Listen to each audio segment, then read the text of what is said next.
Chris Yandeck covering CYInterview and the world. Tomorrow, the 11th annual Pawn Stars Poker Run takes place. The event will benefit the Hunley Foundation. The organization helps individuals and families dealing with epilepsy. One of Las Vegas's most prominent celebrities, Rick Harrison, of course, of the hit TV show Pawn Stars, is going to lead the motorcyclists tomorrow through Las Vegas. Henderson, Good Spring, Nevada, and then back to downtown Las Vegas. Of course, they're starting at the Gold and Silver Pawn Shop tomorrow morning. Rick, thanks so much for being on CYInterview. It's so great to finally have you on. How's everything going? Oh no, life is absolutely amazing. It's really cool. It's like our 11th poker run. Damn it, I'm getting old. You're not getting old. And obviously people can go to the hunleyfoundation.org to find out more information. So tell me about tomorrow's event and tell me where that passion for motorcycle riding comes from. Well, I mean, I've been riding motorcycles ever since I was a kid. But the whole thing with the Epilepsy Foundation is, I grew up with epilepsy. Half the kids grow out of epilepsy. Fortunately, I was one of them. But, after I started doing well, I, wanted to get back to the community. Vegas has done a lot for me. I've been here 44 years. And I just, got together with originally with the Epilepsy Foundation, now with the Hunley Foundation, and I thought this would be a great way to raise money, and we've done really well with it. Over the years, we've raised over $1 million. So just to cite, the Mayo Clinic's website states that epilepsy is a brain condition that causes recurring seizures. What can you tell people what they should know about epilepsy that they don't? Okay, so first off, epilepsy is way more common than autism or anything else like that. There's just always been a stigma attached to it. And, so a lot of people don't know about it. I mean, like, it's just it's a pretty common disease, and people don't know about it. So we want more people to know more about it. People with epilepsy, if you see someone having a seizure, don't stick anything in their mouth. There's that whole wise tale that someone can swallow their tongue. Try to swallow your tongue. You're not going to be able to do it. You want to make sure that they're not hitting. Make sure they lay down. Make sure they don't hit their head. To make sure they don't hurt themselves. Hopefully, the seizure will be over with very quickly, and get medical attention for them. So tell me, how did the Pawn Stars Poker Run come about? Of course, this is the 11th year of you guys doing this. Like, how did you come up with this? Well, Danielle, she was had the chapter of the Epilepsy Foundation here in Las Vegas, and we got together, and she wanted to do like a gala ball, and I'm so like, nah, let's not do a gala ball, because a gala ball, you get a bunch of people, the people that are affected by it and things like that, and the volunteers, they're not going to be able to get to go to it. Okay. The motorcycle run, the poker run, is fun. Everybody can go. There's tons of people who do it in cars too. Okay, you don't have to do it on a motorcycle. And it's an event where just a lot of more people can be involved, and a lot more people can have fun, and it's way more laid back, and it's just a great day, because not only there's hundreds and hundreds of people show up in the parking lot of the pawn shop the morning of the ride. There's donuts, everyone's getting along, and there's announcements and things like that. We do the ride.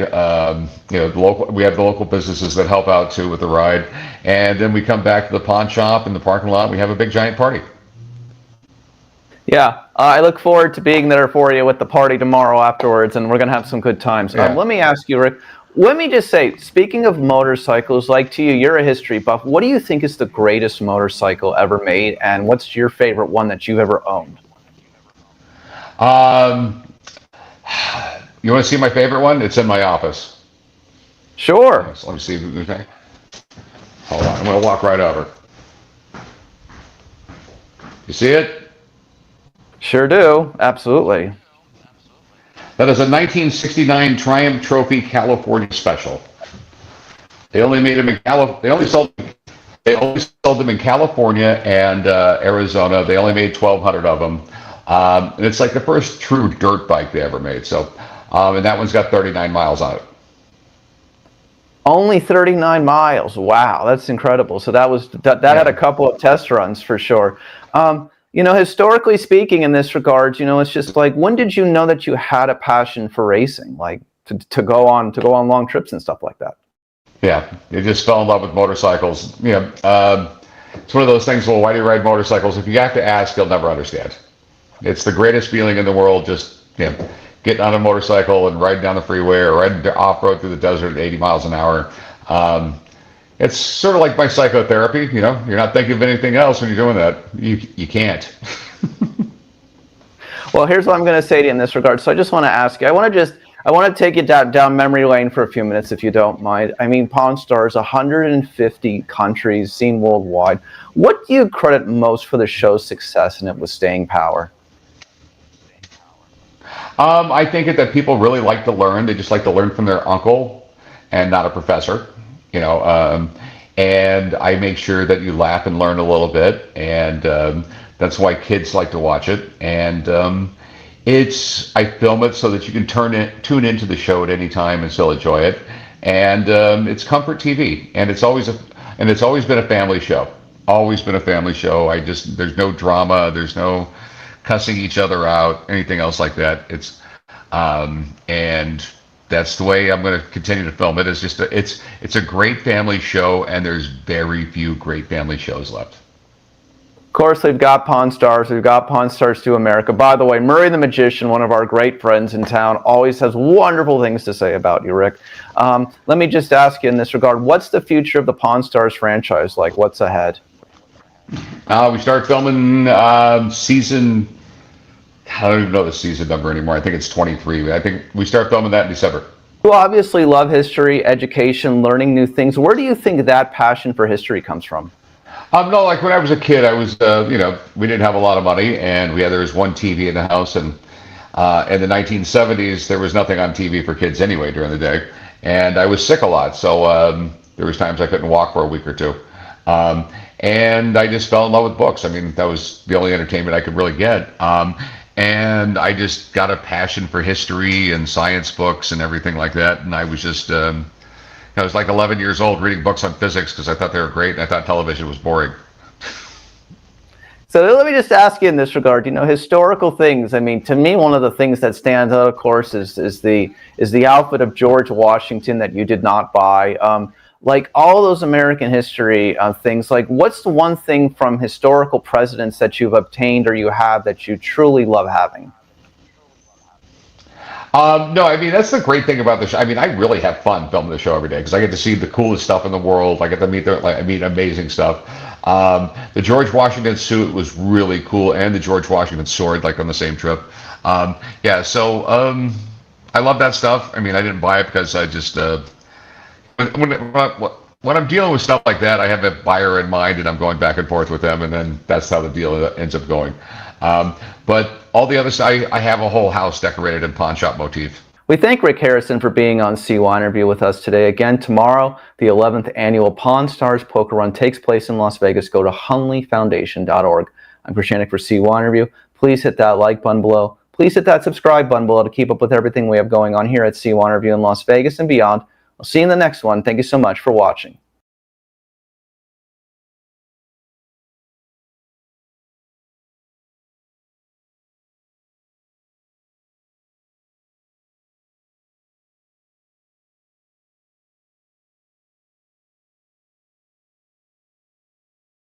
I'm Krishanik. Today on CYInterview, we welcome actor and producer Chaz Bono. Bury the Bride comes to Tubi on April 22nd. Chaz, thank you so very much for being with us today on CYInterview. How are you? I'm doing great. Thank you so much for having me. Well, just to begin, what inspired you to be part of this project as an actor and a producer?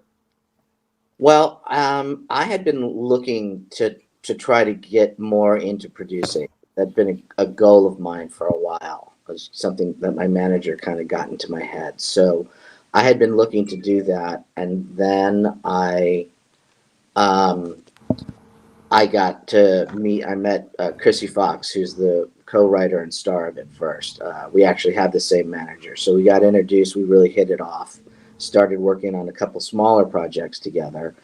And then the script for Bury the Bride was done, and I read it and I liked it, and I saw Spider's first movie, Allegoria, and I really liked that, and it just was kind of the perfect opportunity for me.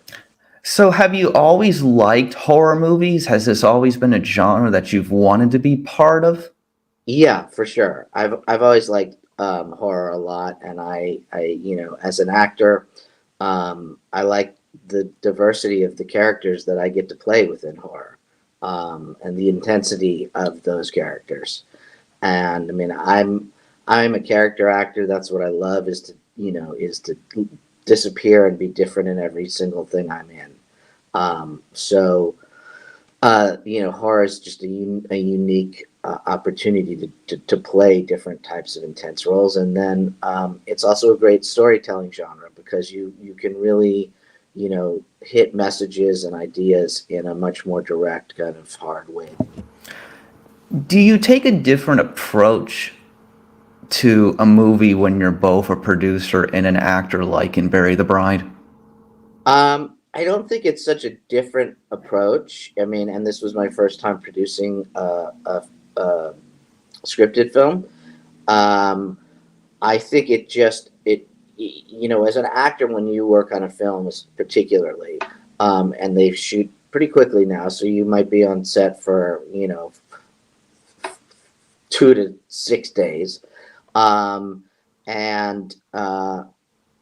then you do your job and you leave and kind of have to forget it until somebody calls you and say, hey, we sold the film, or it's coming out on such and such.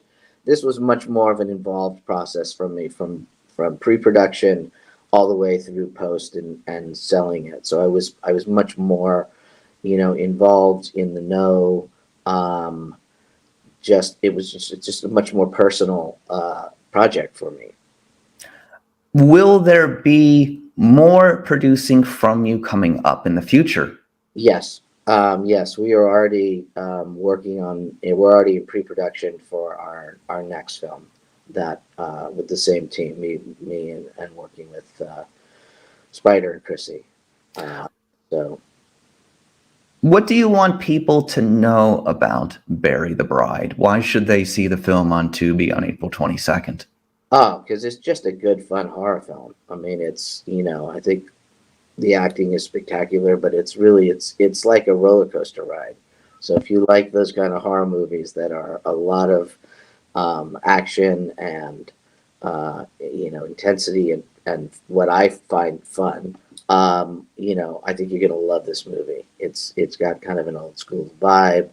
It's got, moments in the beginning of levity, and then it just kind of, gets to a point where it's like you're driving down, a highway at full speed. It's just crazy.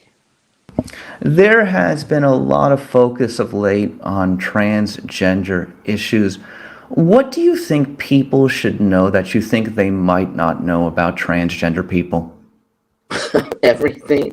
I don't know. I mean, what's been happening around this country for transgender rights is really scary. It's scary to experience as a transgender person. I guess I would say we are not a threat. We're just being turned into one for political expedience.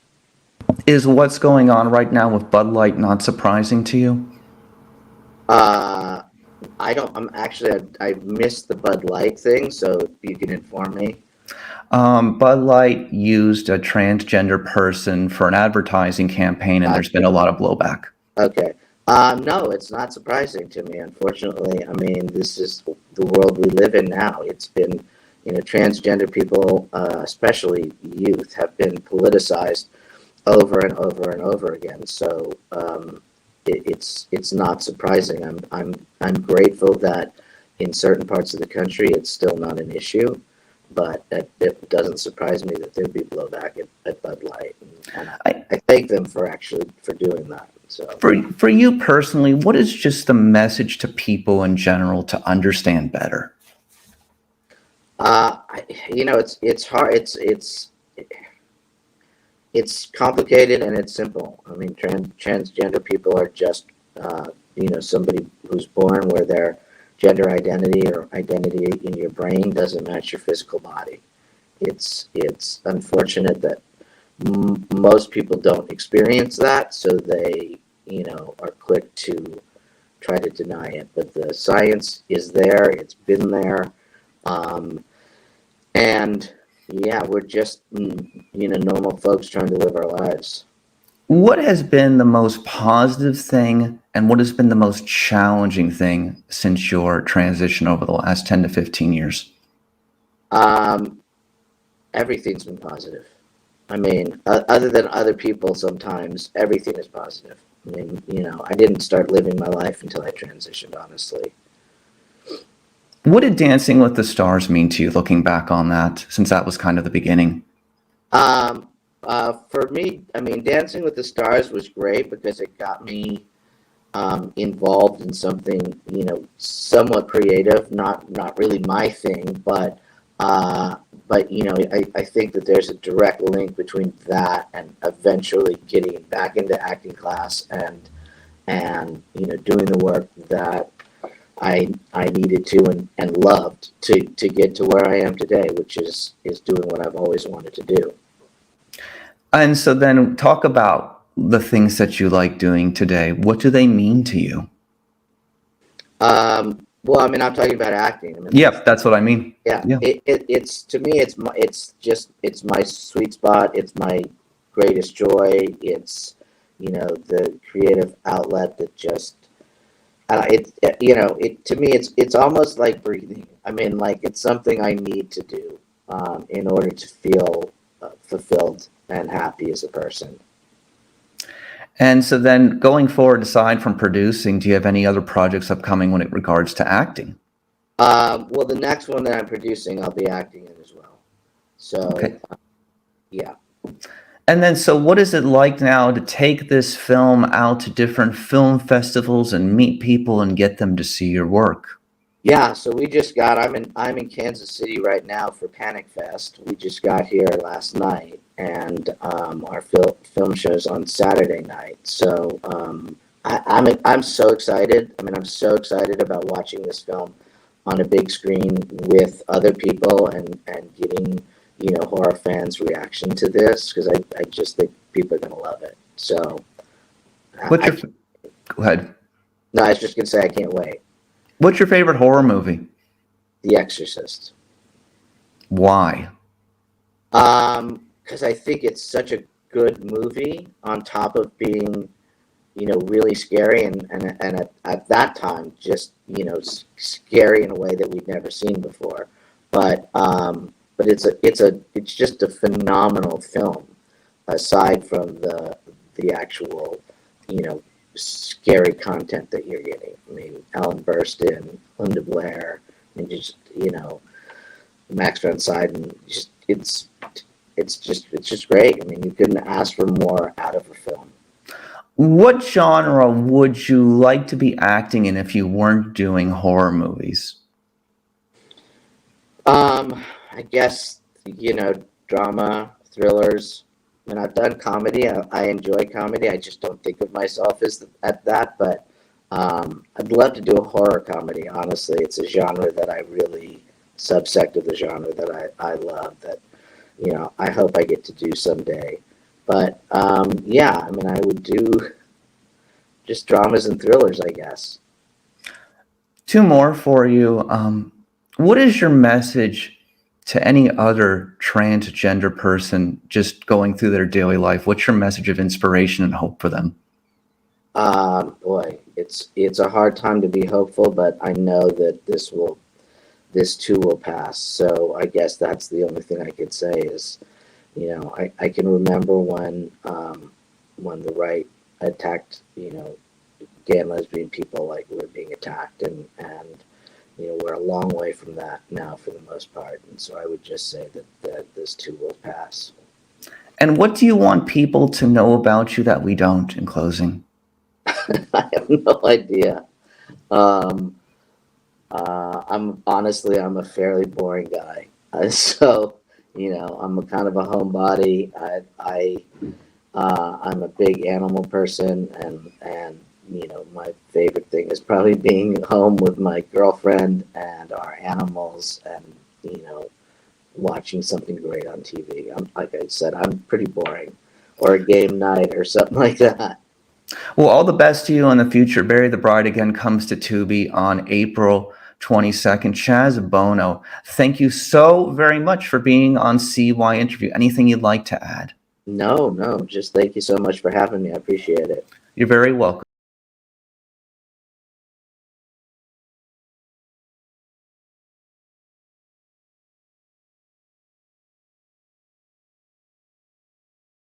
Hello, can you hear me now? How's it going? Happy New Year, sir. How are you? Good. Happy New Year to you, man. Sorry Thank about you. the confusion there. No problem, as always. Here we are, last New Year, last live of the year for CYInterview here in Las Vegas. Just quick questions. Murray's Misfits last night, Orleans showroom. How much do you like doing those variety shows? I love it. You know, I always told people I like it because I have to work with my friends. You know, and when you're a headliner, you don't usually get to work with your friends. You have your own show. So, you know, it's not like a dancer where they're in a cast of 30 people or 10 or 15. They have the camaraderie. So it's usually just me on stage, my stage techs, and maybe a guest act. So it's kind of fun having all my friends, whoever I want in the show, to hang out, you know, and do a show together. So plus it's kind of fun too. I work a little less because they, you know, they come in with all sorts of talents and cover the space, you know, so. Well, absolutely no denying that. But I mean, there was a gigantic crowd there last night. You filled that place up. Yeah, it was really a nice turnout, you know, and when I talked to the Orleans, the first time I was doing something, we thought, let's do it the day before New Year's Eve. It's kind of a dead day. You know, most people are in town because they're on vacation. They're here already for the holidays. And Tuesday in entertainment usually isn't a popular day, but we thought it would be because of the fact that, you know, people who do want to come out for New Year's but don't want to come out on New Year's Eve like tonight, might be a good day. And we got lucky. It turned out to be very successful, you know, so. Think you might be doing some more stuff over there?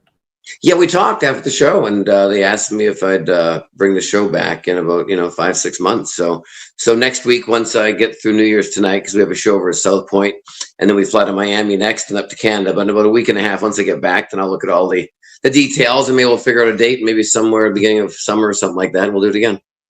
Do you have like a famous New Year's like performing story, entertainment story? Is there like one great New Year's Eve that you always remember? Not too many. I think there is one I do remember, I guess. It's probably during COVID. You know, I think it was 2020 to 21, I think. And we decided to have a New Year's party at our house, just a few friends, like maybe 10 or 12, because it was obviously COVID, and people who are comfortable and healthy and all that stuff. And we normally don't ever do a New Year's party because we're always working, but there's no real work anywhere. And we had a lot of friends who weren't working. So we had it at our house, and it was great. People brought their dogs over, and we had people in the jacuzzi hanging out and drinking. It was really, really laid back. It was kind of nice, you know, free parking at my house, you know, and free drinks. So it's not a bad hang, you know. The Orleans also has free parking, Murray. They do. See, that's why I'm very in tune with them. See, I love that. And actually tonight we're doing a show for Michael Gaughan, the owner of South Point, a personal show. And of course they have free parking too. So that's kind of my thing, I think. I feel like in my rider, if it has free parking, you have a big chance of getting me.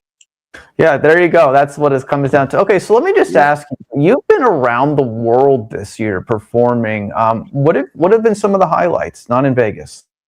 Oh, we were over in Spain for a bit, and I mean, every place has something special, you know. Played the East Coast, which was nice as well, you know. And like I said, St. Lucia and Puerto Rico are gorgeous places as well. You know, it's nice and sunny, and I've always liked Puerto Rico. So yeah, we've really traveled a lot this year. You know, it's been fun. You know, I went and shot a dry bar comedy special up in Salt Lake City and Provo, Utah, and had a great time up there. I've never stayed there before. Always flown into Salt Lake, so we had a great time, and that should be coming out later this year, maybe in the fall or something like that. But yeah, we've had some really cool trips, and it's great because Danny can travel with me now that she's doing, you know, a guest spot in my show and stuff like that, and it's kind of fun to be together, you know. Oh, absolutely. I think that's got to be a wonderful thing for you, being able to work with your wife. No? Yeah, we're like best friends, so it's not work at all, you know. So. Oh, she's phenomenal. She is phenomenal. Besides, obviously, an upcoming magician, of course, we should never forget she is a very talented dancer. Oh, yeah. Yeah, that's her history. That's her, you know, that's what she trained in, so. Moving forward, so let's talk about your special, Amazon Prime, January 6th. What is going on, and congratulations. Thanks. We shot this just over a year ago, actually at South Point. And it's called Hilarious Deceptions, because obviously my hair. And yeah, Comedy Dynamics, who's the distributor, took it out there, and Amazon Prime's debuting it January 6th. And I believe they're putting up my old special as well, which I shot about 3 or 4 years ago at the Plaza, and that's going to come out as well. It's gone, but that's already been out, so it's not that exciting because we've already had it out there, but it's going to be back up, and it'll be on Amazon Prime as well, so they'll both be on the same streaming platform, which is kind of cool. What does it feel like to get that kind of distribution on a major platform and be able to reach more people? It's amazing, because it's a yes or a no, and it usually is a no. It doesn't matter what you try to go on, because everyone's trying for the same thing. But the key is never to give up. You just keep trying to have something that's original, and something that's not out there, And so it's nice when you get that phone call. They say, hey, they signed off on it and it's going live, and then you hear nothing for 2 months, and then all of a sudden you get a phone call, hey, we picked a date, this one's going to happen, and the press starts going out for it, and then there it is, So it's pretty cool. We're pretty excited about it. So it's nice to have it out there, because I've known about it for a long time, and that's what's funny is, whenever we see a movie come out, we think, oh, that's so exciting. You see all these people doing interviews, but people don't realize they probably shot that movie 2 to 3 years ago. They have to rethink what the heck the movie's about, probably, because we all see it for the first time. We go, oh my God, they just finished filming it.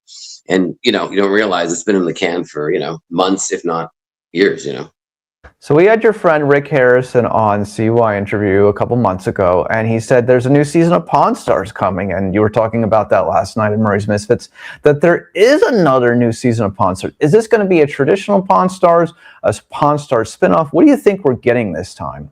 Traditional. Yeah, it's going to be the same style and everything as they've normally done. The problem with their series too is when you watch the seasons, you don't know which one's which season. I mean, you can tell by who's on the show and sometimes the size of everybody, if they're healthy or not healthy or young or old, right? Like any TV show.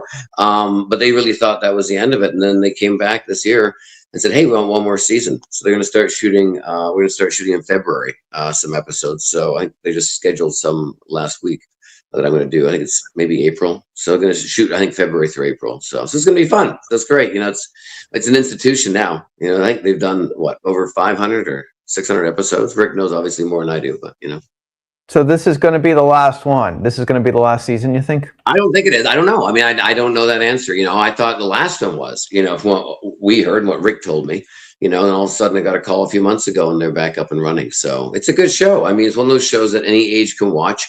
You can have it in the background when you're making dinner or just doing a puzzle in the living room, or you can actually watch it full on. It's one of those shows, and it doesn't offend anybody. It's educational. It's kind of cool, kind of hip, So it's just that kind of, they really hit that kind of Mr. Rogers televised kind of program where it kind of works for everybody, It's been seen in over 100 countries. Is there any country you've ever gone to and people have just stopped you because they saw you on Pawn Stars? Oh, many times. Yeah. I'll be in the middle of nowhere at a local bar or restaurant, and somebody just sitting there like this with a hat on, that, and somebody goes, what are you doing here? How did you, what, did you lose a bet? How did you get right in this neighborhood? And it's always a funny story somehow. Either I have a buddy or I know somebody that lives there and we're visiting or whatever, but it's always a funny moment when you see somebody that, if you see them on TV for a long time and all of a sudden you go down to your local watering hole or restaurant, you go, what are they doing on this street in this restaurant? So it's kind of a fun thing. So. Did you enjoy the fact that you had more time to travel this year? I know that you had a residency for a short period of time, a limited time at the Strat, but did you enjoy having to be able to have more freedom this year? Yeah, because once your schedule's open, people offer you a lot of stuff. When they see your book 6 days a week in Vegas for 12 months, they just look on your schedule and go, I'm not going to even offer it to them. So it is interesting when you don't have something locked in like that as strictly how many times you get offers in a day or a week. It's wild, especially with my resume and what I've been doing. So it's kind of nice to have that freedom. I do miss being home every night. I do miss all my animals and of course my wife and our own bed and all that stuff like anyone would, because we're homebodies. I toured for years, but I did it for a long time. So I do know what I'm doing and how to do it, and it is fun to get out there to people. So the best part is, I always say they pay you really for traveling, not performing. Because when I walk on stage, that's not work. That's my life. But the getting there, the traveling, the suitcases, the cars, the hotels, that's, I always say, what they're really paying you for, to get to the place where you're doing your show, Absolutely. Any plans for a future show again? Do you want to have another show at a resort? What are your thoughts? Oh, for sure. Yeah, I'm totally down for that. I'm always up for that. But the numbers have to match. I've always done very well in this town because I've always, profited and made the show successful. And I think it's super important that the deal that you make isn't just to see your face on a billboard or do a show on the strip, because that's what happens to a lot of shows. In the last 2 weeks, 2 months, 6 months, they lose their house, their cars, their investments, or whatever. It's never been that way for me. And so when the project's right, or whenever, I'll do either one-offs every 3 or 4 months, like I just did last night with the Misfits at the Orleans, or if something comes forward and says, hey, would you do 3 or 4 days a week? I just don't think this town right now is a 5 to 6 show a day a week town to fill every theater. I just don't. Even if you watch Bruno Mars or J-Lo, they come in for 3 weeks, in 1 month, and they'll come back in 3 months. And that's 9 dates they'll play. Or even the Backstreet Boys over at the Sphere. Now, granted, it's 10,000 people a night, 3 nights in a row, 3 weeks. That's a ton of people. But even them, after a while, there's only so many people that you're going to exercise that room for. Everyone has a certain selling point, So I think it's definitely changed a little, So here's my question. Do you think that, 12 dates a month at a resort is what you're basically saying, like Thursday through Saturday or Friday through Sunday, something like that? Yeah, 2 or 3 is great, I think, because then you have a really full showroom. People know when you're there. You're not there just every day where they could pop in. It's actually, we better go see him tonight because that's the only night he's there or she's there, whoever's gigging, And I think it's just, but, I think I pride myself on pivoting and changing often, and that's the hardest thing. As you get older, you don't want to change. You go, here I am, take it or leave it. And that's when you get stuck in a rut. You know what I mean? It's just, when you can see changes happening, if you bend with them, you'll be a lot more successful, I think. As an aside performer, you're a big fan of the Las Vegas entertainment community. What were your highlights for the year for the town, in your opinion? What were the highlights? That's a good question. And one of the highlights is I heard that the Neon Boneyard or the Neon Graveyard is moving downtown. Because I'm a huge fan of that place. I've shot photos there a lot and the support of their nonprofit and that. So that's kind of exciting. They're really kind of a cool neighborhood and area where people can just walk right up to it. A little more touristy, because it's the only thing I always tell them when they come to Vegas, it's the only thing you can see in Vegas that isn't next to, and a bunch of other shows that they're not going to tour with, but it's one thing that you can only see in Las Vegas. You know what I mean? Like, that's pretty cool. So I try to find those little cool things that you can, restaurants. Well, you can eat a restaurant here, you can eat a great restaurant in New York City. It's the same thing, but certain things in this town. So that I think was kind of a cool thing. I think the baseball team coming in is wonderful, even though I lost my venue. But the town's got to grow, and I think building that big, arena and baseball field, there's going to be pretty cool for the city. You know what I mean? And it's going to look great. You got to close that resort, though. How many I did. I people was got to close the resort? Walk on that stage at the Tropicana and do a show. Yeah. I mean, think about all the people who performed there, and what was it, 60 plus years? Yeah, wild, right? Yeah, absolutely.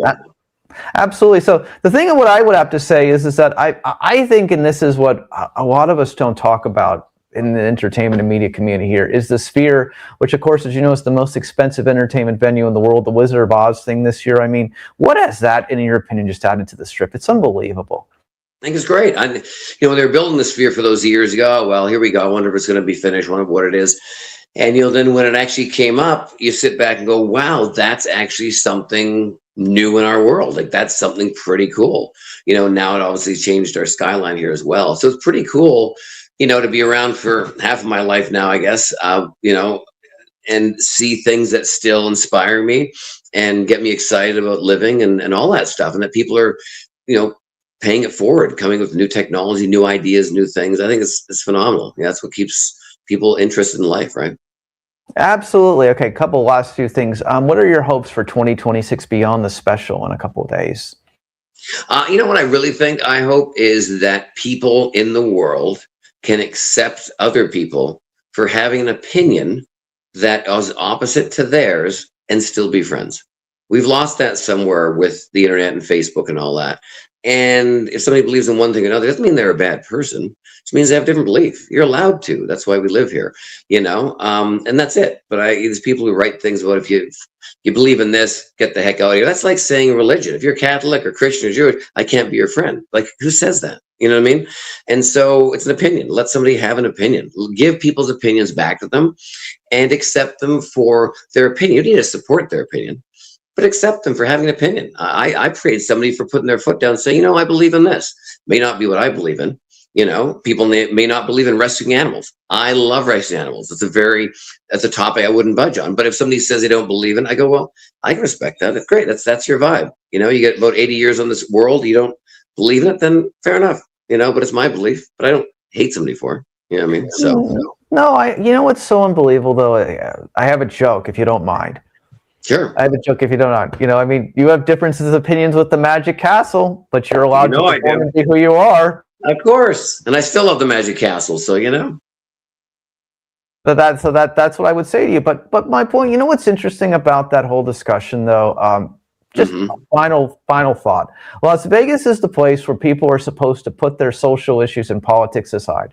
They're supposed to come here and have a good time and be able to sit next to somebody who they may have nothing in agreement with socially, and they should just be able to both have a good time. And I think that is one of the great things that we still have about Las Vegas, is that we are actually the neutral ground of America still, right? 100%.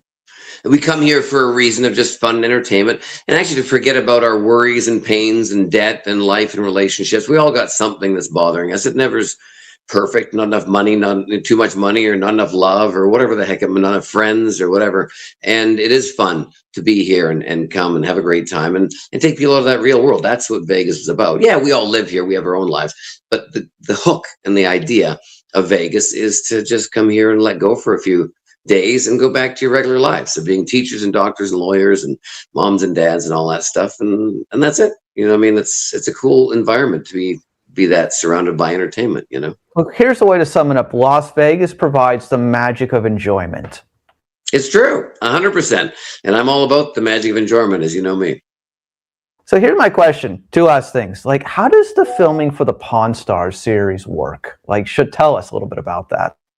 Well, people now know the show, so it's not trying to find people that are trying to give us stuff to put in the show. They don't even know what the show is. So being that the show's a famous show, that helps a lot. So they have people that send stuff in all the time. They have a site for casting, and send in your butter dish from 1906 or a helmet from the war or whatever. And then they have casting people back in New York and that for ITV that go through the stuff. Then it actually goes through Rick. Rick really makes the decisions on everything. He really sees it all, along with his producer, Tracy, who's a dear friend of mine. And they make decisions whether it's the right thing or not. And they say yes, no. And once it's agreed upon, they make a date for the person to come in, and they walk in the shop as if they were there that day. And they don't meet them beforehand at all. There's none of that. It's, Rick meets them the minute they walk to the counter, so it's as real as you possibly can, because that's what makes the show real, and no, when they don't have the shop open all day and hoping someone's going to walk in with a random item. They can't afford that. The shop can't, no one can, no one has that much time, but even though that's the idea, it looks like, but people are really bringing in their real items. And some people who have an item that don't want to be on TV and just don't want that attention, they'll give the item to somebody else, their grandson, granddaughter, or something to bring in, or a friend or something like that. And, so that's, it's one of those things where you sit back and that's how you make TV. You need to still, be efficient and put out a great program. So, but people have got stuff, they'll send stuff in, you know what I mean? Because we're all looking, so. Two things. Las Vegas is active imagination, and tell us about your canine friend. Oh, that is Kahlua. She will be she's making a nest down here now, as you can see. But she'll be 15 on January the 6th. Ironically. Wow, cool. The day my comedy social comes out. Yeah, she's a trooper. She runs a show here. So we have a bunch of chihuahuas and rescues, of course, and a cat. So that's her, and she'll be staying home tonight, watching the fireworks on TV. There you go. Last thing. What else do you hope for 2026? And again, tell us one more time about the special on Amazon Prime. Yeah, I just hope people can find peace with themselves and be happy, and not judge other people. Don't look at your neighbors. Don't look at Facebook. It's not real life. Worry about you, and be happy and be nice to people. Just be nice to people. It's not that hard to be nice. I always say it's hard to be amazing all the time. It's hard to be shitty all the time. But to be nice is not easy consistently, and that's a cool place to be at, because it's a nice. You don't get anxious, you don't have heart attacks, you don't stress out. You just kind of be nice, and stay in your lane and just let the world go by you. Sometimes you don't stress about everything. It doesn't really affect you. Don't let it affect you. Stay in your bubble with your friends and family and enjoy life.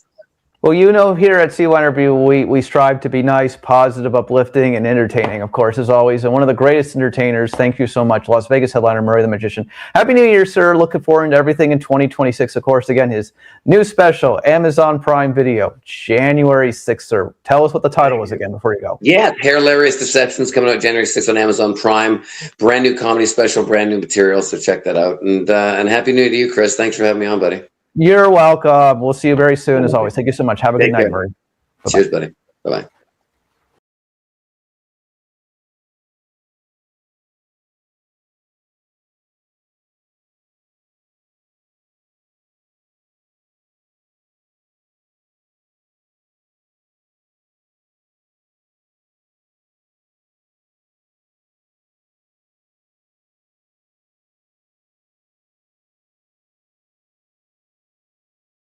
Chris Yandeck, CYInterview, covering Las Vegas and the world. Boy, do we have a good one today. We welcome back to CYInterview producer, choreographer, and dancer Jennifer Romas.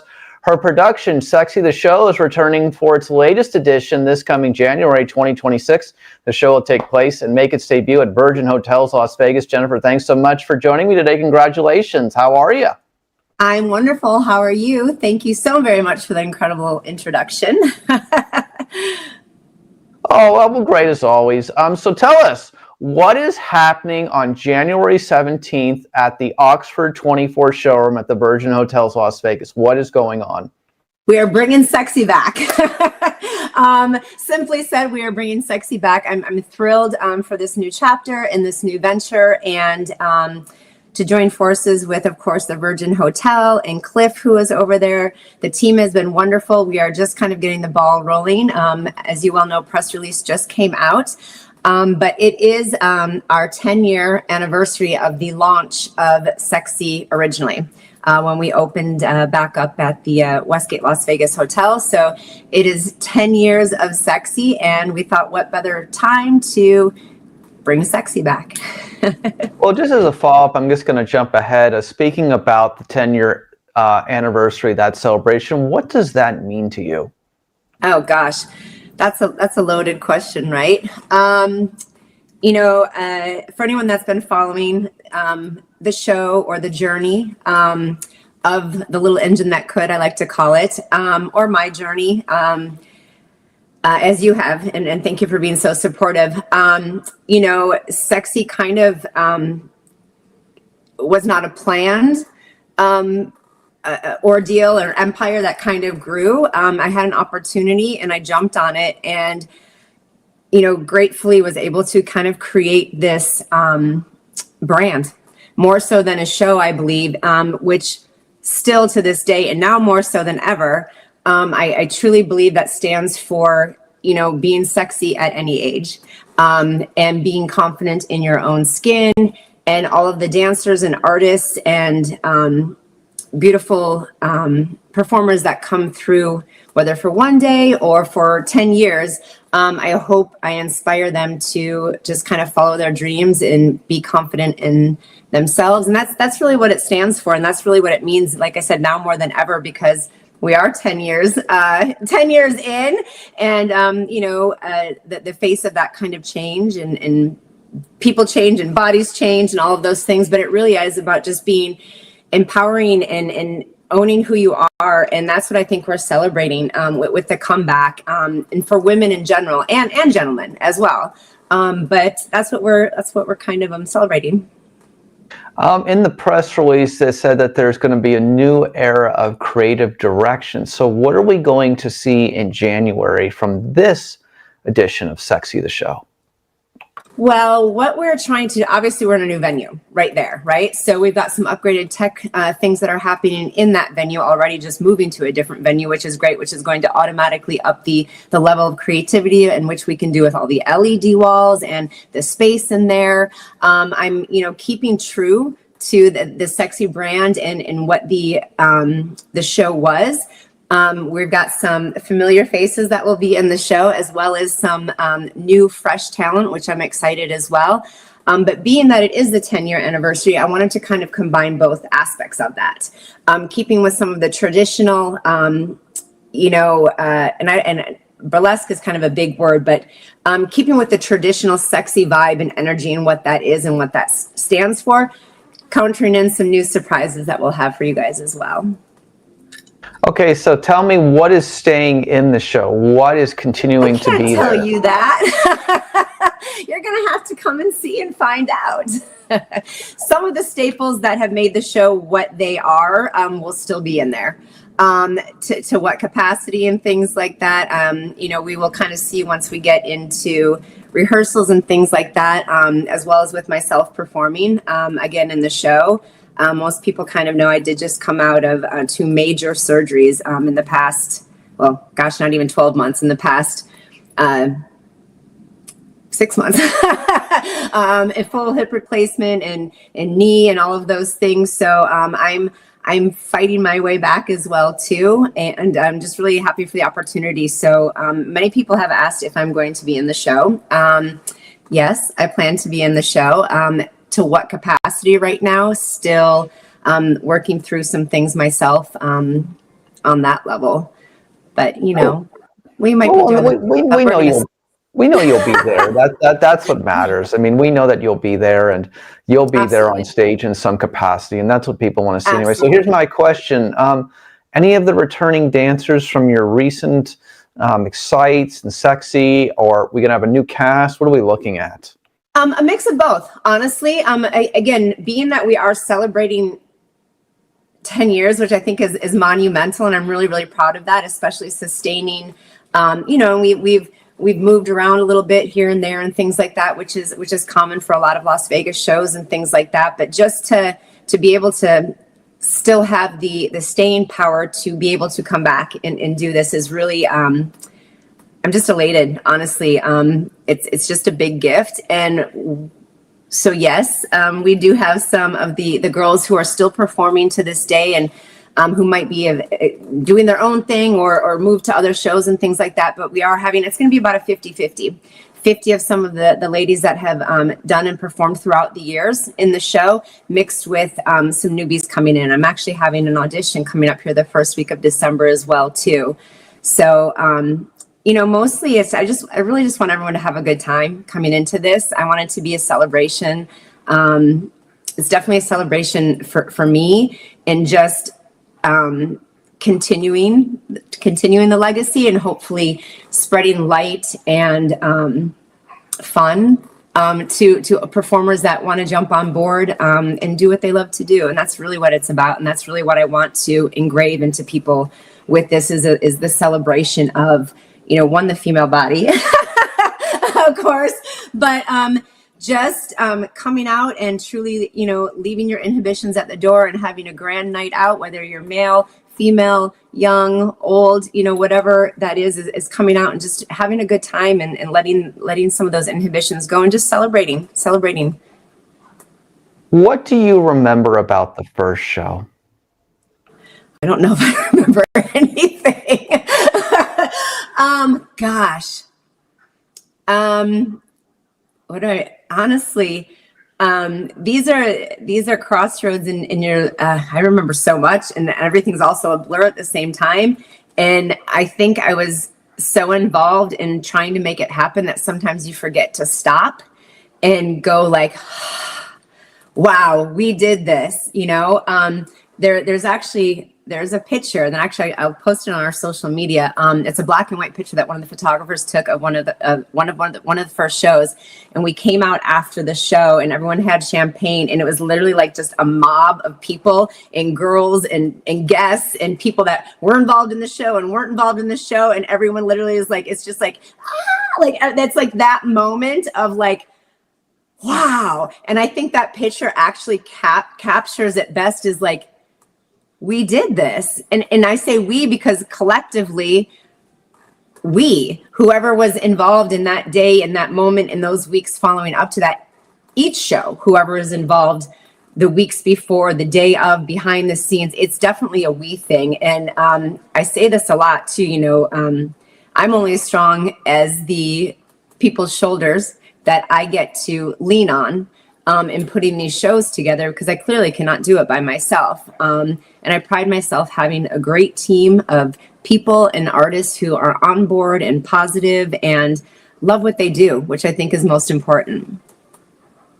Oh, absolutely. So just for people to know, what social medias and pages should they be keeping up with going up to the debut at the Virgin on January 17th, 2026? Where should they be looking?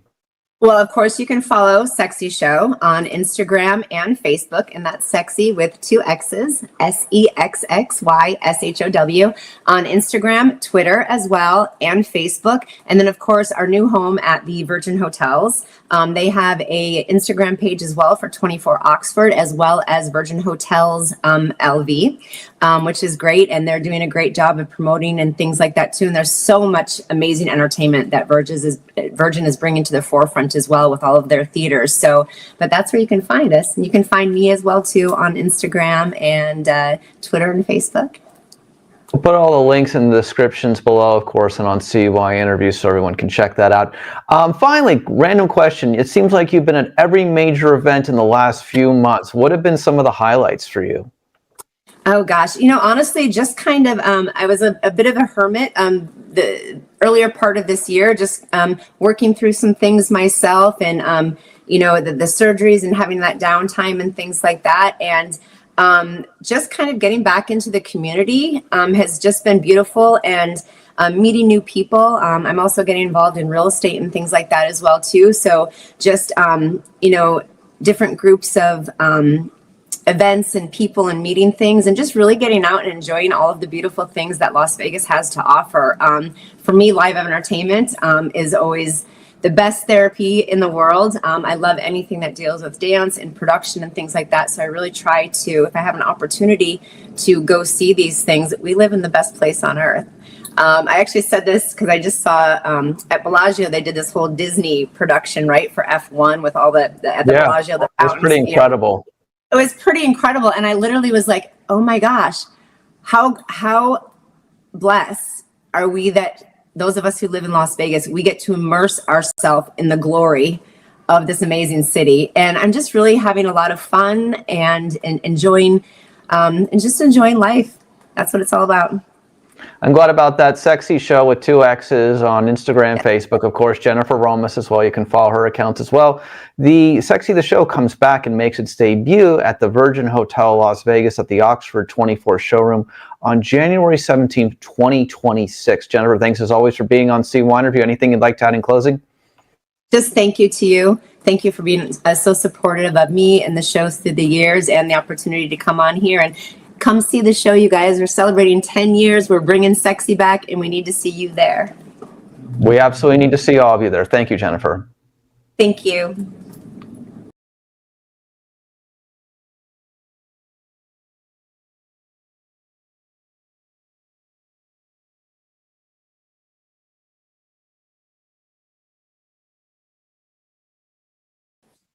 Appreciate next CYInterview covering Las Vegas and the world. Today we welcome on actress, reality star, podcaster, and everything else of entertainment, the one, the only Melyssa Ford. Ms. Ford, thanks so much for being on CYInterview today. How are you?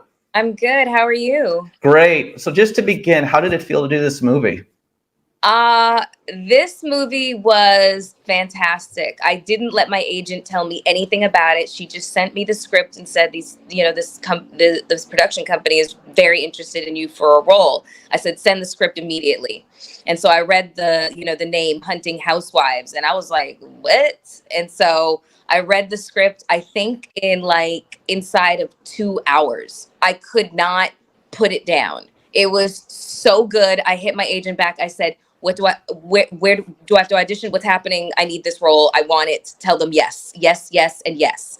And it just ended up that it was filming in my hometown of Toronto. On the outskirts of Toronto, but I'm originally from Toronto, Canada. Yep. That just made it even great. I was able to see friends and family while we filmed. And the experience was just fantastic. Brainpower, the production company, my cast, Denise, Nini, Kim, our director, Marco, it was just so great. I can't speak highly enough about the whole experience. Well, I think most people think of you first, of course, as as a model, a pinup girl, reality star, but you've done a lot of acting in your career. So what does it always feel like when you get to do the acting portion? It feels validating, honestly. I imagine. Beauty is very like, well, congratulations on your face, but that's, God, genetics, and your parents kind of thing. You know what I mean? So it always feels, there's always a sense of kind of like, imposter syndrome that kind of permeates around you when it comes to people just kind of like, congratulating you on that aspect of your career. At least speaking, personally. But for when it comes to acting, there's just more of a sense of validation there. Somebody recognized your talent. They saw it. They liked it. They invited you back. They wanted to see more of you. They trusted you with the material. Because really, honestly, acting starts off as just words on paper kind of thing. And it's all up to you and your interpretation of those words to make it amazing. So it just, I love it. I really, really, I'm having the best time of my life, acting. And the fact that it's a Lifetime movie, holy cow. So like over the moon. We'll get back to that in a minute, but I just want to kind of segue for a minute because I had something I was going to mention later in the CY interview, but we're going to just touch on it now. I've always thought you were a person of substance, someone who likes reading books, being in the know about current events. Do you feel like you've never gotten credit for who you are as a person because the surface has been focused on way too much? I've always thought that.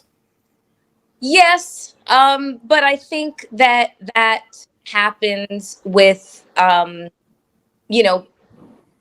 pretty women. I think that's the curse, the gift and the curse. I think that's part of the curse that people talk about is that people want you to be who they want you to be.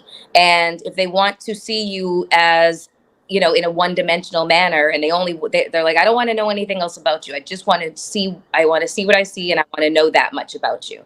But anything else will just kind of like make my circuits start to like, fray and whatnot.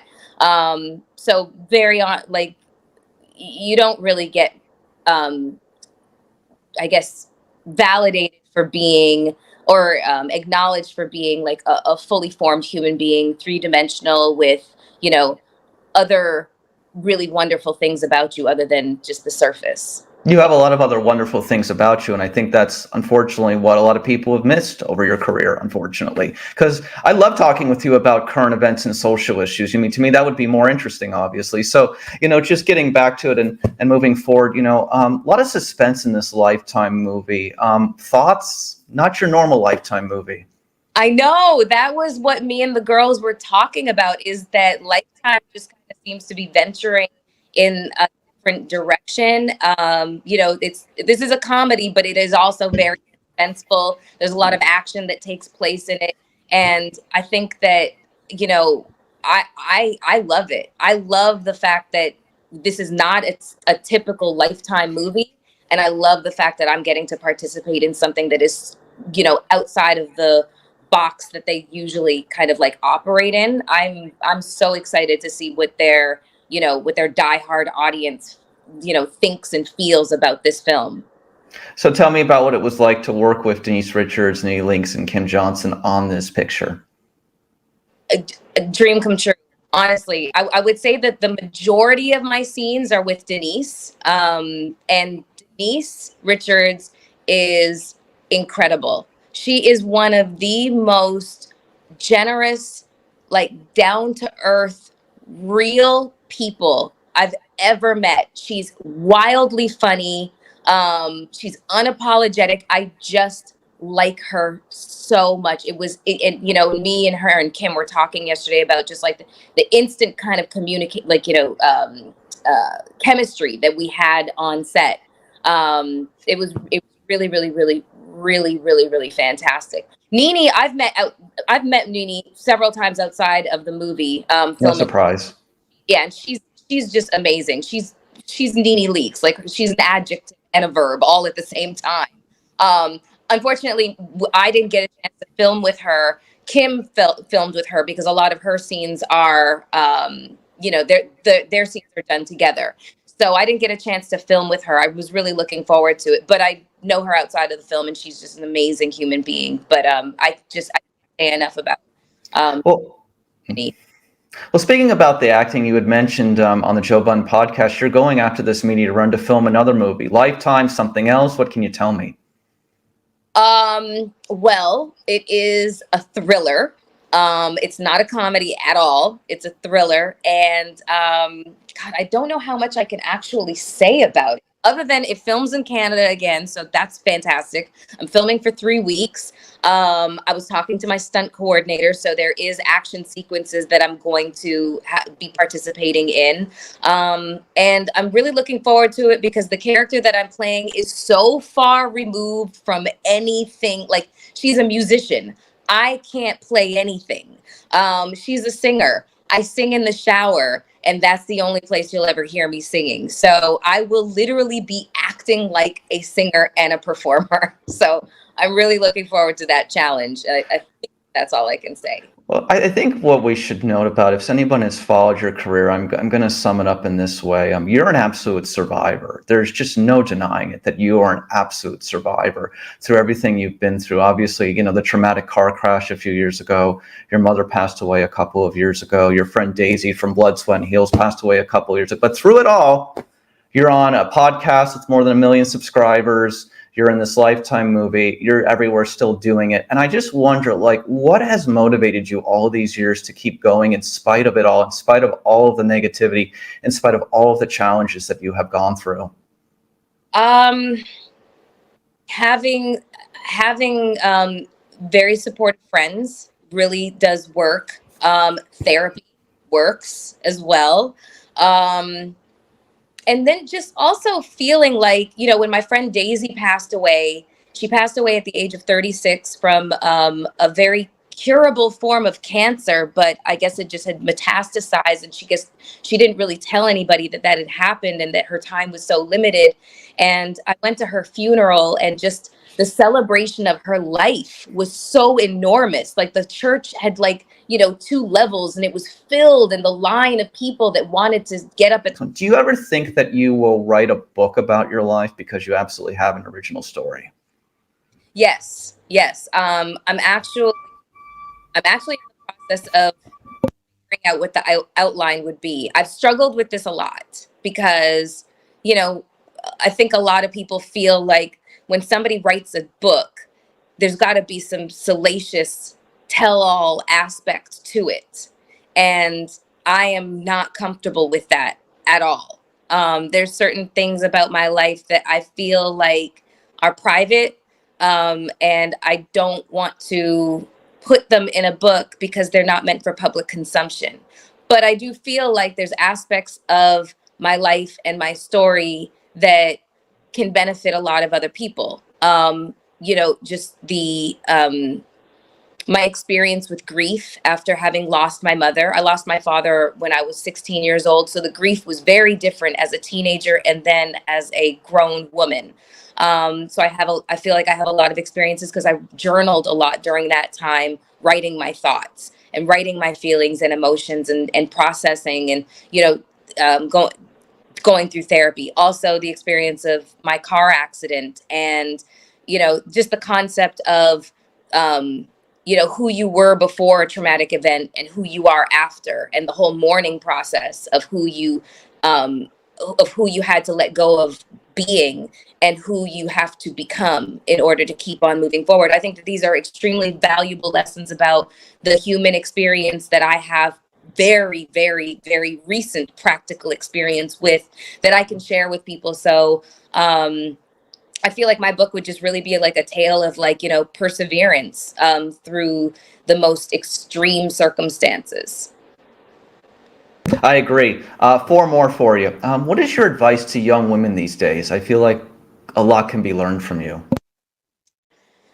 Yeah, I was having a conversation with somebody the other day, and most people think that the young learn from the older or the old, but every once in a while, it's the reverse. And what I am learning from this younger generation of women is self-advocacy, because they are not having it. They will not be inconvenienced for anything. So they do a whole lot of boundary setting and self-advocacy that has been very, very difficult for me to learn. So that's one thing I'm learning from them. But for them to learn from me, what advice that I can give them is, my mind just got flooded with a bunch of stuff, like take care of yourself kind of thing. I don't know, just breathe in through your nose, out through your mouth. That's my answer for everything, honestly, you know?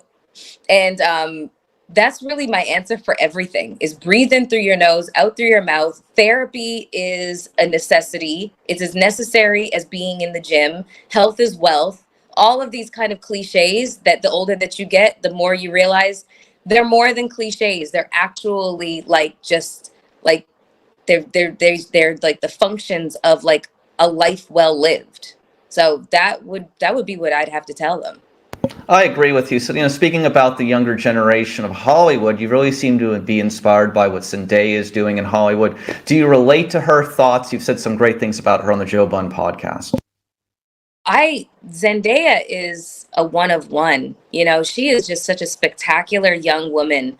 Her talent is undeniable. I mean, wow. But just her grace and composure, her sense of dignity, she is amazing. Like, she is just amazing. She's so, I'm the cliche of, like, mature beyond her years definitely applies. She's like a wonder, you know what I mean? Like, her I'll give it to her parents, and because if that was their doing, they raised an exceptional human being. I won't even say woman, just a exceptional human being. And I'm just looking forward to seeing, like, just everything that she's got to give to humanity, to the acting industry, to entertainment, and then just, the legacy that she's, creating for herself, and that she's going to leave. She's spectacular. I just love her. Oh, I agree. So 3 more. I didn't start watching the Joe Budden podcast till you started being on there, and I always enjoy your opinions. I just wonder what it's like for you to navigate these, 2.5 to 3 hours every week with these men. I think sometimes they talk over you, or sometimes I feel like you're marginalized, and I don't think it's fair. Do you ever feel like, you've been through so much in your life, so maybe you're just used to dealing with that kind of stuff, but I feel like sometimes that you're not given the full chance to truly express what you feel. Do you feel that sometimes? I think that, when I came onto Joe's podcast, I felt like there was going to be some people that regarded me as like an interloper, and that I didn't really belong, because it's a dude cast, and some people just kind of got used to it being that it's a dude cast. Sometimes they have women on, but for the most part, it's just about men and their sense of kind of community and bonding and the locker room talk, et cetera, et cetera, et cetera. But having a woman on consistently does add an aspect to the show that, just can't be achieved with just like a bunch of guys. And I think that, naturally men walk through the world like there's a wake in front of them, because the world is structured for men. That's what patriarchy is. And so men don't naturally defer to women, because the world doesn't teach them that that's what they have to do, or that they even should do. And so by me being on the show, and me being a woman who has, who's lived an extraordinary life, and who has an enormous amount of life experience to Absolutely pull from, and she's saucy, and she's got her own opinion. She got strong opinions and strong convictions and strong takes on things. I think that it's it has been a social experiment. It's been an experience for everybody to kind of learn from. I will say, I think that they are getting a lot better at saying, well, Mel, what do you think? Let's hear what you have to say on this situation. And I appreciate them for it. Growth wherever we could take it. Oh, I agree. So, I'm a big believer in love, Miss Ford. I've traveled across the world for love. True story.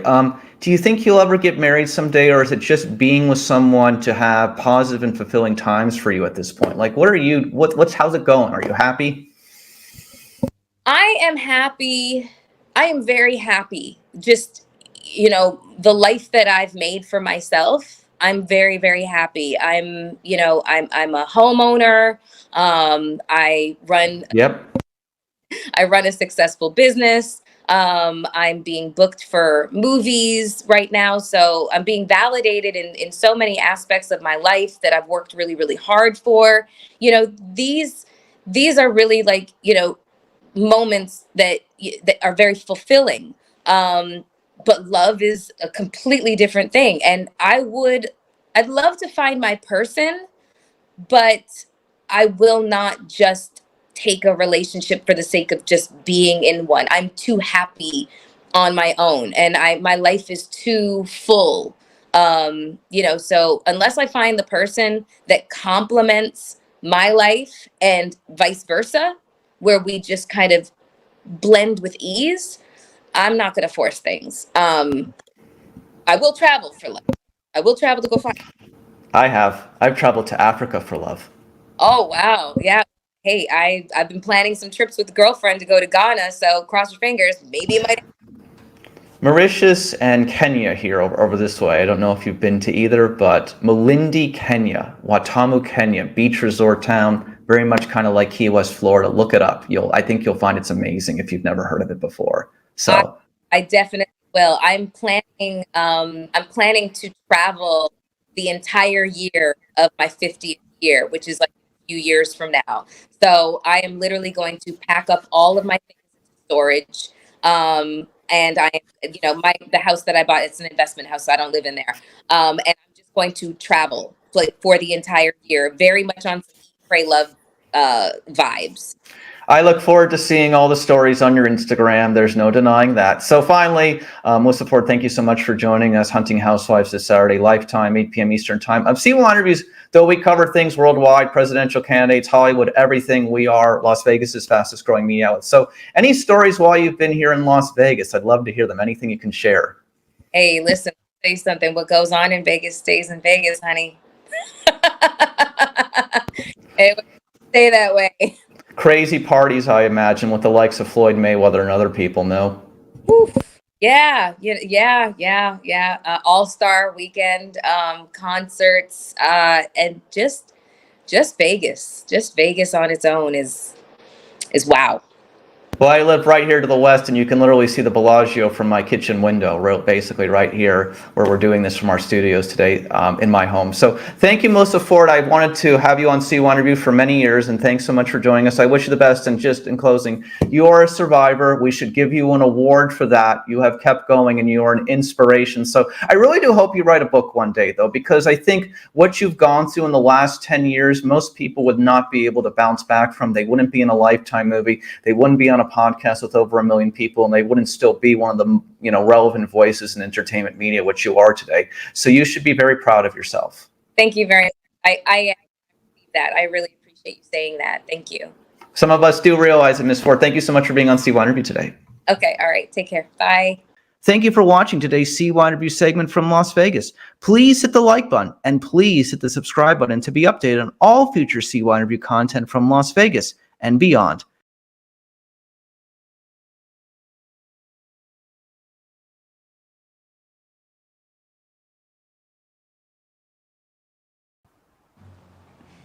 Chris Yandeck, CYInterview, covering Las Vegas and the world. Tonight, we welcome back to CYInterview one of the best in the entertainment capital of the world. Mariah, Nieslanik is here with us to talk about fantasy. They just celebrated their 25th anniversary last year. And of course, she's the co-producer and the show's featured dancer. Mariah, thanks so much for being back on CYInterview. How are you? Thank you for having me back. What does 25 years of fantasy mean to begin? Let's start with that. That is an absolutely amazing accomplishment for fantasy. I'm so proud and honored to be in the show for now 16 years, but to have any show run in Las Vegas is a major accomplishment. And then to have 25 years, I think we are the longest adult running show in Las Vegas. And I think there's only one show that's running that's longer than us right now. So it's a huge accomplishment. And I'm so proud. Well, you're obviously part of the reason why the show is what it is today, still obviously being a co-producer and a featured dancer. But aside from all of your wonderful contributions, what do you think has made fantasy a staying power in Las Vegas? I feel like fantasy is really coming from the top, from our producer, Anita Mann. She is an innovator. She knows how to always make our show fresh. We're always consistently changing it. And she's really just a real genius when it just comes to knowing Las Vegas, knowing the audience, and staying ahead of the curve, and making sure that we stay fresh and on top. Yeah, I believe Anita, if I'm not mistaken, she has a great career, but I think one of her great, accomplishments is that she was on a movie with Elvis Presley, I believe, dancing, if I'm not mistaken. I mean, she's the visionary of fantasy. What would you say is one of the most important things you've learned for her is now being a co-producer? Oh, I have learned so many things from Anita. It's hard to pick just one. Every time I'm around her, I learn something new. She's just... the way she runs her business politically, just, in the dichotomy of Las Vegas, and how to, work with the different companies and all of the different dancers that come in. She knows how to pull out the best in every performer. And I have literally learned so much. I don't think I could just pick one thing that I've learned from her. She's a visionary. Oh, no denying it is. Love Anita. Just you learn so many things from her. I mean, she is a true businesswoman and a true show businesswoman. No denying that. Absolutely. So here's my question. So tell us a little bit about what these responsibilities are now as a co-producer. Like, what are the things you do every week to keep fantasy one of the best on the Strip? I do the scheduling for all the girls, and the show runs 7 days a week. So we have 8 dancers a night, an aerialist, and a singer to schedule. So that's the thing that keeps me most on my toes is scheduling. But I'm part of advertising. I run the social media for fantasy. I do payroll. I do petty cash. Pretty much anything behind the scenes of the show, I have my hand in. We have a small company. Anita has, I think, 4 of us that are on as management in her team, and we are hands-on. We are into everything, all of the promos that we do around town, the charity events. I'm a part of all of it. Well, you're one of the preeminent dancers in Las Vegas. There's no denying that, and one of Las Vegas's shining stars. Again, no denying that as well. With that said, aside from being a co-producer, you've recently added a new job title. You're a mom. How's it going, and how do you juggle everything? It is the best thankless job in the whole entire world. My baby, she turns 1 in a couple weeks, and it has changed my whole life. I get to play with her all day and hang out and still, answer my emails and from my phone. And then I get to go be a Las Vegas showgirl at night. I feel like I won the lottery. I feel like I'm living the absolute dream. What would you say in reality to where we are today in Las Vegas as far as, the state of what the showgirl dance shows are? I feel like fantasy, is just is the end, is it the end? I mean, obviously you guys keep reinventing it, but it just feels like there's some other dance shows in town, no denying that they've been around for a long time, but you guys are just the standard in my opinion. I've done a few interviews where they're like, is the Las Vegas showgirl dead? Like it's, kind of a dying art. And I'm like, I 100% think that as long as Las Vegas is up and running and has showrooms to fill, they will want a Las Vegas showgirl in the theater. And to be a part of fantasy, which has run the test of time as, the modern showgirl, we have the big headdresses and the feathers, but we also have a modern take on it. And we're the gold standard of shows right now. I hope there's more shows. I love being a Las Vegas showgirl. Competition's a good thing. And there's so many talented young dancers in Las Vegas. And to reach the peak at fantasy, we have auditions, and we really get to pick the cream of the crop. So we're very lucky to have amazing humans and dancers in our show. What's so amazing about your show is that a lot of the dancers, past and present, have very accomplished performing arts backgrounds. They performed all across the world before they reached a Las Vegas stage. Tell me about that. We have some of the most talented dancers. I mean, I think pretty much every single dancer that is in our show has started dancing at a very young age. I myself started at 3, which I think most of the girls did, trained our whole life, ballet, tap, jazz, lyrical. Now all the kids are doing acro and all the circus things that I think is amazing. And they are so talented. We've trained our whole lives, and what better stage than Las Vegas, in LA, like, you go out to LA to be an actor and you're, working as a waiter until you make it. And Las Vegas, there's, so many shows, there's so many opportunities. And when I moved here to Vegas, I was like, I am going to be on billboards, and everyone from my small town of Grand Junction, Colorado was like, yeah, that's a huge dream. You'll never make it. And I have been so fortunate to, have been on marquees and billboards, and I have to pinch myself how lucky I am. I'm so blessed. Oh, no denying that. What do you reflect back upon? I mean, you've been doing this. How many years have you been in fantasy now? Enlighten me.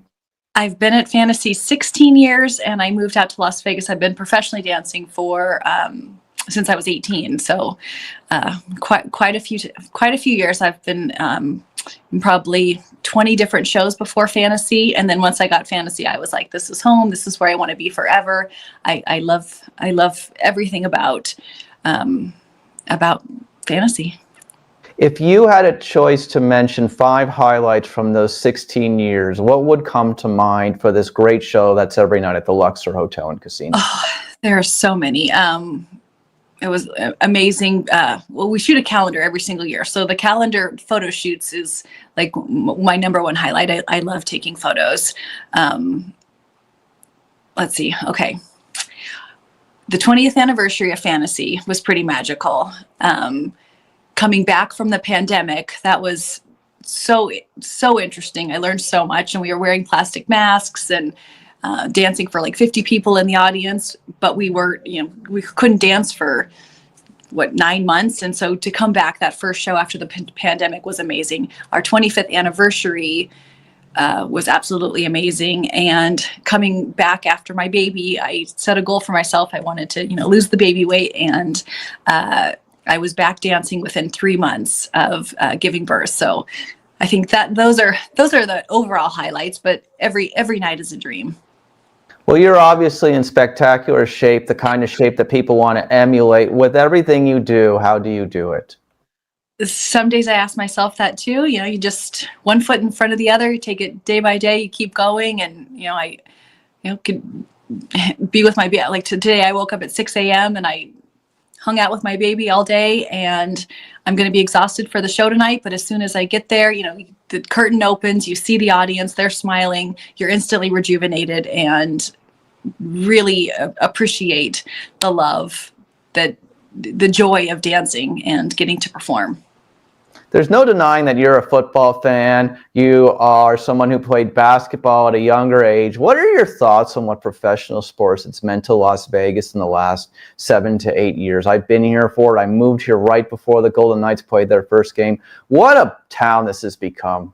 I am all for it. I love it. I'm from Colorado, so I'm a Broncos fan. So I don't love the Raiders by nature, but I'm so happy that they have a football team here. Obviously, the Golden Knights. I love anything to bring people to Las Vegas. More eyes here, more people here. The town is exploding, and I absolutely love sports. I love going to any live games. So I think it's great for the town, and I'm here for it. Here's what I always say, Mariah. The minute that Las Vegas gets that NBA team and that baseball team, then besides the entertainment capital of the world, the marriage capital of the world, it will become the sports capital of the world. It will be. I agree. And even more opportunity for the Las Vegas showgirls to be involved in all of these events and be able to intertwine with everything. And I mean, like the Vegas Golden Knights have showgirls and cheerleaders and rink girls, and I think it's great opportunity. I think it's great for Las Vegas, and I don't see myself ever moving from this town because it has everything. Oh, this is becoming, again, as I always like to say, the center of the universe. This is, wait till Hollywood gets here, and then they need dancers for movies in the backgrounds and all their stuff. I can't wait. You and me both, Mariah. Okay, so here's what I'm going to ask you. Do you have any other personal or professional ambitions, outside of all the busy stuff you do at Fantasy at this point? I'm sure there's something else you'd still like to do. No?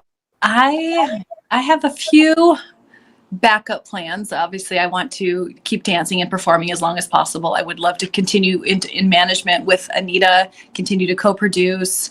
When I moved to Las Vegas, because I went to school for accounting and business, I always saw myself as like a VP of some major casino. So I always have that in the back of my mind, like, oh, when I'm done dancing, what do I want to be? I'm like, I guess I could be president of the Luxor or something. So we'll see what the universe brings me, but I'm open for all opportunities. I expect at the very least, to begin with, after the dancing is off, you'll be in management and continuing to run this great show at the very least before maybe some other things happen. I expect that of you. You have it, you have the charm, and you understand what it takes to keep this thing going along. And I know that Anita loves the work that you do. Well, thank you. I'm very fortunate, and I continue to learn and will always have a hunger for performing and for learning new information and trying to be the best person that I can be, especially for all the people around me, and be a mentor to the new dancers coming up and an inspiration on having a successful dancing career and everything else beyond. Two last things. What are some of the new numbers or some of the new things you're doing at Fantasy, maybe in the last couple of months? Like, what's new at Fantasy? For our 25th anniversary, we added 6 or 7 new numbers. We added a brand new salsa number, which is amazing. We have a brand new country number, which was choreographed by one of our former dancers, Yessie, which is so fun to do. We've added a new aerialist portion, a new song, which is amazing. That our aerialists are Cirque du Soleil and above. They're amazing.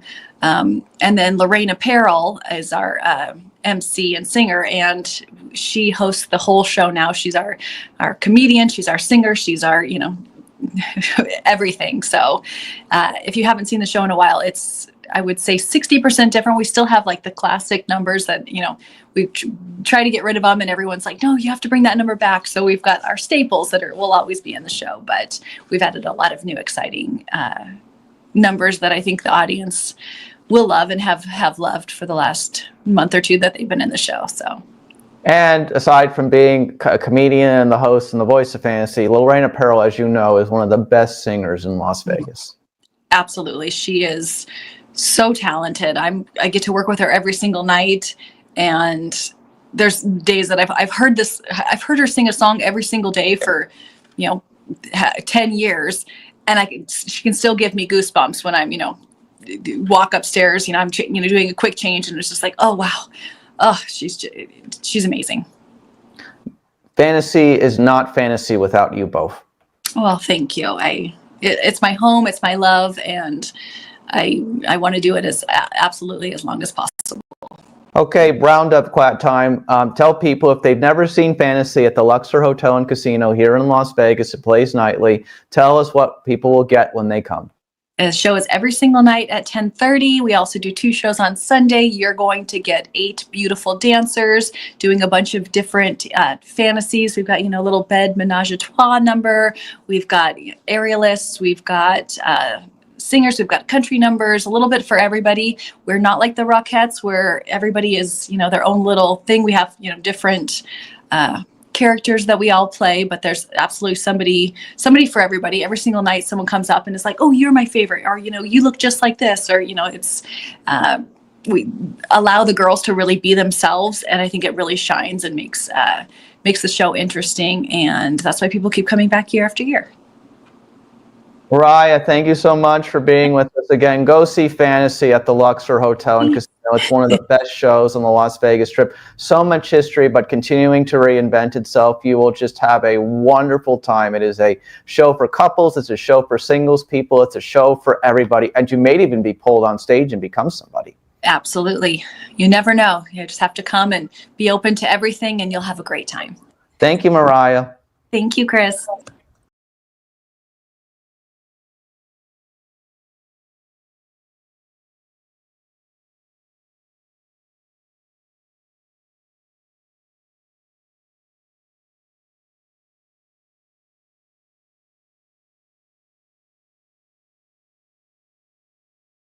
I'm Chris Yandak. Today on CYInterview, we welcome actress Corbin Reid. Run the World Season 2 premieres on Starz May 26th. Corbin, thanks so much for joining us on CYInterview today. How are you? I'm good. Thank you for having me. You're most welcome. So just to begin, before we get into anything else, congrats on recently getting married. How is married life? Thank you. Married life is great. We had actually been together for 7 years already before getting married. So there are some changes, of course, like it feels more official, once you have the wedding and you go through that sort of like experience together and saying your vows before your family and friends. But we were already basically married. So, but it's lovely to like make it official. Oh, the pictures were beautiful that were posted on your Instagram page. These days we got to go through the Instagram before we have somebody on as a guest. And I was just like, how pretty. Those are beautiful photos. It's always nice to see good news in the world, obviously, with everything that continues to go on. Go ahead. Sorry. It was really special having it there. Like in Jamaica, we did it in Negril. And my grandparents are from Jamaica. They grew up in Westmoreland and Clarendon. So I did grow up going to Jamaica, and my grandparents have passed away. They weren't at the wedding. So it was just a really nice way for me to feel close to them. And one of my grandparents basically like helped raise me. So it was just, she meant a lot to me. So it was nice to feel like she was there in spirit. And I definitely felt her spirit there. It's such a beautiful place. Truly wonderful and delightful, and thank you so much for the feel-good story of the day, as I like to say. So let's move forward and let's take our viewers through a timeline of your career, and let's just begin with the easiest one. Why did you want to be an actress? I started out doing theater. I started when I was like 5. I think the first play I ever did was called The Best Christmas Pageant Ever, which is probably have no idea what that is, but it was basically children's theater. And I'm from Minneapolis, Minnesota. It's a city where most people don't know there are the most theaters per capita in the country. So I did a lot of theater growing up, and I just got the bug early on. I did theater all through high school. And when it sort of came time for me to make a decision about whether or not I wanted to do it full time, it just was kind of a no-brainer for me. I was like, this is where I'm happiest. I feel most comfortable on stage. I feel most confident on stage. And, I was like, this is what I need to do. So I love telling stories however I can, whether it's writing or acting or directing. Like, I just love storytelling. So I went straight to Broadway and after college and did like a bunch of shows, and then was like, now I need to do TV and film. And then I moved to LA, and here we are. Well, going back a little bit, so I was going to ask that. So what did you take away after you finished your degree at the University of Michigan? You moved to New York, you get on all these different Broadway shows. What do you take away from all those experiences and where you are today? What do you mostly remember about all those moments? Oh, man. I think the synergy and the energy of a live audience and the connection that you get when you're on stage with a live audience, the laughter or the sort of like shock, like you can feel everything. And especially nowadays, it's like, so much Zoom is going on, so you don't get that. And then, when you're on set, it's very different for TV and film because it's like cut, like you can go back and redo it. But on stage, you get one shot. And if you mess it up, you mess it up. Of course you do it over and over again. So the mess ups are few and far between because it feels very but I think it's just the energy and the synergy and the connection that you get to an audience. It's exhilarating. Like it's really exciting. And the idea that you only have one chance, there's no breaks, besides intermission. And I also think doing Broadway was an incredible boot camp for me and gave me an incredible work ethic. Like, I don't feel like there's anything that I couldn't do. Like people are like, how do you memorize so fast? I'm like, I've done a lot of plays, I've done them and I've learned parts quickly. Like my first show I ever did was American Idiot. Wait, go ahead. No, did you want to finish? I'm sorry. I was just gonna say I was a swing and I had to memorize. I think they gave me 2 weeks to learn the lead of the show I understudied, and then I learned 2 other parts. and it's not just lines. It's like all the music. You have to know where they are on stage. You have to know when they're there. Like you have to know their specific choreography at different parts of the show. Like it gives your brain like this incredible workout. Oh, no denying it. So then moving forward, we're going to jump a little bit ahead, TV series, 1 season of How to Get Away with Murder, Viola Davis. Not much bigger than that as far as television goes. What did you take away from being in that 1 season? I was so nervous to meet Viola Davis. She obviously was my hero, Shiro. We'll call her Shiro. And I was so nervous. And I was like, oh, I probably won't even see her. Like I was playing the love interest of one of the leads on the show. And there was no guarantee that I was going to be in scenes with her or see her or anything. And then of course, day one, the minute I get to set, it's just me and her in the trailer, like 5 a.m. And I'm sitting right next to her. And she just treated me from day one like I belonged and like I'd always been there. And it's just so nice. And I got a lot of wisdom pearls from her. I learned a lot from her in a very short period of time. Even just watching her work, it is mesmerizing. Like I remember the first day I had like a hair test after I got the job. And I said, can I stay afterwards? And I'm just curious. I just want to watch for a little bit. And I just was watching her sort of in the shadows, like doing her lines and like just watch. She's such a powerhouse. And it was just so exciting. Like getting to be that up close and see somebody who's that talented and trained and just masterful at their craft work. And then to also just be that close to her and have her give me so much warmth and wisdom was just, what more could you ask for? Is there one Viola Davis takeaway?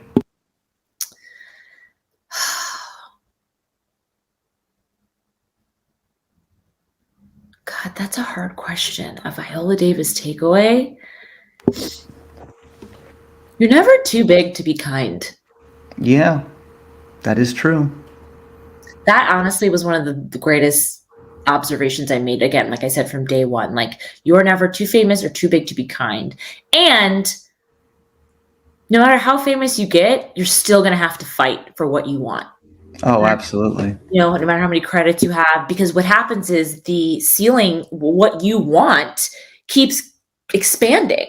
And so you have to keep fighting, I mean, that's how you grow as an artist. And I think people think, okay, well, you get to a certain level and things are just handed to you. And it's like, well, not if you're not just plateauing and you're just settling. It's like, she was telling me things that she was fighting for. And I was like, how?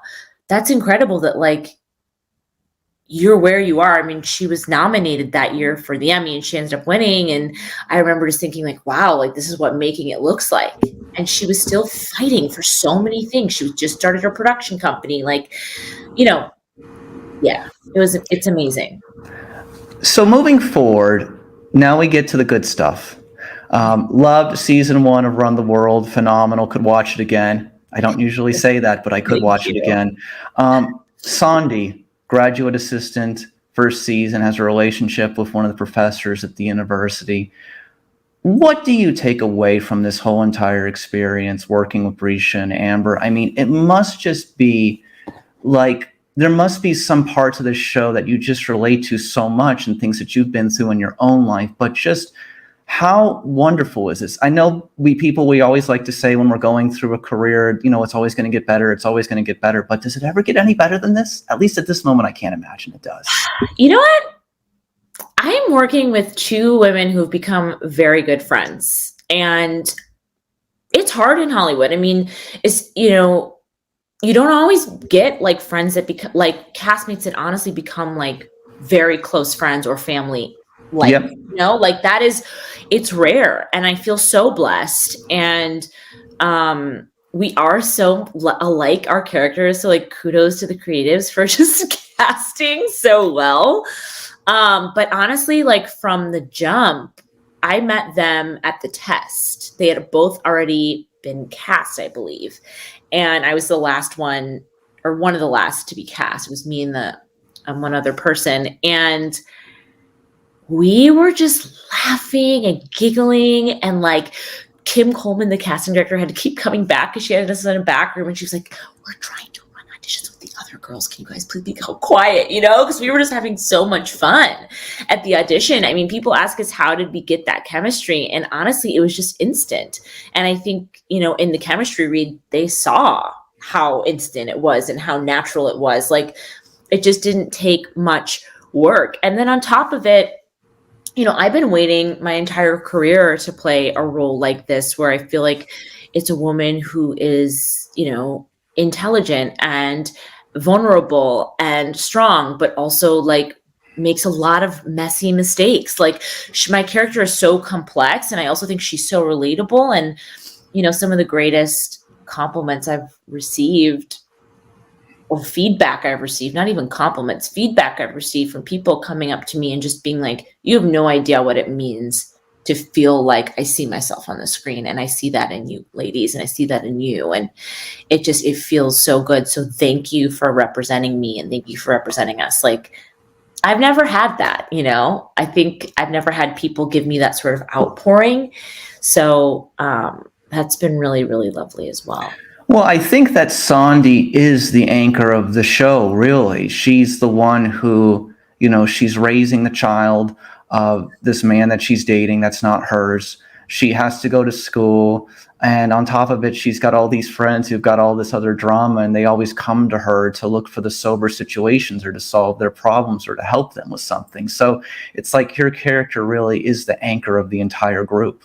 Totally. And well, what's interesting, because in season 2, you're going to see all kinds of changes with my character. It really, she's still fighting, she still is the anchor, but she's also grappling with, being the anchor for everybody, and at what cost to herself. So like in her relationship with her thesis advisor, it's like she is sort of thrust into this position that she ends up loving, but it's tough to focus on yourself and focus on your career when you're also like raising someone else's kid. And I think that becomes like a very big topic in season 2. And she also just finds other paths for what she wants and draws really strong boundaries. And I think it's beautiful to have both. It's like, you want to be a nurturer and a supporter and all these things, but you also need to take care of yourself. And like, she's young, like she needs to figure out what she wants. So season 2 is it's like, just when you thought you knew who she was, you get to see her do grapple with all these other things. So she feels taken for granted, is what you're telling me. Yeah, 100%. Okay, so then just as an overview, and we'll just get into this quickly, for the creative points of the people who watch Run the World, Ella, the character played by Andrea Bardot, not coming back. Is there at least going to be a mention of her character departing the show in the episode 1? Will it be an easy transition? And I know Tika Sumpter is now coming on the show with you guys. What is that going to look like? Yes, we absolutely. The first episode is very much dedicated to wrapping everything up, and she is mentioned and dealt with, and we deal with it, and I think in a very responsible way, and in a way that will leave people feeling like, okay, we can continue to watch these women and we still love these women, and let's see where all this goes. So I think they did a really good job of wrapping that up in a bow. And Tika did join us this season, and she is at the heart of my character, sort of the conflict that I was talking about earlier. So I had so much fun being on set with her and working with her. She's obviously a powerhouse, and I was so grateful that I got to have a scene partner like that. From the haves and the have-nots to Run the World. Yeah, well, and also, Mixed-ish. She's done a lot. Absolutely, yeah. No denying it. So how would you then overall define season 2 for everybody who's looking forward to it beginning on May 26th on Starz? I think it's you're not going to feel like it goes by as quickly. I will say that, and just in terms of people were complaining a lot last season that it was only 24 minutes. And I think because we were trying to focus on 4 women and really cover everyone, we weren't it was very much an ensemble show. But now you get to take your time a little bit more and sit in the storylines a little bit more, so you can kind of relish in each person's sort of journey. So I think it feels longer, even though it's not longer. The episodes actually are a little bit longer, but I think people will enjoy really getting to sit with each character and not feeling like the show is over as soon as it started. You're still going to get the laughs. You're still going to get the drama. You're still going to get, beautiful men to look at and, journey along with on the journey. The fashion is still there. It really just is like a beefed up version of season 1. I do not think people are going to be disappointed. We were so excited filming season 2, and Rochelle Williams, like, shout out to her, our showrunner. She really came in and took the reins and just did an incredible job. It's always hard. It's hard to top a season like that. Yep. One, I mean, the response was we knew it was good. We didn't know what the response was going to be. And it was very exciting. And it's hard to come in new and top something like that. But she did it. And I mean, she's done it before with Love Life, and she did it again with our show. So grateful for her. And I just think the writing's there, the chemistry's there, the drama, the fun, the fashion. Patricia Field came back again and, gave us those fabulous clothes, like gave us the Sex and the City treatment all over again. So it's just fun. It's fun for the eyes to look at and, the heart to watch. Oh, absolutely. There's no denying that. So, we've got beautiful women in great professions, lots of layers, lots of interesting things going on, lots of lessons. It's just an all-around show. You get to see these women at their best moments, at their lowest moments, and their most beautiful moments. It's just phenomenal. It really is. Thank you. So moving forward, one last question. Rosie O'Donnell comes in for an episode as a therapist. What was that like? Oh, it was so cool. She's so cool. Like, she's just cool. I don't know what else to say. She's so smart. She's so funny. She's so gracious. I was nervous. I was really nervous to work with her. I've seen her in so many things. And again, it was like another thing. Like, you look up to her, and our scene, that episode, we each only just sat in a room with her for like 6 hours. Poor Wow. Rosie, she like shot her entire episode, I think, in a day because she has a million things going on. And she just sat with each of us in a room for 6 hours. It was a therapy episode. Mm-hmm. And, but it was so cool, like getting to act with her, opposite her. And she's just as smart and funny as you would imagine her to be, and gracious and kind. And yeah, I don't know what else to say. It was awesome. Spoke with her years ago when she was doing another project on CYInterviews. She's just a very down-to-earth human being. It's the best way to explain it. Everybody is treated the same, I think, is the best way to say it. Yes, an egalitarian, 100%. Another person who you're just like, you meet and you're not disappointed. And the thing that stands out to you is like, she's so famous. She could be one way, but she just she sees everyone, and everyone matters. And absolutely. That to me in this business is priceless. There's a lot of people who you get smoke blown up your butt, and you have to that can make a lot of people float away, and you got to remember, you didn't get here alone, and everybody matters. And it means a lot too. You have to remember the influence you're having. Everyone's watching you.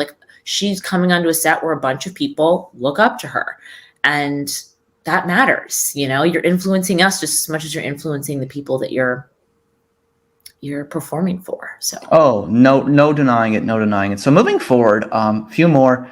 You also have a passion away from the acting stage for interior design. Tell me about that. Yeah. So I bought a home during the pandemic, and it's a new build, and I did not know that I was this passionate about it, but really it started with me just loving to create things. And I've gotten really into millwork and woodworking, building things or doing millwork in my home to give it character, and architecture and decor and antiques. Honestly, when I was in New York filming season 2, I had lived in the city for years, so I wasn't amazed by New York. I feel like I've seen a lot of New York, so I wasn't dying to explore New York. What I did discover was Hudson, which is a beautiful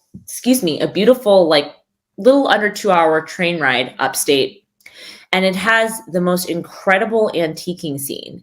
And so honestly, I think I went up 7 weekends and just went antique shopping, or I just get really inspired by objects again that have a story. And I I guess that's just like the through line of my life. I love stories, and I sort of discovered through buying a home and having to furnish and decorate a home that, my creativity translated to this medium as well, and it just sort of exploded all over my house. So it's been fun to share. I do have a YouTube channel called Story Design, and I share like my DIY projects and my woodworking and, my tidbits that I've learned along the way with people, and they seem to be enjoying it. So it's a fun hobby. Yeah, we'll link to it at the bottom of the CY interview on all the different pages we have, of course. Yay, And so moving forward now, of course, CY Interviews based here in Las Vegas. Last year, you were here in Las Vegas. I saw there was one picture of you at the Aria Resort and Casino with the pool there.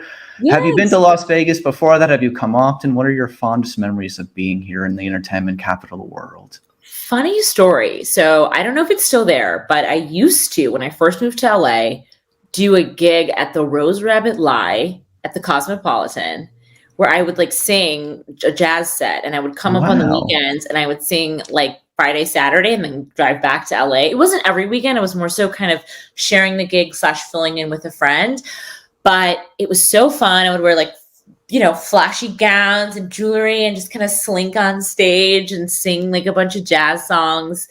And it was just like a fun way to perform live. I love Vegas. I think it's an awesome opportunity for people to like get intimate with artists that, you can't, when you're in like a massive stadium, it doesn't feel as exciting. Whereas like in Vegas, you can kind of get a little bit closer in a way. It feels like when we were up there, that picture you saw, my husband got us tickets to John Legend, and we were like right there in this theater, and it just felt like you could like reach out and touch him. And it was an awesome experience. So yeah, I've been a frequenter of Vegas, and I've stayed at the Cosmopolitan and performed there many times. Is that still there, the Rose Rabbit Lie? I do not know, honestly, to tell you the truth, but we will have a few questions after the CY interview is over and a couple fun facts for you, actually. But moving forward, what do you want people to know about you that we don't?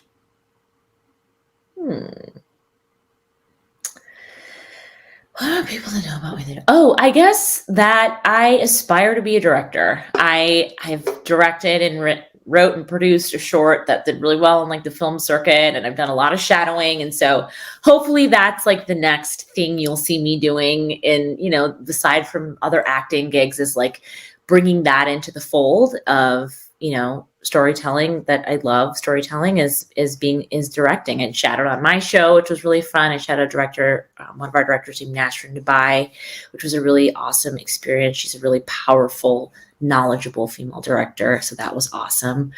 And yeah, so hopefully you can find me one day directing. I think anything is possible these days in show business. We've seen it, and we are getting to a point in Hollywood where actors are now producing, actors are now directing TV episodes, they're directing movies. Everybody's basically wanting to do a little bit of everything. It's not the same Hollywood of even 10 years ago.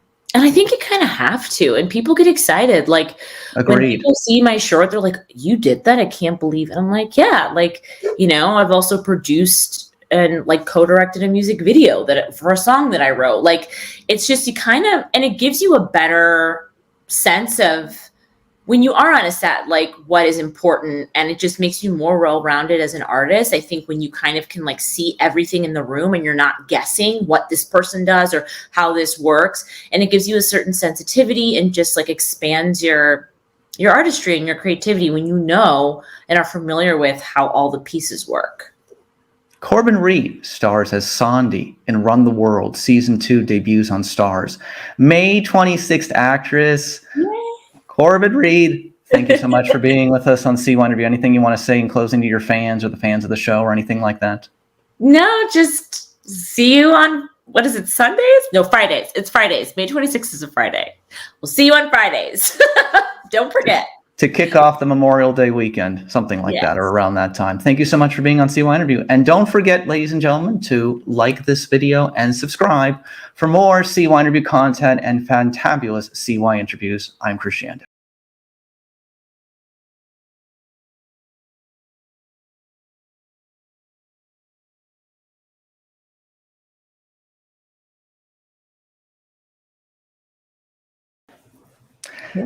This is Chris Yandek for CYInterview. Today on the debut episode of CYInterview on YouTube, we welcome actress Kiara Barnes from the hit Fox TV show Fantasy Island. Kiara, thanks so much for being with us on CYInterview today. How are you?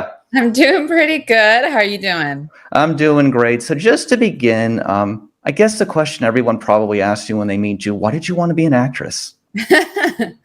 Yes, that is a common question, but it is a good question. I have always, like, since I was super young, been infatuated with performing, singing.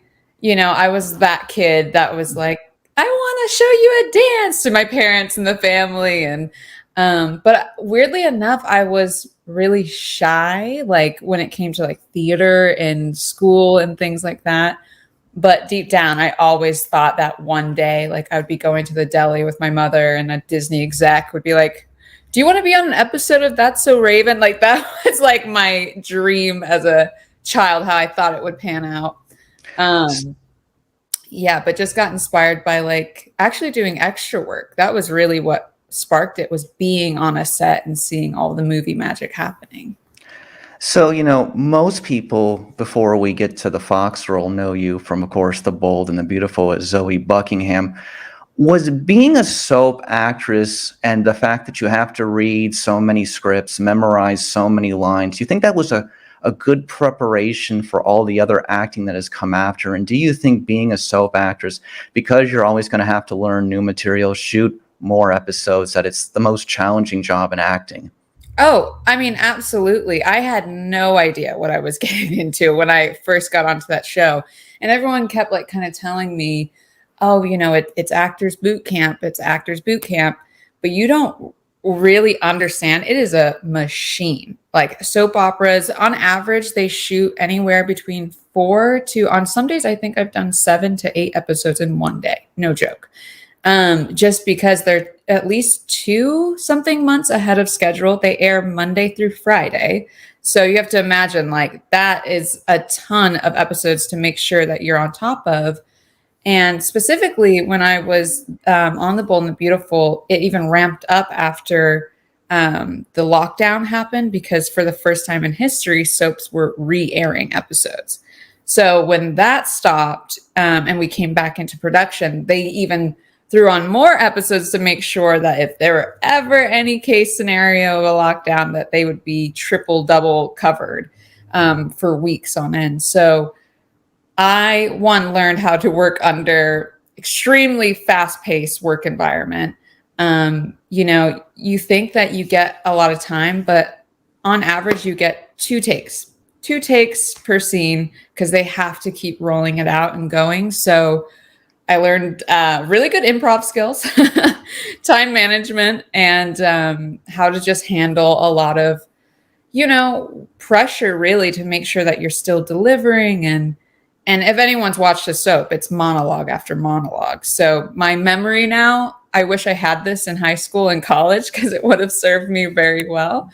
But now it's great, because if I get any last minute changes on anything else I do, it's like, okay, nothing, you know. What did you major in college?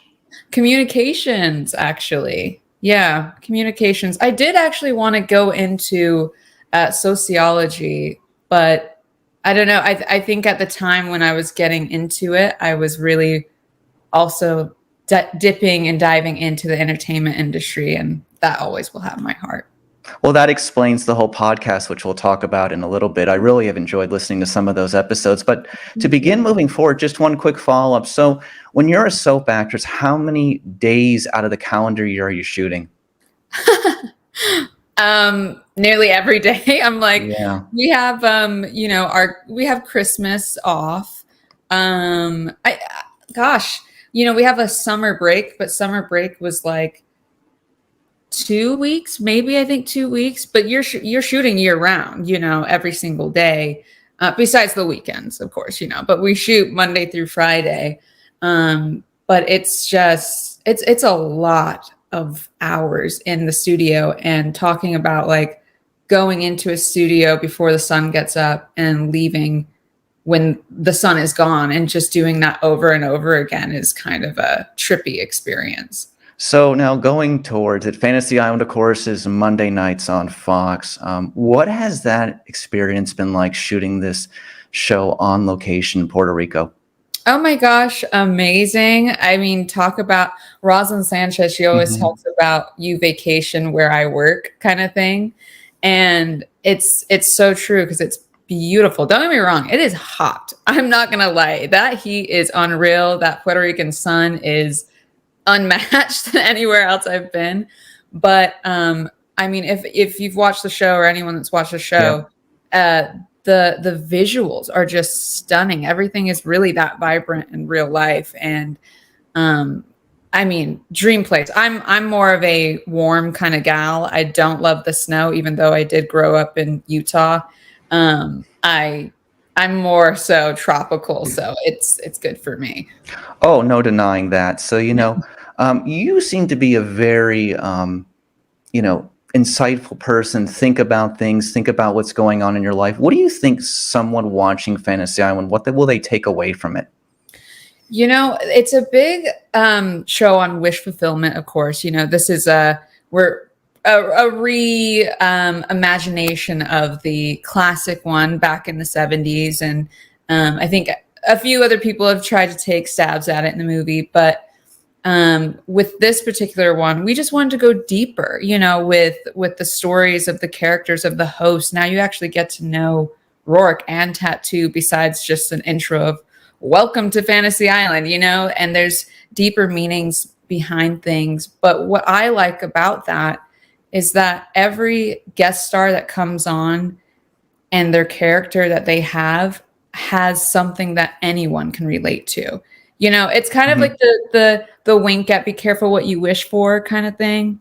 But at the same time, it's very therapeutic to watch. And at least that's been my experience of acting on the show, is it's been very therapeutic as an actor to have such deep stories. Even though they keep it fun and cute because it's Fox, they still do the extra walk and the extra effort to make it relatable. And there's been plenty of people that have watched the show and reached out and been like, wow, like, thank you so much for that episode. That made me think of my mother, and like she passed, and that was kind of really just comforting to watch, and it reminded me of her and stuff like that. So it's nice to know that the writers are using even their real scenarios of life experience and putting it into the work.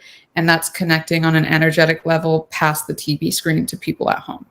Well, speaking of some of these guest stars, a former Las Vegas headliner, Marie Osmond, Terry Hatcher, what has it been like to have these, show business stars come on to your special location for different episodes?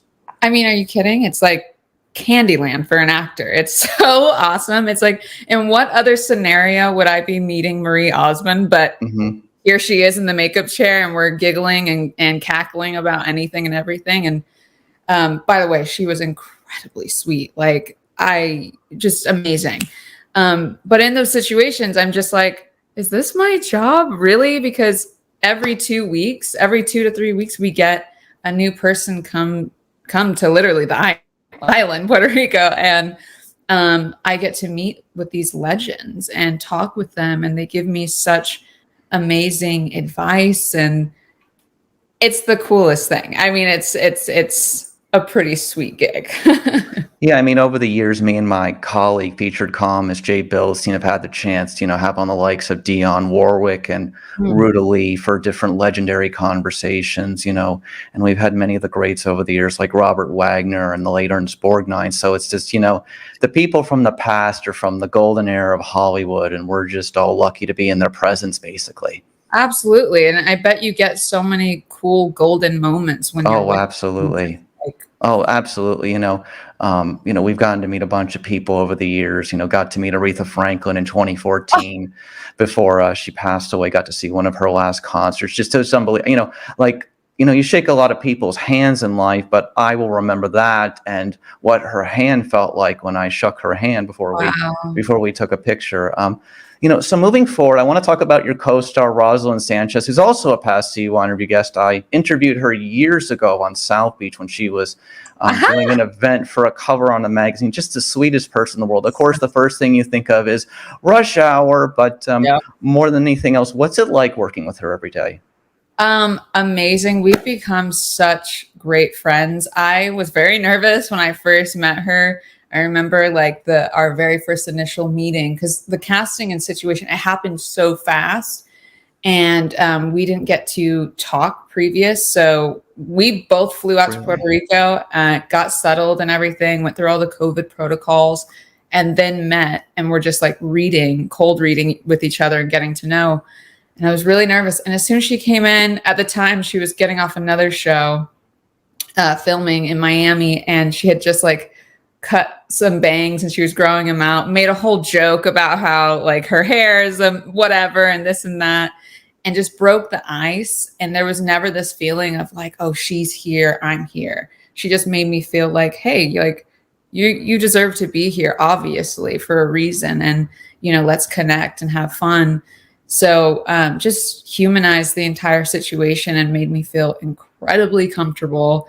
She's freaking hilarious. Like I can't stop laughing around her. And same with John Gabriel Rodriguez. He's like another amazing friend. We just got incredibly lucky. I'm not just saying this because I know that it's not like this on every set. Not everyone connects so well, but we just, if they're ever the bloopers that they took during our filming, because we played them at the like finale, like end party for season 2, you'll see how much we are just cracking up all day long. So she's just wonderful, wonderful woman. So compared to a soap, how many takes do you get on a TV series? Oh yeah, it's amazing. When I got there, I was like, wow, you get more than 2 to 3 takes. So much so that, we've been shooting this one scene for like almost an hour, like, wow, this is so great. I'm laid back, man. I am just chilling because I'm so used to fast. And so now it's just trained me to be on a film set or, working in TV and just being totally relaxed. I've been in the high pressure situation that this is like perfect. So let's talk about your Talk Theory podcast. They always say that if you can have a conversation with yourself, record it, and then broadcast it to other people, and you can do that for a long time, you're quite the one who can have a conversation with yourself. And I think in your podcast series, you do, but you do it so well that 20 minutes or whatever it is passes by so quickly. So what side of this, where does this come from? Has this always been something that you like to think about your life and then kind of share it with other people? Because you really do a good job of that. Oh, well, thank you so much, Chris. I really appreciate that. That's very kind for you to share. For a while, for the past like 2 or 3 years, I wanted to make a podcast, but I was just kind of shy and nervous and, like, oh, does the world really need another podcast? You know how everyone feels when they want to do that one thing that they actually love to do. And I have just had so much experiences within my life and seeing so much change and having friends around me that I would share these things with, and they'd be like, Kiara, this is like really cool stuff. Like you could impact people's lives just telling about your own experience. What do you have to lose? The right people will find you, kind of thing. And so after season 2, I was like, okay, you know what? I'm going to come home and just do it. And I'm passionate about it and about the spirituality, manifesting, and all of that because I've lived it and I've seen my life do a complete 180. I used to be in a very different place mentally and just what I thought was possible for my life versus where I am right now. And it's all been through self-help and healing and going inward. And so my thing is I'm not, a gatekeeper. I'm like, I'm so excited when I find something cool. I'm a sharer too. If you ever go out to dinner with me or a lunch or anything like that, and if I have something delicious, I'm like, you have to try that. I'm just always, because I have an affinity of seeing people happy and really excited. It's like my favorite thing to go to a certain restaurant where the chef loves what he does and he's just joyous about making the food, or even going somewhere to go shop, but that person loves fashion, so they love, it's a different energy when you're around people that are truly passionate about what they do, because it just transmits to you. So yeah, I'm just a big sharer at heart, and I love seeing people succeed and do new things. And if I can share the things that I've done to help ease that way along, then here you go, have a free for all. It's just kind of, and also it's therapeutic to just kind of talk things out as well. Oh, absolutely. So, talking about, I listened to, 4 or 5 of the episodes over the last week as we were getting ready for this CYInterview debut on YouTube today with you. And I'm just going to dive into it because Valentine's Day is coming up, but I really liked your relationship episode. And I thought about something that is just kind of connecting to you as an actress, but just in general. I think we grow up watching soap operas and movies and TV shows and so many other things, and we consume so much, and we think, as you say, some people think love should be hard, but really love should be easy. In that, I think you explained it well, that a relationship, when you find someone who you really connect with and it's working out, it just flows so naturally and easy. Mm-hmm. And I think the reality is that in this day and age today, that we have to come to the realization that not everybody is for everybody. Something happens, comes and goes. No one is going to match up with anybody 100%. But the reality of what it comes down to, love should be easy because both people should be on the same page. And I think you, in that episode about love and relationships and your experiences, described it so well, and I related to it so much. Thank you. Yeah, it's been very interesting too. And, I've just decided to be as transparent as possible with the podcast. And that's why I talk about, going through a breakup and the healing stages of that, and then getting back into dating. And, I was in a relationship for 4 years and then getting out of that and being like, whoa, I don't even know this world anymore. What's going on? What is the dating apps, and just like kind of, falling my way through it. But I'm glad that I did and experienced those things, because it strengthened the knowing, the uncertainty ended up strengthening the knowing of what it is that I do value in a partner. And I realized that our reality is really what we say it to be. So in that episode, I say, if you think and you believe that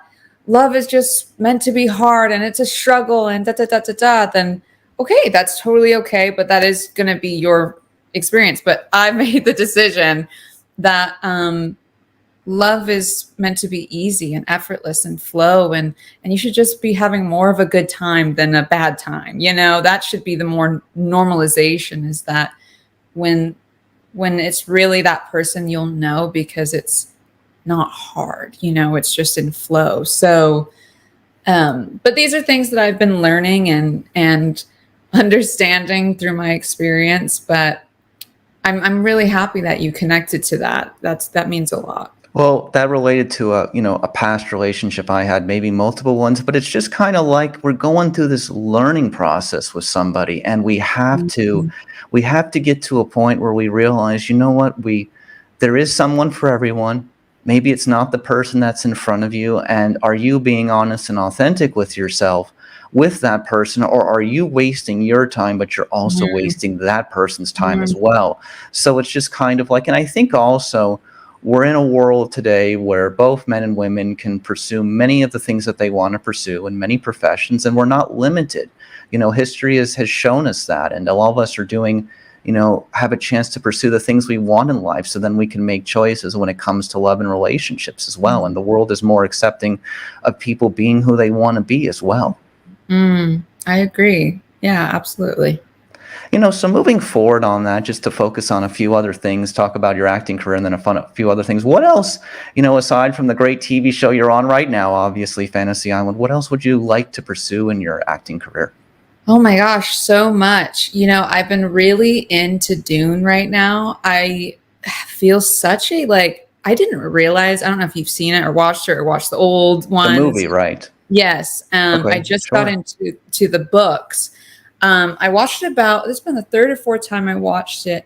And every time I watch it, something pops out at me. Because for me, it was really the cinematography for the first time that I've seen something in a long while where I've been like, ooh, this is very interesting. And it's just really deep, and the whole movie is really about getting through fear and breaking through that. And I love film and TV that I can connect with spirituality and life and the idea of timelines and space. Even the Doctor Who verse is really intriguing to me. Kind of sci-fi stuff is really, really fun just because I'm so intrigued by the fact that we're all these humans with these souls on this earth that's spinning around in the galaxy. It's all very heady. And so I find it interesting when people kind of inject and insert that in movies about energy, time, space, and what our mental capabilities can actually change. So I'm really intrigued within sci-fi space because usually that's where they do all that kind of fun, trippy stuff. I love, Dune. I would love, this dream role is to play Storm in the Marvelverse. That would be so cool. I'm open.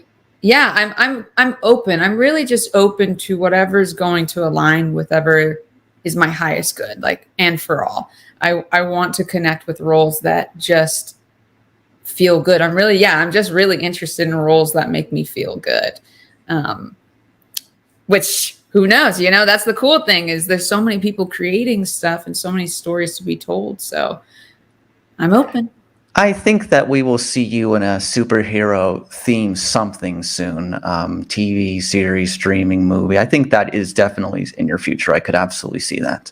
Thank you. Yeah, that'd be awesome. I love action. I love that stuff. So, hey, I'm here. We'll see what happens. So being from the West Coast, growing up in Utah, living in Los Angeles, Las Vegas is a 45-minute plane ride away. Any Vegas memories? Have you been here? Any stories? Planning to come here? I need a redo of Vegas. I went once when I was young, when I was 19. Well, that's different. Yeah, I think I was 19 or 20. I went with a friend and me where and her. You can't do very much.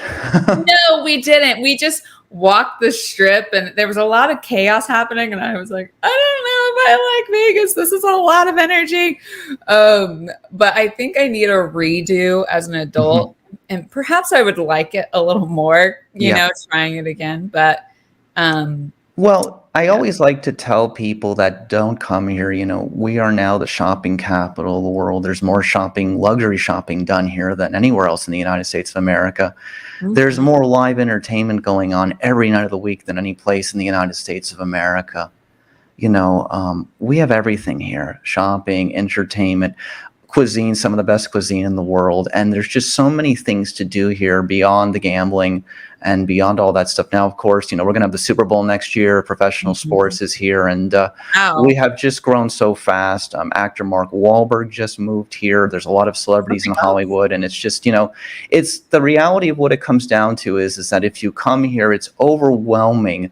But if you plan ahead, it won't be overwhelming. I always tell people, well, come up with a plan before you come here, because then you're just kind of, you're sucked into the vortex of, what's around me and what's going on and this kinds of things like that. So, we get over 40 million people a year, but it's just, living here and getting to experience the entertainers and the live entertainment is unbelievable. And, definitely, you got to come here at some point, and maybe we'll do a live in-person segment as well. But That would be great. So, moving forward, I just want to say, in closing on your podcast, very well insightful stuff. I think if most people listen to it and they didn't know you were an actress, they probably think that you were just, a radio host or someone with a psychology degree or something like that, because you're just very expressive in what you say. I guess the thing of what it comes down to is that what have other people taken away from your podcast? Friends, family, things like that. What have they said to you about it?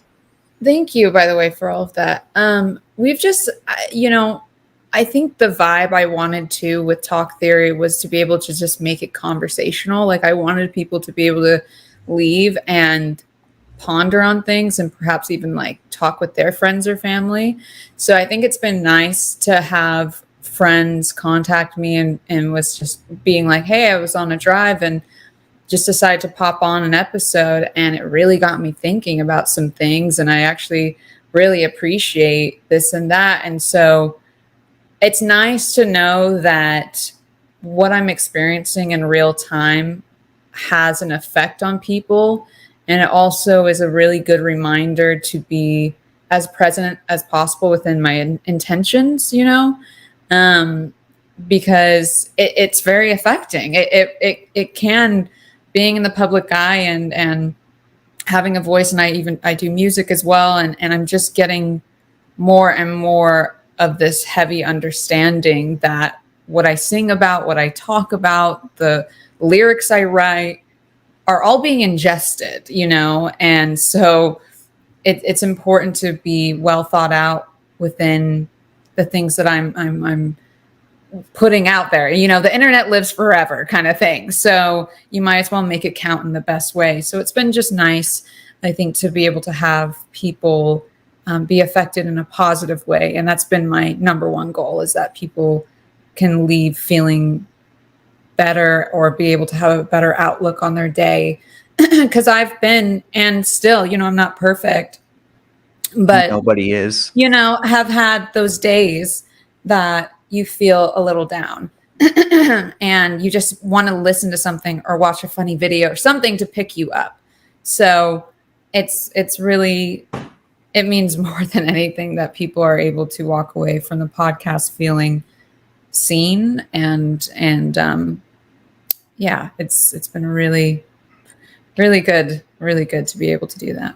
Well, we have on, CYInterview has covered Hollywood celebrities, newsmakers, presidential candidates, doctors, lawyers, all kinds of things. So we have on a lot of different, educated and thought-provoking people. So I always enjoy thought-provoking content, whether I'm reading it, whether I'm listening to it. So it's like, when we knew that we were going to have you on CYInterview, I knew that I had to listen to a couple of the episodes, because of course we were going to talk about that also. And, one of the things you brought up in closing, last couple of topics, of course, you also have a music background. So tell us a little bit about your singing. Yes. So my artist name is Kiki Barnes. And it's all just, I really love neo soul. I really love, acoustic. I'm inspired by like Amy Winehouse. I'm inspired by, the greats, Ray Charles. I'm inspired, I guess more modern, even Adele. I just love people who sing from their heart. And so I'm not properly trained within guitar, or I can't read music, but I do know how to listen for a good sound. So I'm self-taught in guitar, electric guitar, and the ukulele and the piano. Mm-hmm. And music's something that's always come really easy to me. And so I have Sirens to the Moon, which is an EP that's out. That was all about self-development. Another EP called Rebirth, and it was just like kind of me coming into this new version of myself. And this new EP or possible album that I'm making is called Home. And it's just all about not looking for value and validation and any outsources, but just me. And finally being comfortable with Kiara and my voice, and not trying to be the pop singer, not trying to be the R&B singer, but just making sounds that I like. So that's what Home is about. And that is hopefully coming out in May to June. So I'm really, really excited. But yeah, I've always had a passion for, you know, neo soul and jazz and funk and that kind of stuff.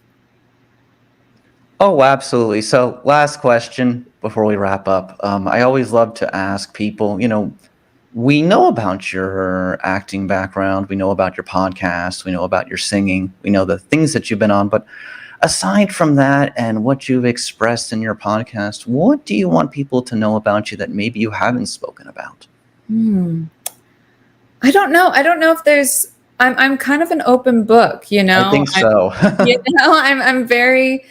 I love people. I love people, and I love connecting and connection. And I'm a creator, and so, you know, I think within my career, even outside of acting, is that I just want to make connections and be able to create art, even outside of music, but writing. I'm currently writing a film right now called In Between the Dust. And for example, it's just like, I've seen a lot of indie films, you know, A24 kind of style, that younger YA content. And I just felt like, wow, I love these films, but there's not a ton of people that look like me, you know, and why not? Oh, maybe I should be writing these stories. Because if it's not me, then when is it going to happen? You know, you can only wait for so long for things to be created. Just as I'm sure, you know, starting off with your career, it's like, you know, you just have to just go, I'm going to do it, and just start somewhere. So, you know, I'm just really, I value creativity and expanding and connection. And so I'm pretty much an open book, and I just love to share, and I don't know, I'm just Kiara, I guess. I think the thing is that, you know, me, my colleague, Jay Bildstein, CYInterview, my career as a podcaster, which goes all the way back to 2000 when I was 15 years old, now 37. You know, the reality of what it comes down to is that I just wanted to start talking to people, and then it was one subject and then another subject and another subject, and now we just cover everything. And, you know, today we are, you know, from all of the over more than 1,000 audio CYInterviews now joining. And thank you for being our first guest on CYInterviews YouTube channel here in Las Vegas. We hope you come back. We will have you back if you'd like for other discussions and segments with a variety of other people and yourself. And for our listeners and watchers today, of course, go to CYInterview, the letter CY, the word interview.com, to check out everything daily at CYInterview. Of course, you can also find us on Facebook, CYInterview, the letter CY, the word interview, over 300,000 subscribers and followers worldwide. And of course, if you like this video, like it, subscribe to it. Kiara, thank you so much for joining us on the debut episode of CYInterview on YouTube. Anything you'd like to add in closing? I'm just really happy to be here. Thanks for having me, Chris. And thanks for everyone watching and tuning in. And Fantasy Island, Mondays, and Talk Theory podcast. Yes, perfect. Thank you. You're welcome. Okay.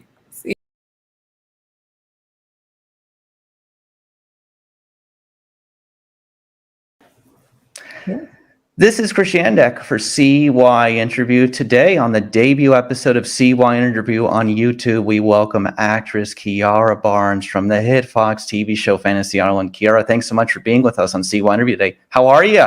I'm doing pretty good. How are you doing? I'm doing great. So just to begin, I guess the question everyone probably asks you when they meet you, why did you want to be an actress? Yes, that is a common question, but it is a good question. I have always, like, since I was super young, been infatuated with performing, singing. You know, I was that kid that was like, I want to show you a dance to my parents and the family. And, but weirdly enough, I was really shy, like when it came to like theater and school and things like that. But deep down, I always thought that one day, like, I would be going to the deli with my mother and a Disney exec would be like, do you want to be on an episode of That's So Raven? Like, that was like my dream as a child, how I thought it would pan out. Yeah, but just got inspired by like actually doing extra work. That was really what sparked it, was being on a set and seeing all the movie magic happening. So, you know, most people, before we get to the Fox role, know you from, of course, The Bold and the Beautiful as Zoe Buckingham. Was being a soap actress and the fact that you have to read so many scripts, memorize so many lines, do you think that was a good preparation for all the other acting that has come after? And do you think being a soap actress, because you're always going to have to learn new material, shoot more episodes, that it's the most challenging job in acting? Oh, I mean, absolutely. I had no idea what I was getting into when I first got onto that show. And everyone kept like kind of telling me, oh, it's actors boot camp. It's actors boot camp.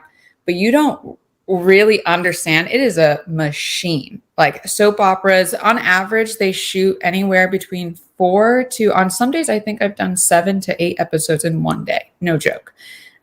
Just because they're at least 2 something months ahead of schedule. They air Monday through Friday. So you have to imagine like that is a ton of episodes to make sure that you're on top of. And specifically when I was on The Bold and the Beautiful, it even ramped up after the lockdown happened, because for the first time in history, soaps were re-airing episodes.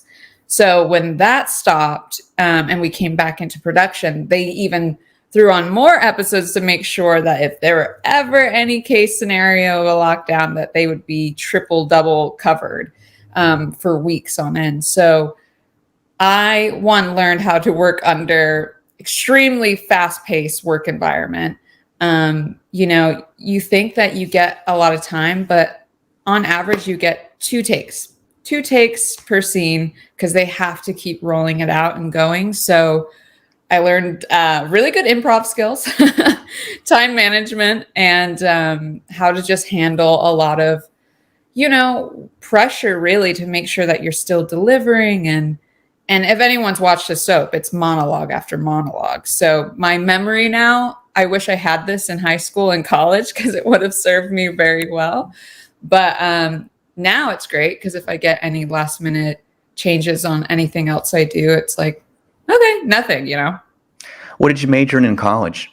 Communications, actually. Yeah, communications. I did actually want to go into sociology, but I don't know. I think at the time when I was getting into it, I was really also dipping and diving into the entertainment industry, and that always will have my heart. Well, that explains the whole podcast, which we'll talk about in a little bit. I really have enjoyed listening to some of those episodes. But to begin moving forward, just one quick follow-up. So when you're a soap actress, how many days out of the calendar year are you shooting? Nearly every day. I'm like, Yeah. we have, we have Christmas off. We have a summer break, but summer break was like 2 weeks, maybe, I think 2 weeks, but you're shooting year round, every single day, besides the weekends, of course, but we shoot Monday through Friday. But it's just, it's a lot of hours in the studio, and talking about like going into a studio before the sun gets up and leaving when the sun is gone, and just doing that over and over again is kind of a trippy experience. So now going towards it, Fantasy Island, of course, is Monday nights on Fox. What has that experience been like, shooting this show on location in Puerto Rico? Oh my gosh, amazing. I mean, talk about Rosalind Sanchez. She always talks about you vacation where I work kind of thing.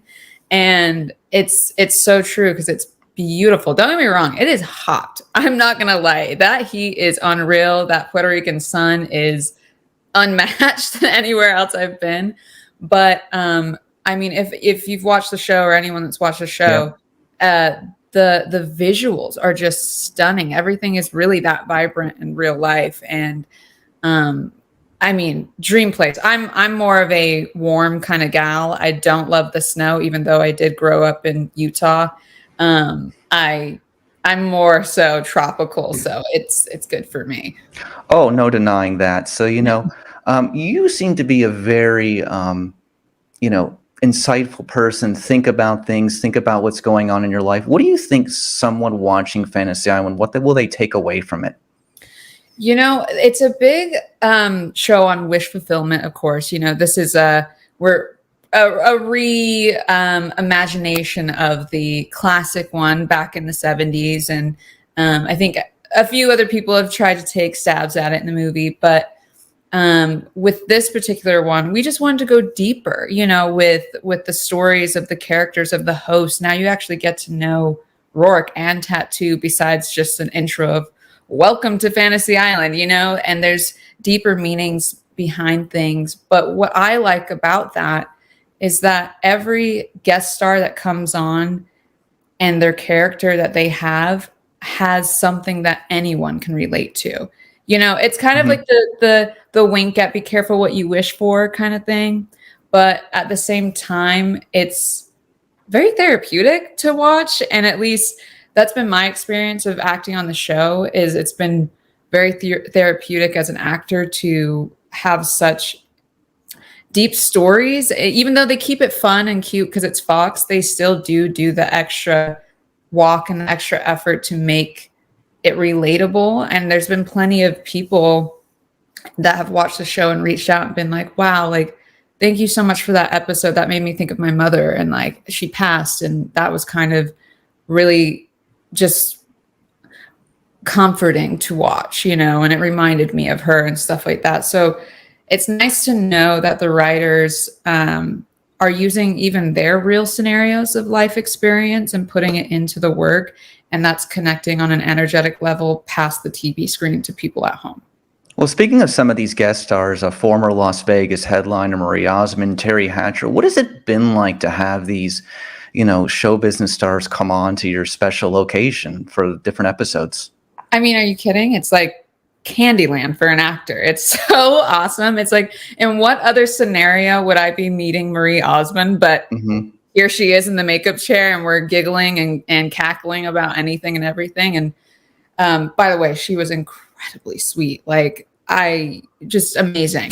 But in those situations, I'm just like, is this my job really? Because every 2 to 3 weeks, we get a new person come to literally the island, Puerto Rico. And I get to meet with these legends and talk with them, and they give me such amazing advice, and it's the coolest thing. I mean, it's a pretty sweet gig. Yeah, I mean, over the years, me and my colleague, featured columnist Jay Bilstein, have had the chance to, you know, have on the likes of Dionne Warwick and Ruta Lee for different legendary conversations, you know, and we've had many of the greats over the years, like Robert Wagner and the late Ernst Borgnine. So it's just, you know, the people from the past are from the golden era of Hollywood, and we're just all lucky to be in their presence, basically. Absolutely. And I bet you get so many cool golden moments when you're absolutely. Oh, absolutely. You know, we've gotten to meet a bunch of people over the years, you know, got to meet Aretha Franklin in 2014 before she passed away, got to see one of her last concerts. Just so unbelievable, you know, like, you know, you shake a lot of people's hands in life, but I will remember that and what her hand felt like when I shook her hand before we took a picture. You know, so moving forward, I want to talk about your co-star, Rosalind Sanchez, who's also a past CYInterview guest. I interviewed her years ago on South Beach when she was doing an event for a cover on a magazine. Just the sweetest person in the world. Of course, the first thing you think of is Rush Hour, but more than anything else, what's it like working with her every day? Amazing. We've become such great friends. I was very nervous when I first met her. I remember like our very first initial meeting, because the casting and situation, it happened so fast, and we didn't get to talk previous. So we both flew out to Puerto Rico, got settled and everything, went through all the COVID protocols, and then met, and we're just like cold reading with each other and getting to know. And I was really nervous. And as soon as she came in, at the time she was getting off another show, filming in Miami, and she had just like cut some bangs and she was growing them out, made a whole joke about how like her hair is whatever and this and that, and just broke the ice. And there was never this feeling of like, oh, she's here, I'm here. She just made me feel like, hey, like you deserve to be here, obviously, for a reason. And, you know, let's connect and have fun. So just humanized the entire situation and made me feel incredibly comfortable. She's freaking hilarious. Like I can't stop laughing around her. And same with John Gabriel Rodriguez. He's like another amazing friend. We just got incredibly lucky. I'm not just saying this because I know that it's not like this on every set. You know, not everyone connects so well, but we just, if they're ever the bloopers that they took during our filming, because we played them at the like finale, like end party for season 2, you'll see how much we are just cracking up all day long. So she's just wonderful woman. So compared to a soap, how many takes do you get on a TV series? Oh yeah, it's amazing. When I got there, I was like, wow, you get more than 2 to 3 takes. So much so that, we've been shooting this one scene for like almost an hour, you know, like, wow, this is so great. I'm laid back, man. I am just chilling because I'm so used to fast. And so now it's just trained me to be on a film set or, you know, working in TV and just being totally relaxed. You know, I've been in the high pressure situation that this is like perfect. So let's talk about your Talk Theory podcast. They always say that if you can have a conversation with yourself, record it, and then broadcast it to other people, and you can do that for a long time, you're quite the one who can have a conversation with yourself. And I think in your podcast series you do, but you do it so well that 20 minutes or whatever it is passes by so quickly. So what side of this, where does this come from? Has this always been something that you like to think about your life and then kind of share it with other people? Because you really do a good job of that. Oh, well, thank you so much, Chris. I really appreciate that. That's very kind for you to share. For a while, for the past like 2 or 3 years, I wanted to make a podcast, but I was just kind of shy and nervous and, you know, like, oh, does the world really need another podcast? You know how everyone feels when they want to do that one thing that they actually love to do.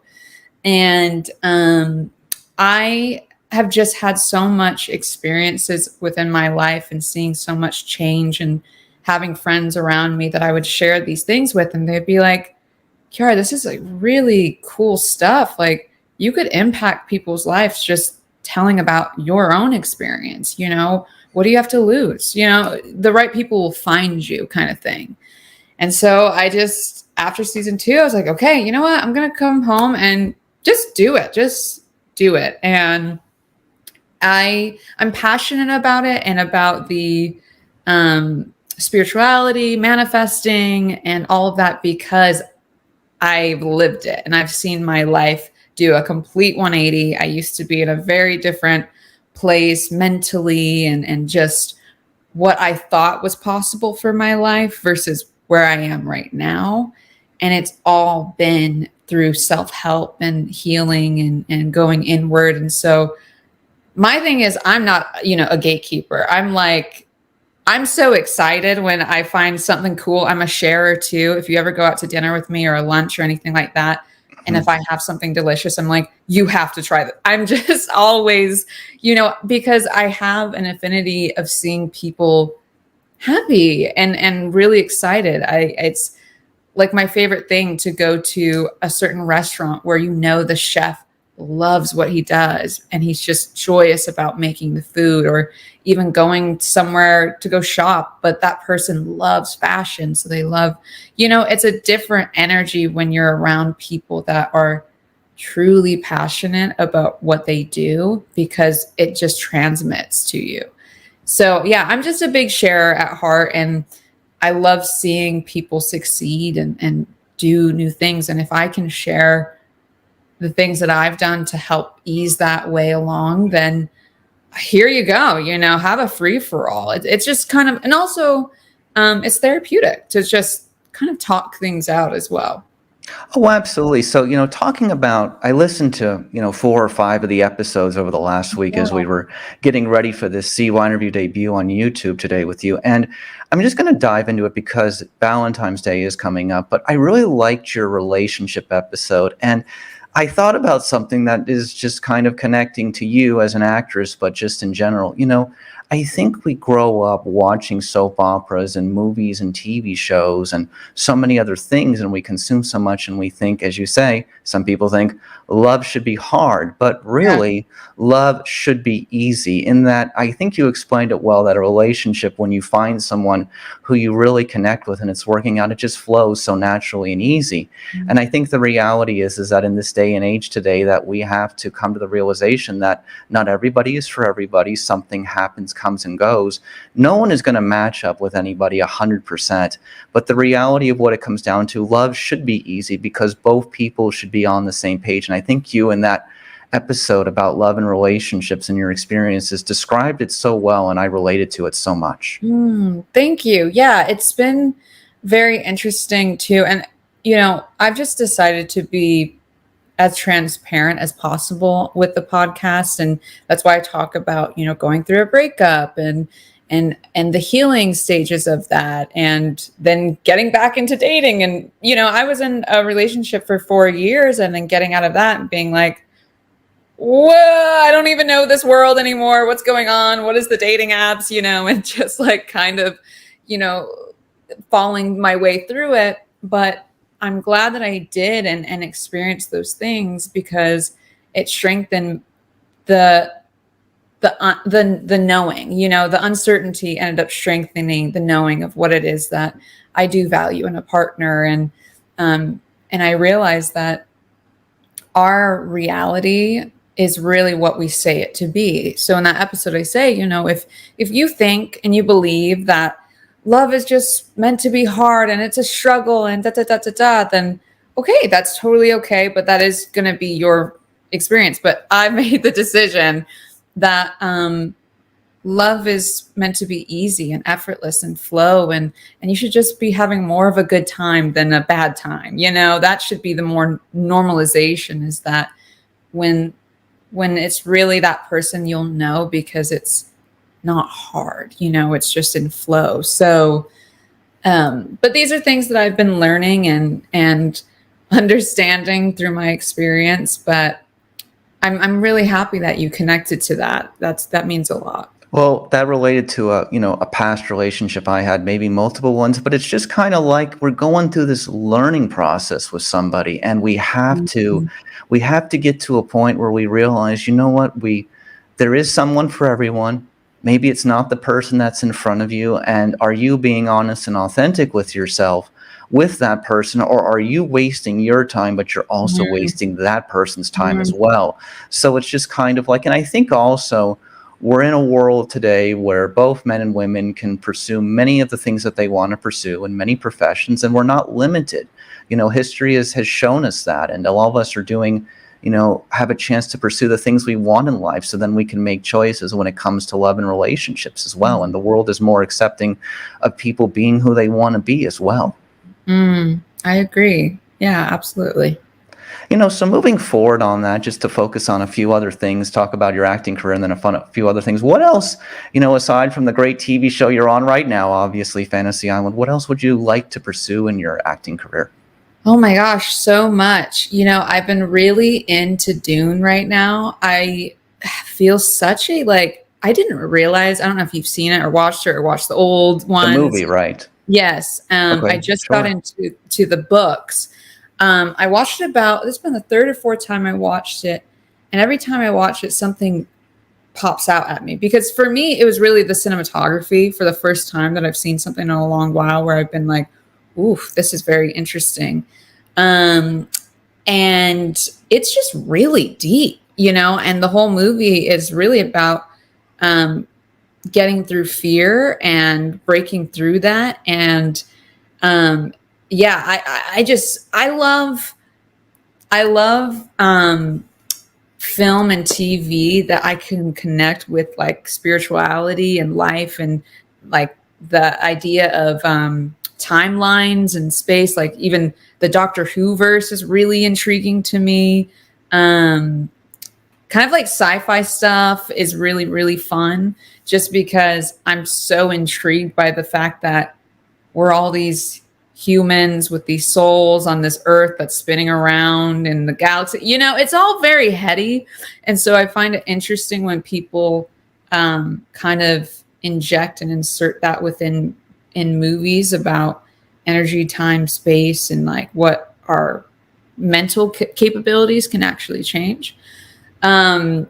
So I'm really intrigued within sci-fi space because usually that's where they do all that kind of fun, trippy stuff. I love, Dune. I would love, this dream role is to play Storm in the Marvelverse. That would be so cool. I'm open. I'm really just open to whatever's going to align with whatever is my highest good, like, and for all. I want to connect with roles that just feel good. I'm just really interested in roles that make me feel good. Which, who knows, that's the cool thing, is there's so many people creating stuff and so many stories to be told. So I'm open. I think that we will see you in a superhero theme something soon. TV, series, streaming, movie. I think that is definitely in your future. I could absolutely see that. Thank you. Yeah, that'd be awesome. I love action. I love that stuff. So, hey, I'm here. We'll see what happens. So, being from the West Coast, growing up in Utah, living in Los Angeles, Las Vegas is a 45-minute plane ride away. Any Vegas memories? Have you been here? Any stories? Planning to come here? I need a redo of Vegas. I went once when I was young, when I was like 19. Well, that's different. Yeah, I think I was like 19 or 20. I went with a friend and me Where and you her can't do very much. No, we didn't. We just walked the strip and there was a lot of chaos happening and I was like, I don't know if I like Vegas. This is a lot of energy. But I think I need a redo as an adult. And perhaps I would like it a little more, trying it again. But well, I always like to tell people that don't come here, we are now the shopping capital of the world. There's more shopping, luxury shopping done here than anywhere else in the United States of America. Mm-hmm. There's more live entertainment going on every night of the week than any place in the United States of America. We have everything here: shopping, entertainment, cuisine, some of the best cuisine in the world. And there's just so many things to do here beyond the gambling and beyond all that stuff. Now, of course, we're going to have the Super Bowl next year. Professional sports is here. And we have just grown so fast. Actor Mark Wahlberg just moved here. There's a lot of celebrities in Hollywood. And it's just, it's the reality of what it comes down to is that if you come here, it's overwhelming. But if you plan ahead, it won't be overwhelming. I always tell people, well, come up with a plan before you come here, because then you're just kind of, you're sucked into the vortex of, what's around me and what's going on and this kinds of things like that. So, we get over 40 million people a year, but it's just, living here and getting to experience the entertainers and the live entertainment is unbelievable. And, definitely, you got to come here at some point, and maybe we'll do a live in-person segment as well. But that would be great. So, moving forward, I just want to say, in closing on your podcast, very well insightful stuff. I think if most people listen to it and they didn't know you were an actress, they probably think that you were just, a radio host or someone with a psychology degree or something like that, because you're just very expressive in what you say. I guess the thing of what it comes down to is that what have other people taken away from your podcast? Friends, family, things like that. What have they said to you about it? Thank you, by the way, for all of that. We've just, I think the vibe I wanted to with Talk Theory was to be able to just make it conversational. Like, I wanted people to be able to leave and ponder on things and perhaps even like talk with their friends or family. So I think it's been nice to have friends contact me and was just being like, hey, I was on a drive and just decided to pop on an episode, and it really got me thinking about some things, and I actually really appreciate this and that. And so it's nice to know that what I'm experiencing in real time has an effect on people. And it also is a really good reminder to be as present as possible within my intentions, because it's very affecting. It can, being in the public eye and having a voice, and I do music as well. And I'm just getting more and more of this heavy understanding that what I sing about, what I talk about, the lyrics I write are all being ingested, and so it's important to be well thought out within the things that I'm putting out there. You know, the internet lives forever kind of thing. So you might as well make it count in the best way. So it's been just nice, I think, to be able to have people be affected in a positive way. And that's been my number one goal, is that people can leave feeling better or be able to have a better outlook on their day. Because I've been, and still, you know, I'm not perfect, but Nobody is. you know, have had those days that you feel a little down and you just want to listen to something or watch a funny video or something to pick you up. So it's really, it means more than anything that people are able to walk away from the podcast feeling seen and yeah, it's been really good to be able to do that. Well, we have on, you know, CYInterview has covered Hollywood celebrities, newsmakers, presidential candidates, doctors, lawyers, all kinds of things. So we have on a lot of different, you know, educated and thought-provoking people. So I always enjoy thought-provoking content, whether I'm reading it, whether I'm listening to it. So it's like, when we knew that we were going to have you on CYInterview, I knew that I had to listen to a couple of the episodes because, of course, we were going to talk about that also. And, you know, one of the things you brought up in closing last couple of topics, of course, you also have a music background. So tell us a little bit about your singing. Yes. So my artist name is Kiki Barnes, and it's all just, I really love neo soul. I really love, you know, acoustic. I'm inspired by like Amy Winehouse. I'm inspired by, you know, the greats, Ray Charles. I'm inspired, I guess more modern, even Adele. I just love people who sing from their heart. And so I'm not properly trained within guitar, or I can't read music, but I do know how to listen for a good sound. So I'm self-taught in guitar, electric guitar, and the ukulele and the piano. Mm-hmm. And music's something that's always come really easy to me. And so I have Sirens to the Moon, which is an EP that's out. That was all about self-development. Another EP called Rebirth, and it was just like kind of me coming into this new version of myself. And this new EP or possible album that I'm making is called Home. And it's just all about not looking for value and validation and any outsources, but just me. And finally being comfortable with Kiara and my voice, and not trying to be the pop singer, not trying to be the R&B singer, but just making sounds that I like. So that's what Home is about. And that is hopefully coming out in May to June. So I'm really, really excited. But I've always had a passion for, you know, neo soul and jazz and funk and that kind of stuff. Oh, absolutely. So last question before we wrap up. I always love to ask people, you know, we know about your acting background. We know about your podcast. We know about your singing. We know the things that you've been on. But aside from that and what you've expressed in your podcast, what do you want people to know about you that maybe you haven't spoken about? I don't know. I don't know if there's, I'm kind of an open book, you know? I think so. You know, I'm very, I love people. I love people and I love connecting and connection. And I'm a creator. And so, you know, I think within my career, even outside of acting, is that I just want to make connections and be able to create art, even outside of music, but writing. I'm currently writing a film right now called In Between the Dust. And for example, it's just like, I've seen a lot of indie films, you know, A24 kind of style, that younger YA content.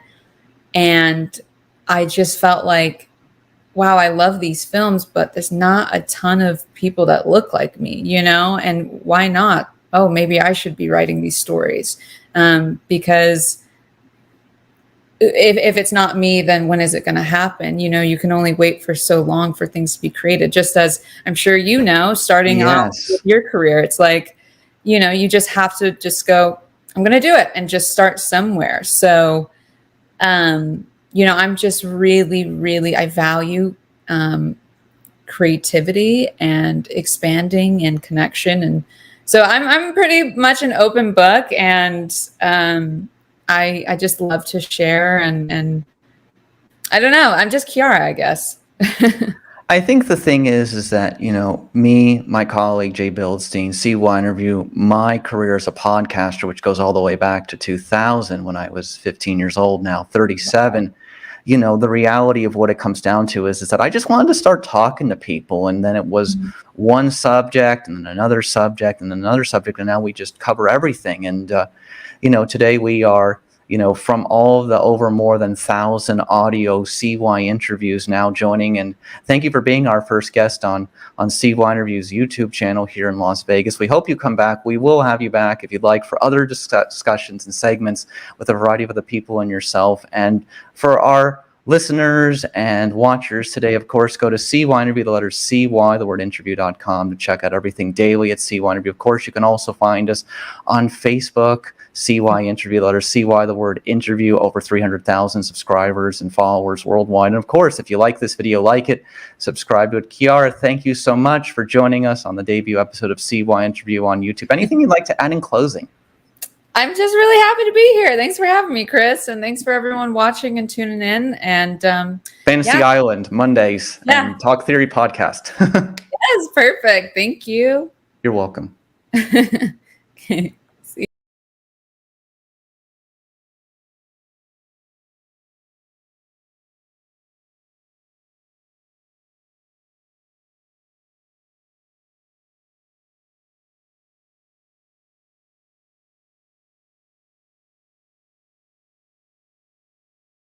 Chris Yannick, CYInterview, covering Las Vegas and the world. The 2026 Winter Olympic Games in Italy are now over. Today, we welcome back to CYInterview former Olympian, European champion, and Las Vegas resident Surya Bonaly. She competed, of course, in the 1992, 1994, and 1998 Winter Olympic Games. Surya, it's so nice to see you, as always. Thanks for coming back on CYInterview. How are you? Good. Thank you for having me. Always a delight to see you. So what are your thoughts on this year's Winter Olympics? Wow, it was just wow. I think we can say it was a success. I think everything was amazing, brilliant competition, figure skating, ski, every sport you can name, hockey, amazing results. And I think all the athletes must be really happy and must be exhausted and happy to be done for sure. But best events in the whole world. Does this time every 4 years bring back any memories for you?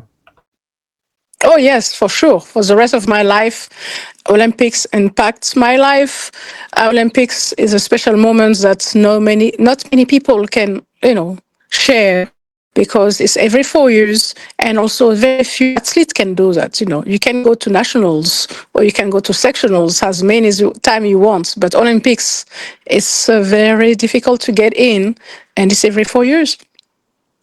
Oh, absolutely. No denying that. So, I mean, we'll talk about that in a minute. I found an interesting statistic, by the way, about your career that someone may have never told you. We'll talk about that in a few minutes, but I found it to be fascinating. But first, obviously, at the 1998 Olympics, you gained national attention for the backflip on the one blade on the ice. American skater Ewan Millen made history by landing a legal backflip at this Olympics. His performance at the Olympics has brought a lot of attention back to your career and your accomplishments. How does that make you feel? Imagine to see how, finally, 28 years later, it's finally legal and somebody did it at the Olympics in Milano. And it's great. It's made by an American. And I hope that more people recognize that it was a great skating skill or element. And it's fine. It's part of the sport. And I'm glad I was the first one to do as a pioneer, as a lady, and at the Olympics, even better. But I think the thing of what it comes down to is that we keep talking about your career and the things that you have accomplished. And I think that that's just truly wonderful. And we're sitting here, 28 years after that moment. And it must be like, wow, I really touched a lot of people. Oh, yes. I didn't know, obviously, when I did it, it's going to be that big. I cannot believe now, people did watch the Olympics, or thanks for the medias to be able to watch on social medias that backflip, that special moments, because now people can still talk about it and have a great memories and make me feel better now, actually better now than 28 years ago when I did it in Nagano. Well, what I would say to you is that here's what I'm going to say to you now. As being a coach today, do you think that the world of figure skating judges and rules are much more, open-minded to the performers to get to do different things on the ice? Do you think it's a more fair game now for all the performers? Oh, yes, absolutely. I'm sure that the new generation really enjoy it because they have more freedom. And also, everything is more open. You have freedom of wearing different costumes style. Before, you have to wear skirts as the way you had, some issue with the judges. Now we have some music with lyric and some, so you can have some rap, you can have some voice and singing all over. And it's great because it's more diverse. It's not just instrumental. And same thing for the skating skills. You have more freedom doing cartwheels, doing I guess now the backflips, a lot of things that were not allowed, even lay down on the ice. Back in the days, I remember in 1994, finishing my program, laying on the floor, because it was a part of my program, choreography, and a lot of people say, I'm not so sure, I don't think it's really good to do that. And with my choreographer, we say, never mind, we're going to do it because it's nice, it's original, and it's part of the choreography, and that's it. And now everyone's laying down or to start a program on the floor, on the ice. Yeah, I just have to tell you in this regard, the thing of what it comes down to is being a coach today, how do you grade his backflip? How did Ela do in this Olympics, in your opinion? Well, Ilya, no matter what, is still going to be a champion. He remain tremendous, incredible skater. So yes, he messed up. Yes, he didn't do what he was supposed to. But this is a part of the game, Olympics or any competition. Sometimes you on, sometimes you off, and obviously the pressure was too much, too massive. And for one person to handle it is really hard. So I'm sure one mistake for the rest of his life, that's it, I think. But everyone knows that he belonged to be the first one anyway, so for many aspects. For the last 5 years, he hasn't done any mistake until Milano. So I think we can give him a break because he shows to the world that he has a lot of consistency and he's the best for now. Maybe other skater will come, but for now, he's great and he's young, he's beautiful, charismatic, and I'm sure he's going to go far. And I hope to see him in 4 years in Nice, in France. I have to tell you in this regard, and I will just leave you with this thought, and I look back to your Netflix documentary, which we'll talk about again in a couple minutes. I think you said to the young ladies from the figure skating of Harlem that you don't have to wait for a medal to be great. And that is what he should take from this moment, I think. Mm-hmm. Yeah, absolutely. Yeah, absolutely. It's important to be able to give 100% and feel, how working hard and yes, have some results. But still, medal not going to change a lot, yourself. Obviously, change for many people. You're more popular, you get a title, you get that medal around your neck. It's great, but it's not everything's. And the kids need to understand and learn that it's okay to don't have the total highest level in figure skating, but still achieve the best you can for yourself and become a better person. Medals are nice, but I have to tell you something in this regard, and this is my opinion. You had medals, of course, but here's my response. You're inspiring people. You haven't performed on the ice competitively in how long, and you're being remembered. And I think that's what's more important, because if people can learn something from your story in life, I think your story overall is more than any medal could ever give you. Yes, absolutely. You're absolutely right. I think I left a mark on the ice, impacted many people, and I hope people will remember for the next generation, I hope. And I just did it because I felt free and I felt young and be able to do a lot of things and challenge myself on ice.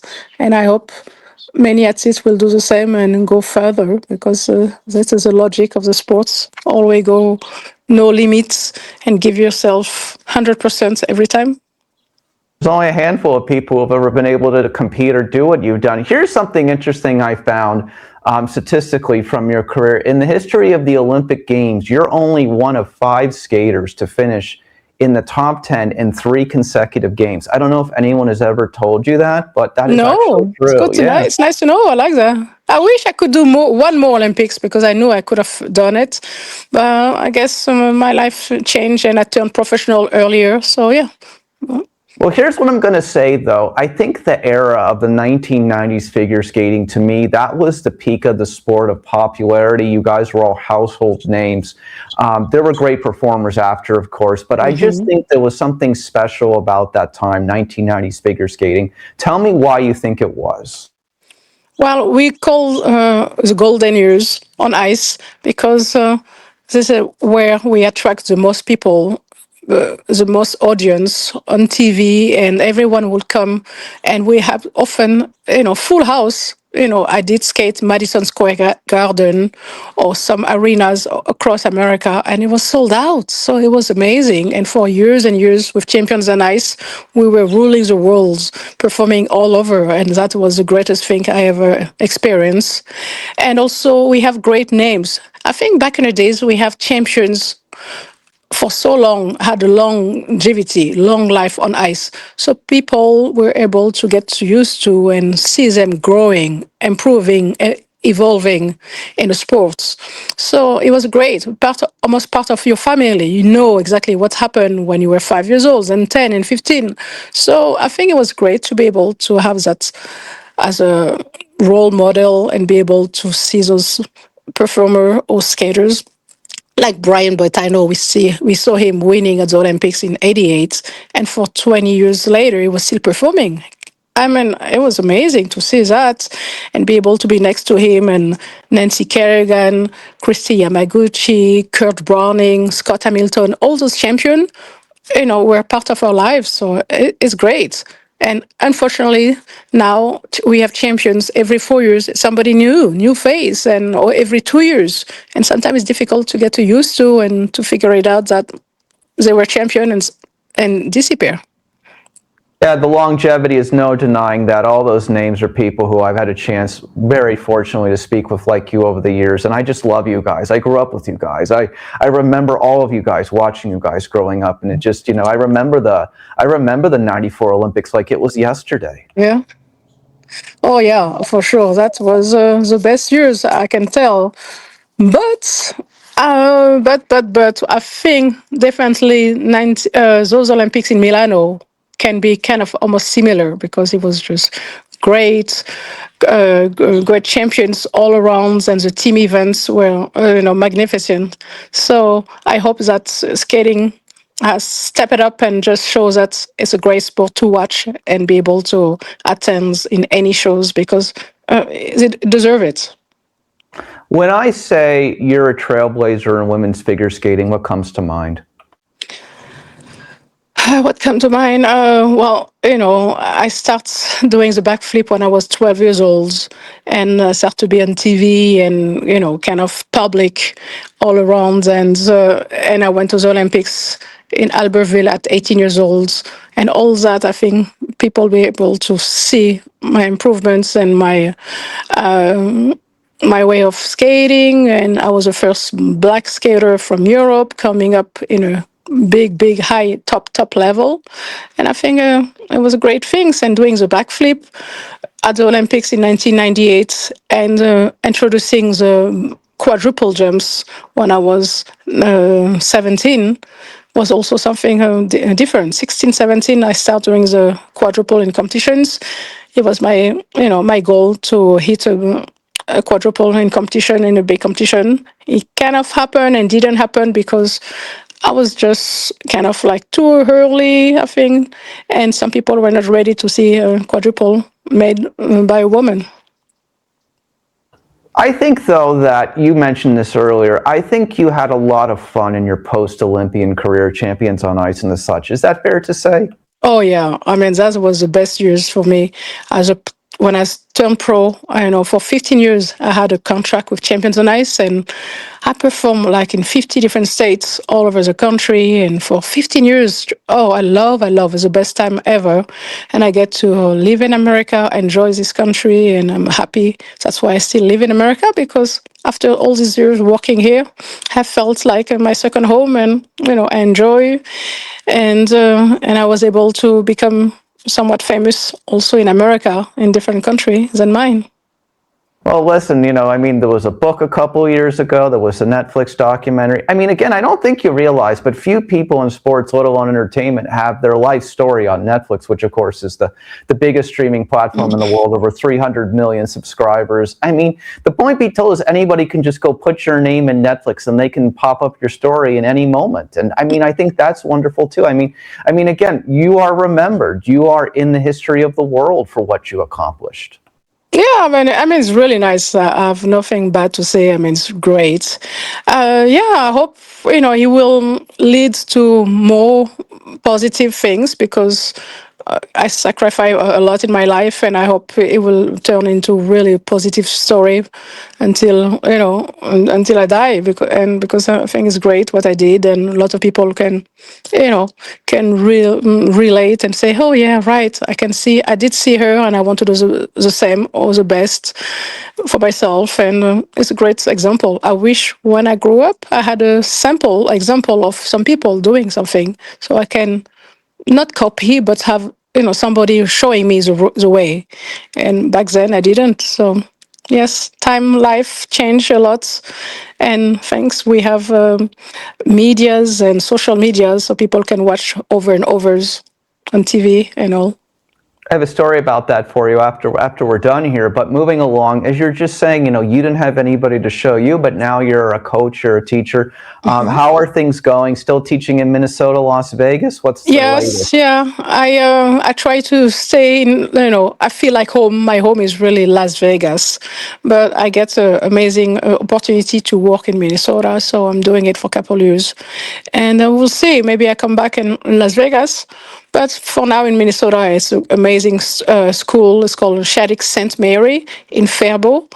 And it's great. It's like a boarding school, international, well-known, all over the world, people coming from to play hockey, golf, soccer, and figure skating. Or you can just be a singer. So it's really, we have the best coaches coming here and teach there. And I love this environment because you can, continue your education and do your passion and follow what you like to do, your sports, at the same time, under the same roof. Oh, absolutely. Listen, here I have never asked you this in all of our CY interviews over there. Why didn't you make your home here in Las Vegas? I would love that, skating was more popular in Las Vegas. Unfortunately, Las Vegas is too hot. People have different mind, maybe. I don't know. Figure skating never been very, very, very good for a high level in figure skating.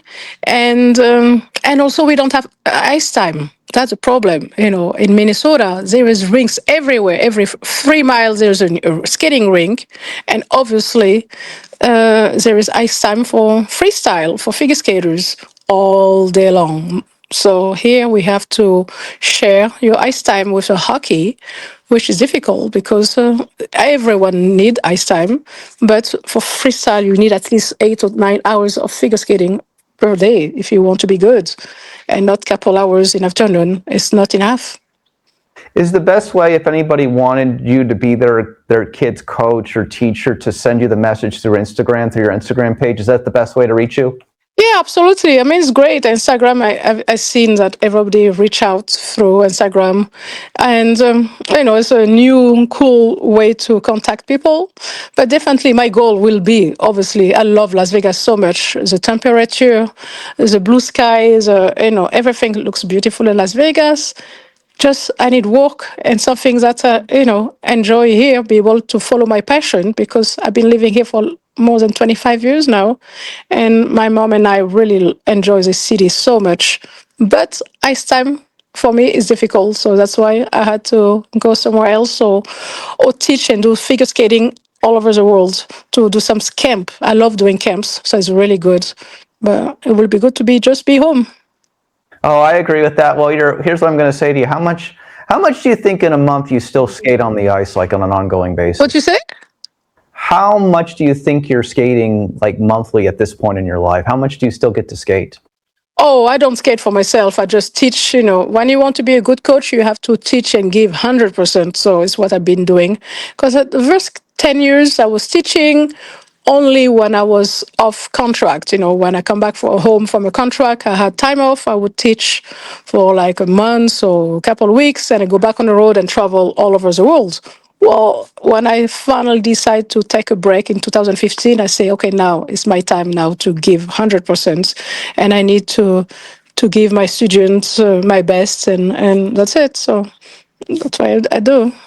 Gotcha. I hear what you're saying. Okay. Well, I want to wrap up with a couple of names, just some reflections quickly of some of the people from your era, just stories, anything you might have. Nancy Kerrigan. Nancy Kerrigan, yes, I performed with her many years. We went to 2 Olympics together. Yes, we did a lot. Katarina Witt.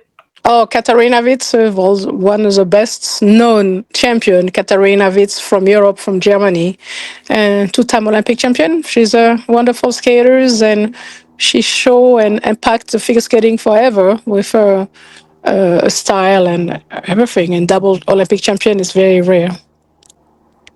Christy Yamaguchi. Christy Yamaguchi, also a great skater from America. And yes, she won Olympics in my country, actually, in 1992. And we did a lot of shows together as a professional skater.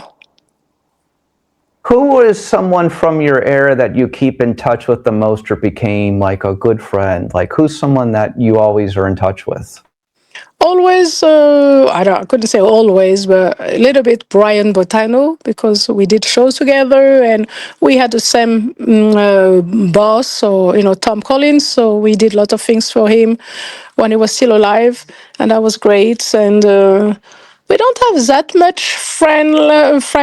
I mean, sadly, champions often, when we're on tour, we have to become a family, because we have to tour together, spend so much hours touring, hotel, traveling, and after when we're done, people just take different way, different lifestyle.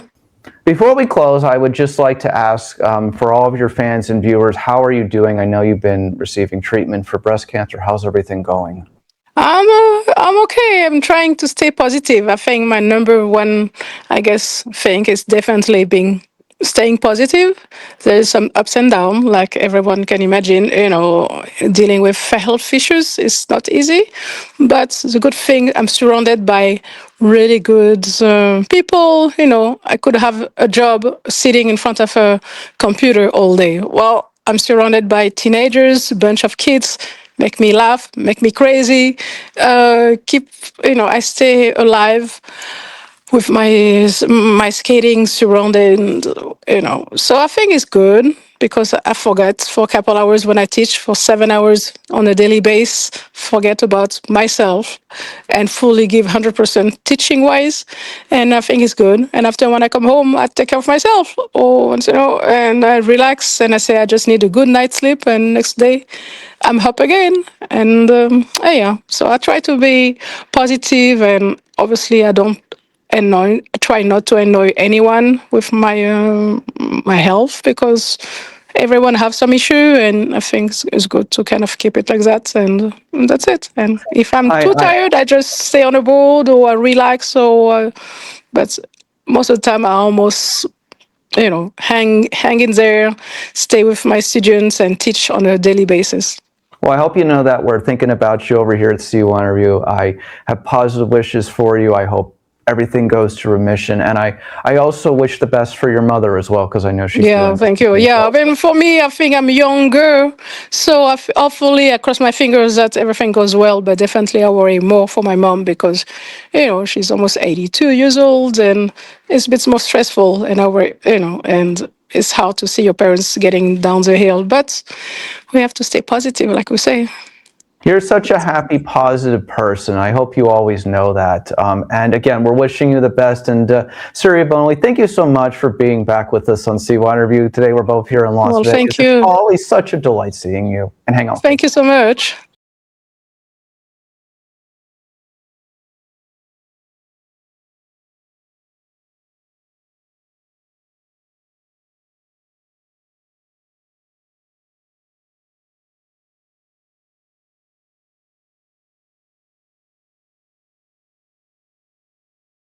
Chris Yannick, CY Interview, covering Las Vegas and the world as we end 2025. How can we not do a year in review of watches with the watch master himself, the great Paul Pluta, Archie Luxury, of course, Archie Luxury on YouTube.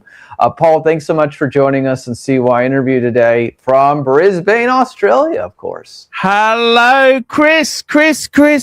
What a year. What a year. It was a very, very weird year. We started off with great potential. Then we had a number of disasters. We had tariffs. Absolutely scared and shocked the Swiss industry. We had a number of huge announcements. It was the year that Breguet launched a big comeback, celebrating a big anniversary with many new releases. But I think this year will be remembered as the year that it's the year we had tariffs, we had Trump, we had so many things that bit us in the ass. And I think generally speaking, it's a year that most people are glad is over. Goodbye. Sayonara. See you later. Don't collect $200 on the way out. It was a tough year.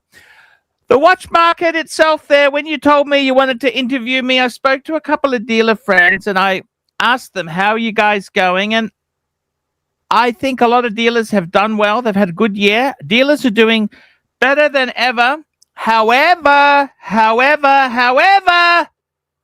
investment potential of watches is no longer the thing. I don't think watches are seen as the investment. I think a couple of people this year have downsized out of watches because the economy has become a little bit tight. In Canada itself there, the property market has had a few pips along the way. We've also seen AI. I think 2025 is the year of AI. AI is coming out and it is wrecking the place. It is wrecking the place. AI has come out and caused havoc everywhere. On a positive note there, Rolex is still selling well. Rolex is still in demand. They've got price rises coming out everywhere. But I think the reality is we're seeing this is the new normal. This is the new normal. This is the new normal. Cost of living rises. It's caused some big kerfuffles. We've seen Swatch Group sales have fallen. A lot of the big luxury brands out there are suffering. And some people would say it couldn't happen to a nicer bunch. But it has been a very tough time. LVMH has had sales slow down. I think it's just a reflection of the global environment we're in. China has had difficulties. That's not to say China is over, but it is having some bumpy path. It's a bumpy path, Chris. It's a bumpy path. Well, I have a great follow-up question for you. Speaking of that, before you give it all away and you answer before I even get to ask it, currency debasement, inflation, crypto, and watches. Tie it all together for us. I got to tell you, currency. Okay, so let's have a look at these things here. I've got to say, you want me to look at crypto? Give me the list again. Crypto, currency debasement, inflation, and watches. Tie it all together. What does it mean? Okay. Crypto, I got to be honest with you. Crypto itself there, I've never been a big fan of crypto. I'm not a big fan of crypto. And maybe that's at my, you can't always back everything. It's one of these things. It's highly speculative. I think the big thing with crypto is it certainly has become a proven existence. It does exist, and it is something that is, it is a lot more. For me, I kind of feel if you didn't get in early, it's very tough to make money out of it. But there are people who love the crypto. Crypto itself there, I think, is it's not for me. I like to follow investments I can understand easily. Blockchain technology and you and me both. I've always been a bit shy on crypto. Crypto, I think, it can be a very dangerous thing. If you're not careful, you can do your ass on the crypto. As far as you said also, as far as the watches go. Yep. Watches themselves there. I think watches now, I think crypto crap, highly speculative, risky, gambling. It's a Vegas type thing. It is gambling. It's gambling. Is it any more of a gamble than share market or other speculative investments? Hard to say. Watches, I think watches, you know what, this year now, I would say watches are no longer an investment. It's no longer a vehicle to park your money in. Watches now, I think you will see collectors no longer having bigger is better and more. It is now time to buy things you like and no longer see them as an investment. It's might be a lot of opportunity to buy low in the next couple of years too, by the way. Something you like, right? I got to be honest with you. I think watches themselves they've never really been a big investment. They've always been something you buy because you like. I think a lot of watches are turned into fashion accessories there. If you look at them, you could say, well, hang on a minute. What about certain 70s watches, certain models? What you find is that they always seem to make changes so that they've got inbuilt obsolescence now. Like traditional dress watches, 33 mil, then 36 mil, 38, 40 mil, 42 mil, then they come back 38 mil.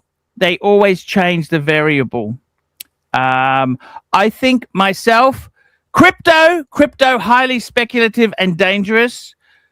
As far as watches go, no longer an investment tool. Buy what you like, and currency debasement and inflation, sir. Inflation is the evil that comes there. The only thing worse than inflation is deflation, which we have negative inflation. I got to tell you something. I think with inflation itself there, it is something that is very, very tricky to calculate because the way inflation is calculated, certain things go up, certain things go down. It's a very, very strange way it's calculated. Inflation itself, I think it's just a sign of the times. The sign of the times that we're in now, it's no longer easy to predict. Crypto, stay away. Watches, no longer an investment. Just buy what you like. And inflation, the boogeyman, the monster, the reason why you need to put things into better investments. And rounding it off, currency debasement. Currency debasement. I got to tell you, currency. I think the US dollar is the best currency to have there. Basically, currencies are absolutely, it's very frightening. Aussie dollar, it's been weak. It's been weak. It's euro, the British pound. It's scary. I think if I was to the most honest thing out of all those things you've mentioned, US dollar. In God we trust. Everybody else pays cash. All right, so here's what I'm going to ask you then. So tell me Yes, then, sir. let's talk about one positive. The last time we were here, we had you, Francis Ford Coppola's watch. $1 to $2 million. That thing sells for $10 million. What does that say about where we are right now? Well, it was a very special watch. It was always a unique piece. I mean, FP Journe themselves don't do that anymore. So it's from a different time period. I think that reflects the strongness of the brand, the uniqueness of the design. The design was very, very unique. And I always said it would go for much more than the estimates there, because it was such a unique piece. It was so unique. And I hope it's helped him, because he obviously put his money into a movie that didn't quite pan out like he thought it would. But you've got to hand it to somebody who makes a decision like that and runs with it. Hey, you can't always win. It just shows you that's how life goes. How many of us have an asset we can just sell for $10 million? That's not a house, by the way, also. Oh, that is incredible. How many of us, look, the statistic is this: in America, they say 1 in 10 is worth more than $1 million. That's 10%. So who's worth $10 million? Oh my God, that you'll probably be down to about 1/10 of a percent, 1/10 of a 10%. Exactly. It's a lot of money. And good luck to him. Look, it's good to see it's gone out there. It came in useful. Mind you, if you look at what it sold for and how much money he's trying to recover, it's still only 10% of his problem. But the reality of what it comes down to, I got $10 million more than I had yesterday. Yes, very true. Very true. Okay, so let me ask you, give me 2025. What was your favorite watch of the year? Like, what was your standout? Like, what brands did well this year that released new material? Look, I've got to tell you something. I've been a huge fan of Breguet themselves there. They have done some amazing things. And have you thought about liquidating any of your remaining watches to buy one of these watches? Look, I got to tell you, I have some Breguets. I have 2 Breguets left. I still enjoy the brand immensely. I think you can almost get the same thing for a fraction of the price if you're prepared to say, okay, let's look at the archive. Let's see what they have released. You can get a piece very similar to that, which it's designed on. Bargain on the secondary market. Bargain, looking at 15 to 20,000 US. So would I sell any of mine? I don't buy new. I always am a value shopper. Value is very important to me. Value is very important. I think it's a rich man's game. I think buying piece brand new from the boutique, that's, it's one of these things, okay? You've got to look at it this way. It's like if you get a Rolls Royce. If you are the first owner, you spec it out. I want this color. I want that color. What you're really paying the massive premium for is that bespoke options. I want this, I want that. And it's perfectly tailored bespoke item. Whereas if you buy secondhand, you're buying someone else's taste. So it depends whether you can stomach that or can't stomach that. That is really the big question. Just a disclaimer for our audience, of course, there are no sponsorships by Breguet in this video. Paul was just sharing out of his love, just letting everybody know. Paul was sharing out of his love, which is perfectly fine. Let me ask you, you've had some fun this year. What are your highlights? What is Archie's 2025 review? Highlights, I would have to say I went to Watches and Wonders. That was the first time I went there in Geneva, Switzerland. That was fantastic to see so many makers. That is like the mothership. That is the place that is, I think, any watch collector, that is the mecca to go to and see it. It is fabulous to see all the boutiques, the stores there in Geneva, in the square, especially if you're a Patek. Huge, fantastic Breguet store, Patek, Rolex. That would be the highlight of this year. We had so many fans of the Archie Luxury channel who came as well. So that was clearly the highlight. Didn't you go to Indonesia or Singapore again? Oh, I went to Hong Kong. I went to Macau. I went to Shenzhen. I went to Bangkok. I had a number of trips I did this year, yes. But I'd say Geneva. Geneva was such an amazing city to go to, especially for Watches and Wonders.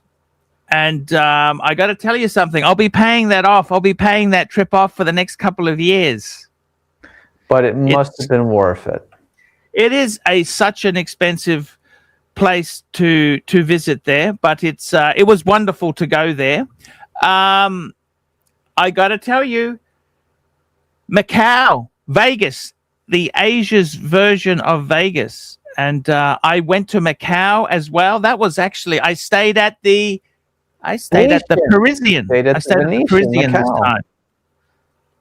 I stayed at the Parisian, which is a Sands hotel. That's a Sands hotel. I stayed. That's so funny how you have that right there in front of you. Yeah, souvenir. No, I'd say Macau was a fantastic trip as well. Macau is incredible city there. There was I must say, there is a bit of a downturn. Asia is softer there. Like the you can see the money is tighter. I hope things get back to normal. I really do.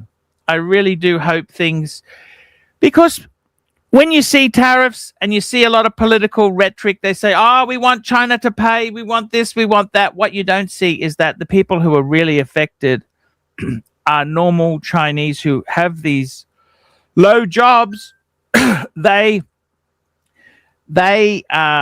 really do depend on employment. That is such an important thing. And I must say, China is having a bit. It is tough. It's a very tough market there. But I hope things get better. I really do. I agree with you too. Let's end with this, which could be literally a 5 or 7 minute response. So let me ask you: do certain watch brands, the brands that maintain their value, do they in some way serve as proxies for faith or lack of faith in the monetary system, in your opinion? Look, I got to tell you, there aren't many brands that actually hold value there. This is the new normal, okay? And I say this with love, okay? In the sense that you look at all the brands themselves there and you say, okay, let's get the top. Look at the Holy Trinity, Patek, AP or VC. The reality is, a lot of the Pateks that are not a Nautilus or an Aquanaut, they will come down in price. Okay, they're not really investment grade. Vacheron watches now, as the market has gotten tougher, they are very, very. They are falling. They are falling. They're not really holding their own. Breguet is a classic example. Now they're not a holy. The reason they're not a Holy Trinity member is Holy Trinity normally means it's a Swiss brand, whereas Breguet was originally a French brand. Okay, But the thing you must realize is, okay, holding their own value, there aren't many watches which will do that. There are not many watches that will hold their value. The biggest surprise is even brands like Rolex. If you don't buy them well, you can lose money. A lot of people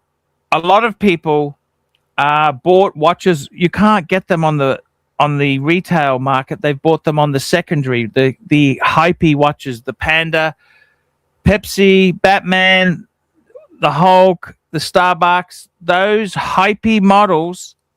The prices have come down from secondary prices. The prices have fallen a lot. So I got to be honest with you. I think we are heading into a time of the new normal. This is how it is going to be. So they're not worth nothing. Like, you buy any of these brand watches, they're not going to be worth 10%. Okay, but what generally happens is, most of these watches here, you buy them because you like them. They're no longer investment tools. What the dividend on these things are is that you get the enjoyment from it. That's what the dividend, that's what the thing is, okay? It's like this, okay? Like, you look at a very expensive Mercedes-Benz or a BMW or a Bentley, you buy one, within 5 years, it's generally speaking, it's lost 60 to 70% of the value has gone ski. And that's the same thing with watches themselves there. They themselves can lose a lot of value. Now, is that a bad thing? Is it a good thing? Well, I think we're heading into the new normal. These things. Yes, sir. Let me ask you. I was going to say, yeah. Go ahead. Finish your thought, and then I'll ask. These things are no longer investment tools. They're no longer investment tools. They are some things which you buy them for the enjoyment they give you. So let me ask you, let's say a guy's looking on the secondhand market. Let me give you a generic example. Last question. I think you'll like this. Let's say there's a watch that he really wants, but he doesn't want to pay $2,000 for it. Do you think in a couple of years he could buy it for $1,500? That's my point to you. Okay, let me tell you this. Any watch that he wants to buy, I think decent watches start at about $5 US secondhand. $5,000, $5,000. Okay, fair enough. I think if you want to buy a cheapie, say a $2,000 to $3,000 secondhand, buy a Tudor. Get a Tudor. Tudor Black Bay is a great watch. I think, and you know what? I tell you where you make money in watches. You know how you make money in watches? How so? You buy one that you really like, and you don't flip, trade, swap, sell, buy. You just get one, enjoy it, and the cost per ownership per day is next to nothing. That's how you do well. It's like if you buy a car, say you want a Mercedes, you buy a Mercedes and you keep it for 10 years. Well, if you look at the actual cost per ownership, per drive, per day, it's not terrible. If you constantly flipping, doing next one, you'll always, it's like playing the casino. The house will always win. That's why they built that big thing behind you there. They sure did. Here, that was well said. I love that, Paul. You're so funny. You can't beat the house. And you can't beat the luxury watch brands either, right? 100% right. 100% right. Because if something's popular, they'll bring out new versions of it. Very well said. Finally, where can everybody find you as always? Check us out on YouTube, Archie Luxury live stream, and the Paul Pluta channel. Check it out. More content next year. I do daily streams. I do videos, and I'm always here for CYInterview. We got to come over and be on your channel in the new year, Paul. I really want to come over. I want to come over and have some fun with you guys. I want to see Barry Manilow. I love Barry Manilow. Well, guess what? The interesting thing is he should be back on stage by mid-February, if you can believe it, because they caught the cancer that early. So that's a positive thing. You know, he's actually a classically trained musician. Did you know sure that? Is. He is. Yeah, Barry. Yeah, I love Barry Manilow. My mum used to love Barry Manilow. He was so popular, such a good performer. Here's my response. He still is a good performer. Here's my response. Get your guys to come up with a 3 or 4 day Vegas sponsored trip. Archie Luxury Seminar. We take you over to Barry Manilow. Let's do that next year. There you go. Yes, sir. Yes, sir. Thank you, Paul. Thank you. Have a great Christmas, season's greetings, and wear your watches in good health. What are you wearing today before we go? Pam. This is a Pam, a big monster. You know, I actually like things that these were so popular 20 years ago. Secondhand, a third of retail for this watch. Well, probably little under half. What did you pay for that? Monster. I paid about $5. That's a nice watch. That's a nice $5 watch, $1,000 watch, as you were just talking about. I like that. Exactly. Thank you, Paul. No worries.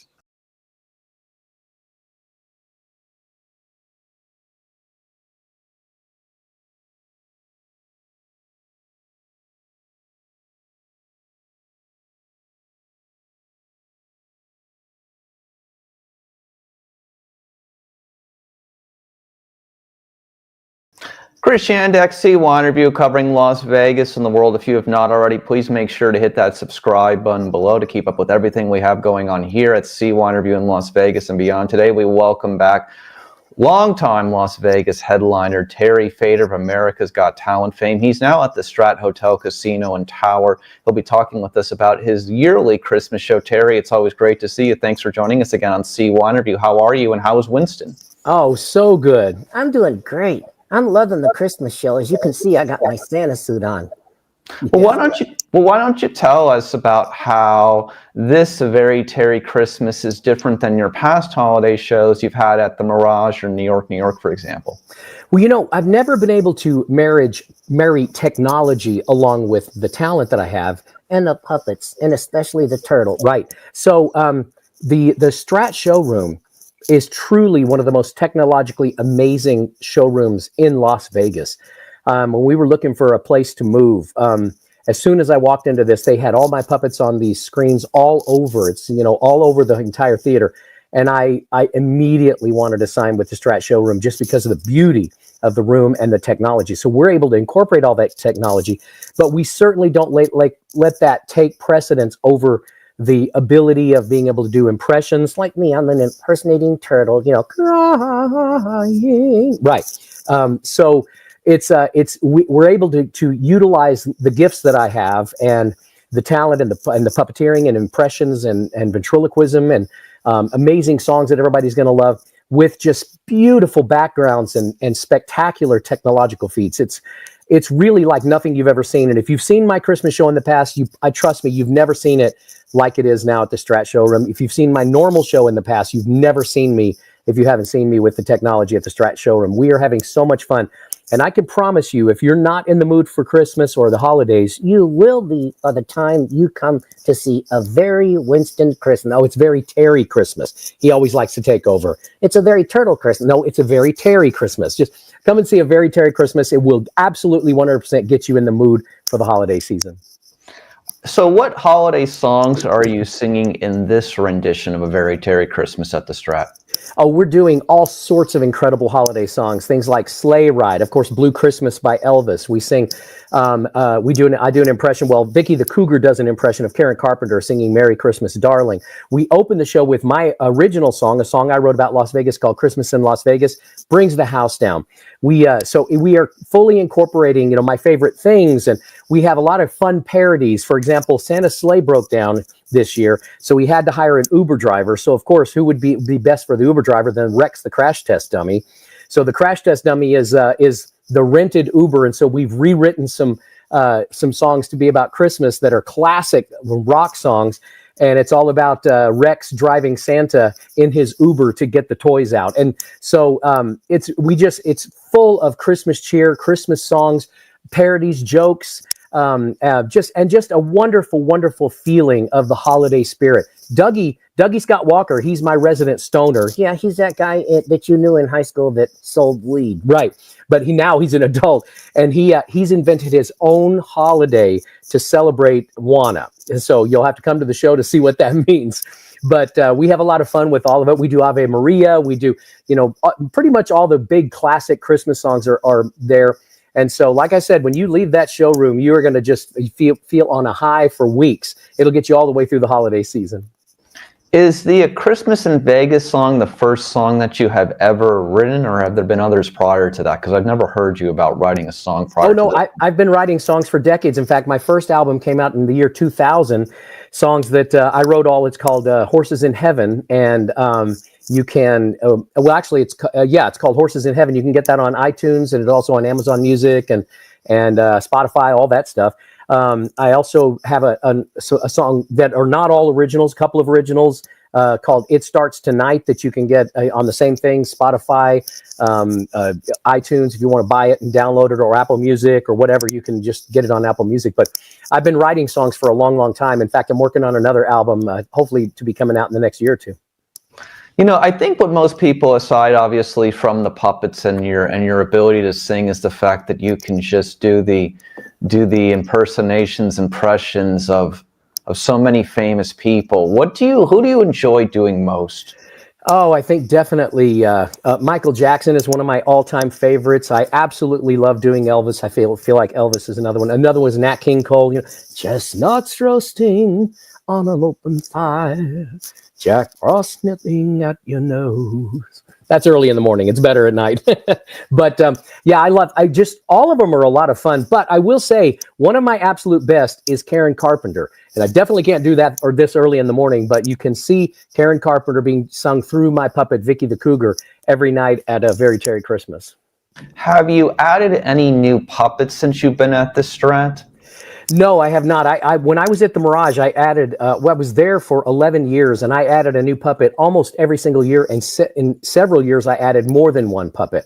So we're just utilizing all of those. Actually, I did add a brand new puppet. It's not in my Christmas show, but I did add a brand new puppet for my regular show, which will start mid-January again. Freddie Mercury. I had a Freddie Mercury puppet made, and we sing Bohemian Rhapsody in that show. And also, I added 19 puppets because we end the show with We Are the World.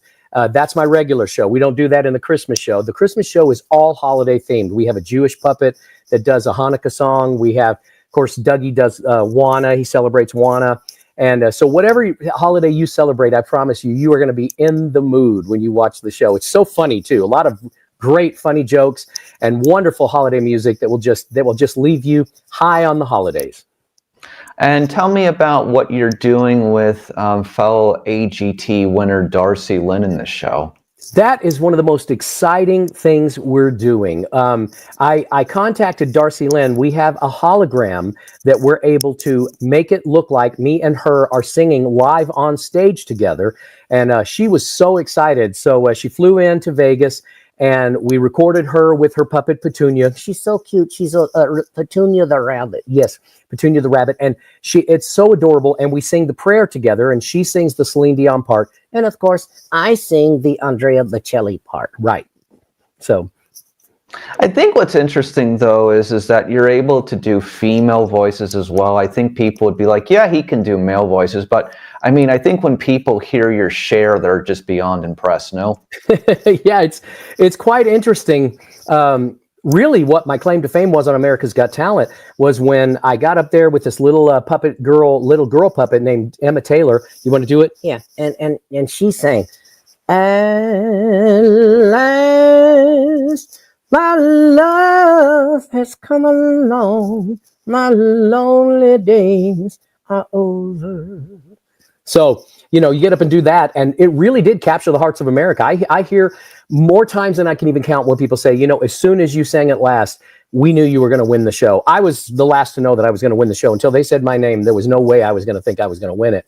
But apparently that really took off. And then, of course, when he sang Roy Orbison, Turtle singing Roy Orbison is a definite win. Right. That's what won the show.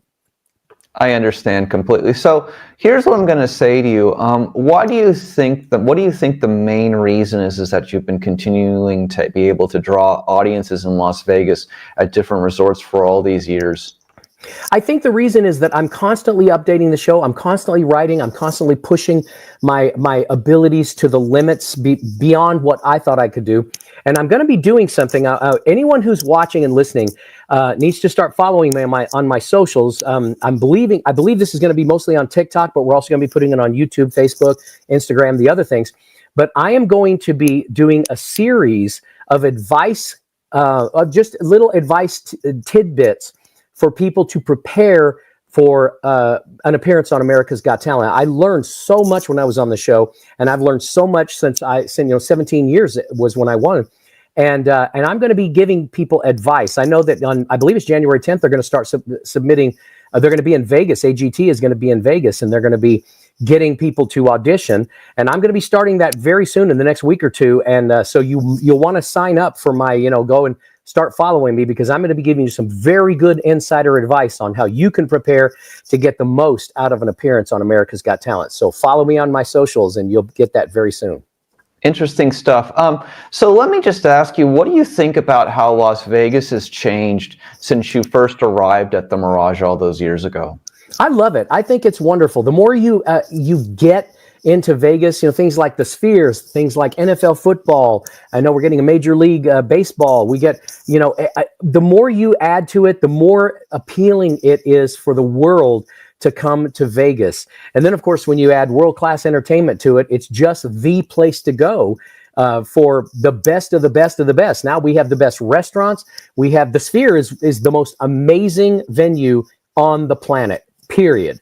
And then, of course, the Strat is right down the street from there, and they have updated that. They've spent millions of dollars making it into a state-of-the-art, beautiful hotel. The top of the world dining is some of the best food you can get in town, and with spectacular views. And of course, the best show in town, because I'm in the Terry Fator show. Hey, very good. You said Terry Fator. I'm in Winston the Impersonating Turtle show. Right. Whatever. Very well said. So, just last reflections, because it really meant a lot to a lot of people when the Mirage closed its doors. Like, how did that make you feel, even though you hadn't been there for a couple of years, obviously? It was very bittersweet. But, when you get to a certain age, you begin to realize that progress is going to happen whether you like it or not. And so, of course, I had some very sad feelings about the fact that a place that I had played for 11 years and that I went down in the echelons of one of their great entertainers that was there for over a decade, and really to know that I was a part of the history of such an iconic place was surreal and wonderful and beautiful. And I guess, let's just, whatever comes next, I hope it's just as spectacular as the Mirage was. So 2 last questions for you. In January, is there any chance you may be bringing back the Donald Trump puppeteer show? Definitely not. And the reason is I loved the puppet, and I created the puppet more for humor and entertainment. I don't do politics at all. I just feel like when you start getting into politics, you're going to alienate half of your crowd. And unfortunately, in the political atmosphere we have nowadays, people are just so full of rage towards any political figure that is not the one they want. So even if I just wanted to go and play jokes, which is all I ever did, I never did anything political. I don't want to watch people get enraged by just bringing out a puppet. So he won't be coming out for a very long time until tempers flare down and we can laugh again about it. I think that your song, your Christmas song, that I'm not sure if you're singing it in the Strat show, but the John Legend, "So This Is Christmas," I think is your best holiday song, honestly. Oh, great! I'll listen to that. Are you singing it in this one? No, I'm not. I'm just doing my own song, "Christmas in Las Vegas." And people are telling me it's one of the highlights of the show. I opened the show with it, so I think people are going to love it. And of course, we always open the show with, and you got to get there a little bit early because it starts. It's about a 4-minute song, but we do the 12 months of 24, where we take some of the goofiest things that have happened in the year 2024, and we make fun of them with the 12 months of 24. But you got to get there. You got to be in your seat at least 5 minutes before the show if you want to watch that. Okay, Terry. Finally, when can people see you weekly? Well, you can see me Sundays through Thursdays, although we are doing many Fridays and Saturdays throughout the season. And the show goes all the way through December 24th, Christmas Eve, right.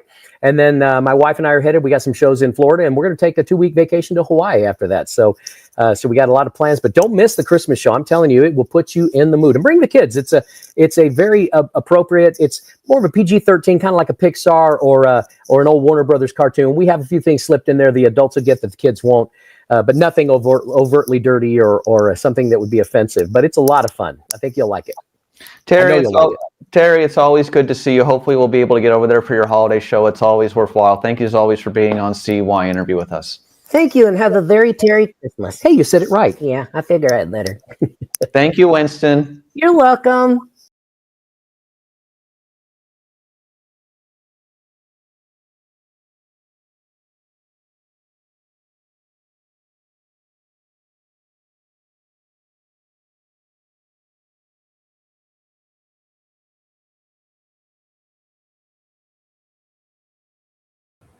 Chris Yannick, CY Interview covering Las Vegas and the world. Music lost one of its greats today. Co-founder of the 1960s, 1970s popular group The Fifth Dimension, Lamonte MacLemore has died. He was 90 years old. Aside from being a singer, he was also an accomplished photographer. Of course, The Fifth Dimension, Aquarius, Let the Sun Shine In, Up, Up and Away, among many of their other popular songs. Lamonte was a co-founder for the group, obviously. But aside from that, he was a kind soul and a Las Vegas resident. We had a chance to CY Interview Lamonte on 3 different occasions in 2017. In February of 2017, April of 2017, and the last CY Interview was at his home here in Las Vegas in September of 2017. Aside from the music and aside from being a great singer, he was also an accomplished photographer again. He worked with People magazine, Jet magazine, and used to photograph the iconic Beauty of the Week. Aside from photography and music, he was also a big baseball fan, a St. Louis Cardinals fan, to be exact. But overall, Lamonte, just an everyday kind of guy. Nice man, nice human being, kind soul, appreciative. Always enjoyed spending time with him, speaking with him. We last saw Lamonte in 2019 when his fellow Fifth Dimension group mates, Marilyn McCoo and Billy Davis Jr., gave a concert at the Orleans Hotel and Casino. Lamonte is survived by his wife, Mayoko MacLemore, daughter Sierra, adopted son Darren, sister Joan, and 3 grandchildren. We're now going to bring you 1 hour of CY Interviews with Lamonte, those 3 CY Interviews in a row, from February, April, and September of 2017. They all took place in the same year. Here's 1 hour with Lamonte to learn how great this singer was and music talent. Rest in peace, Lamonte. We thank you so much for all of the time you gave us over the years. You're on CY Interview. I'm Chris Yannick. Tonight on CY Interview, we have the great honor of welcoming a baseball player, a photographer, and you know him most from the Fifth Dimension as a Grammy Award-winning musician, Lamonte MacLemore. His book, From Hobo Flats to the Fifth Dimension, A Life Fulfilled in Baseball, Photography, and Music. We're here to talk about his story tonight, one of the great music legends from the 1960s and beyond. Lamonte, thank you so much for being with us tonight on CY Interview. How are you? Hey, how are you? Thank you so much, sir. I'm all right. Well, I want to begin with saying this. You know, of course we know you most from the Fifth Dimension, and we can obviously think of Up, Up, and Away, and we can think of many other great songs that you guys did, and all the Grammys and all the things that you have contributed to the music business.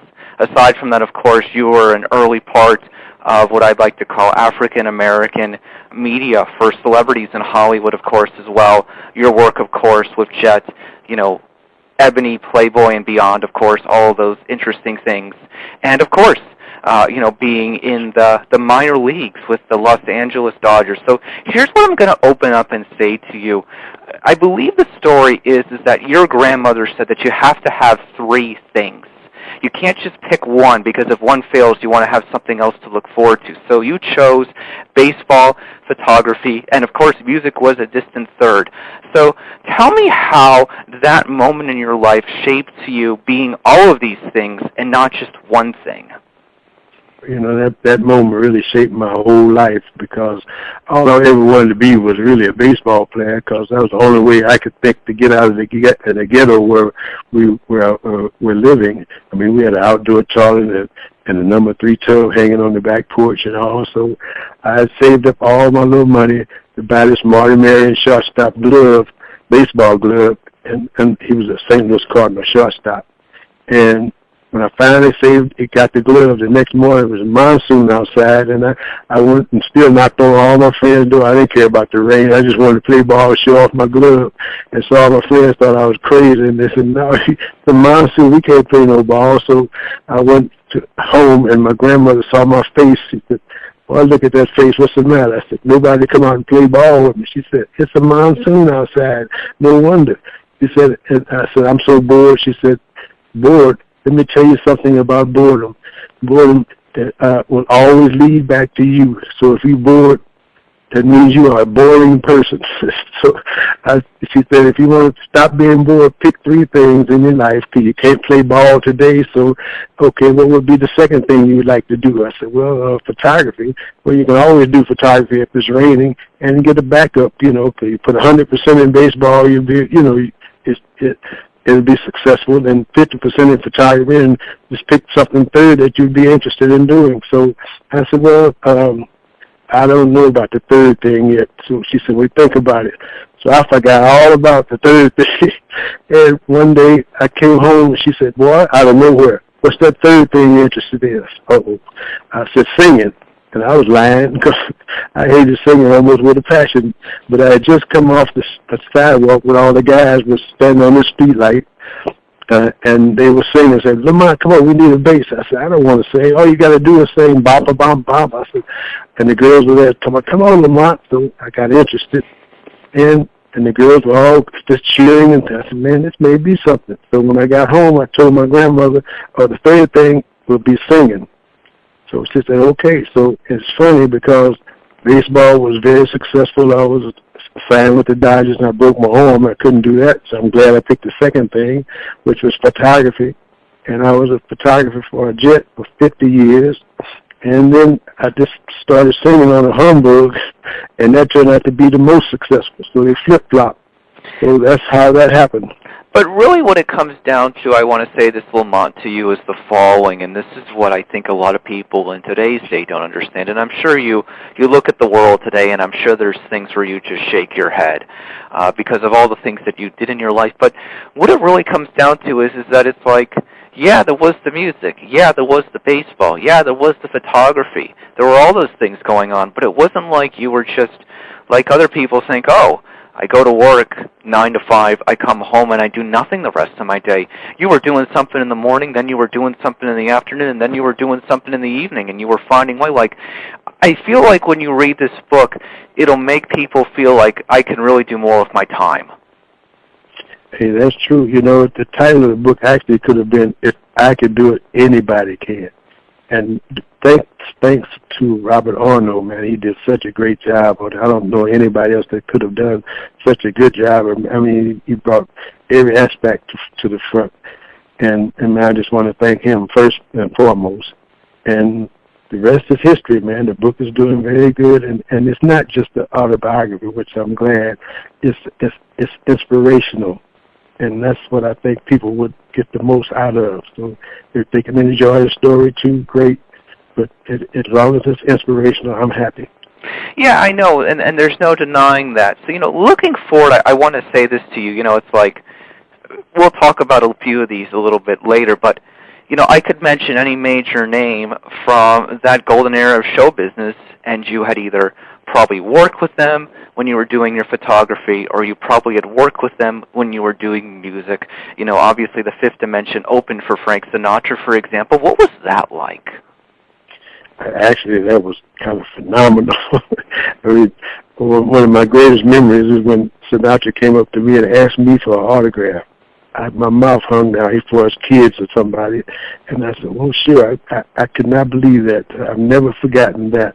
But he loved the Fifth Dimension, and we were the only group that he ever took on the road: London, Holland, Spain. We did 2 of his retirement parties, and we were just great friends. The question I have for you is, focusing on somebody else.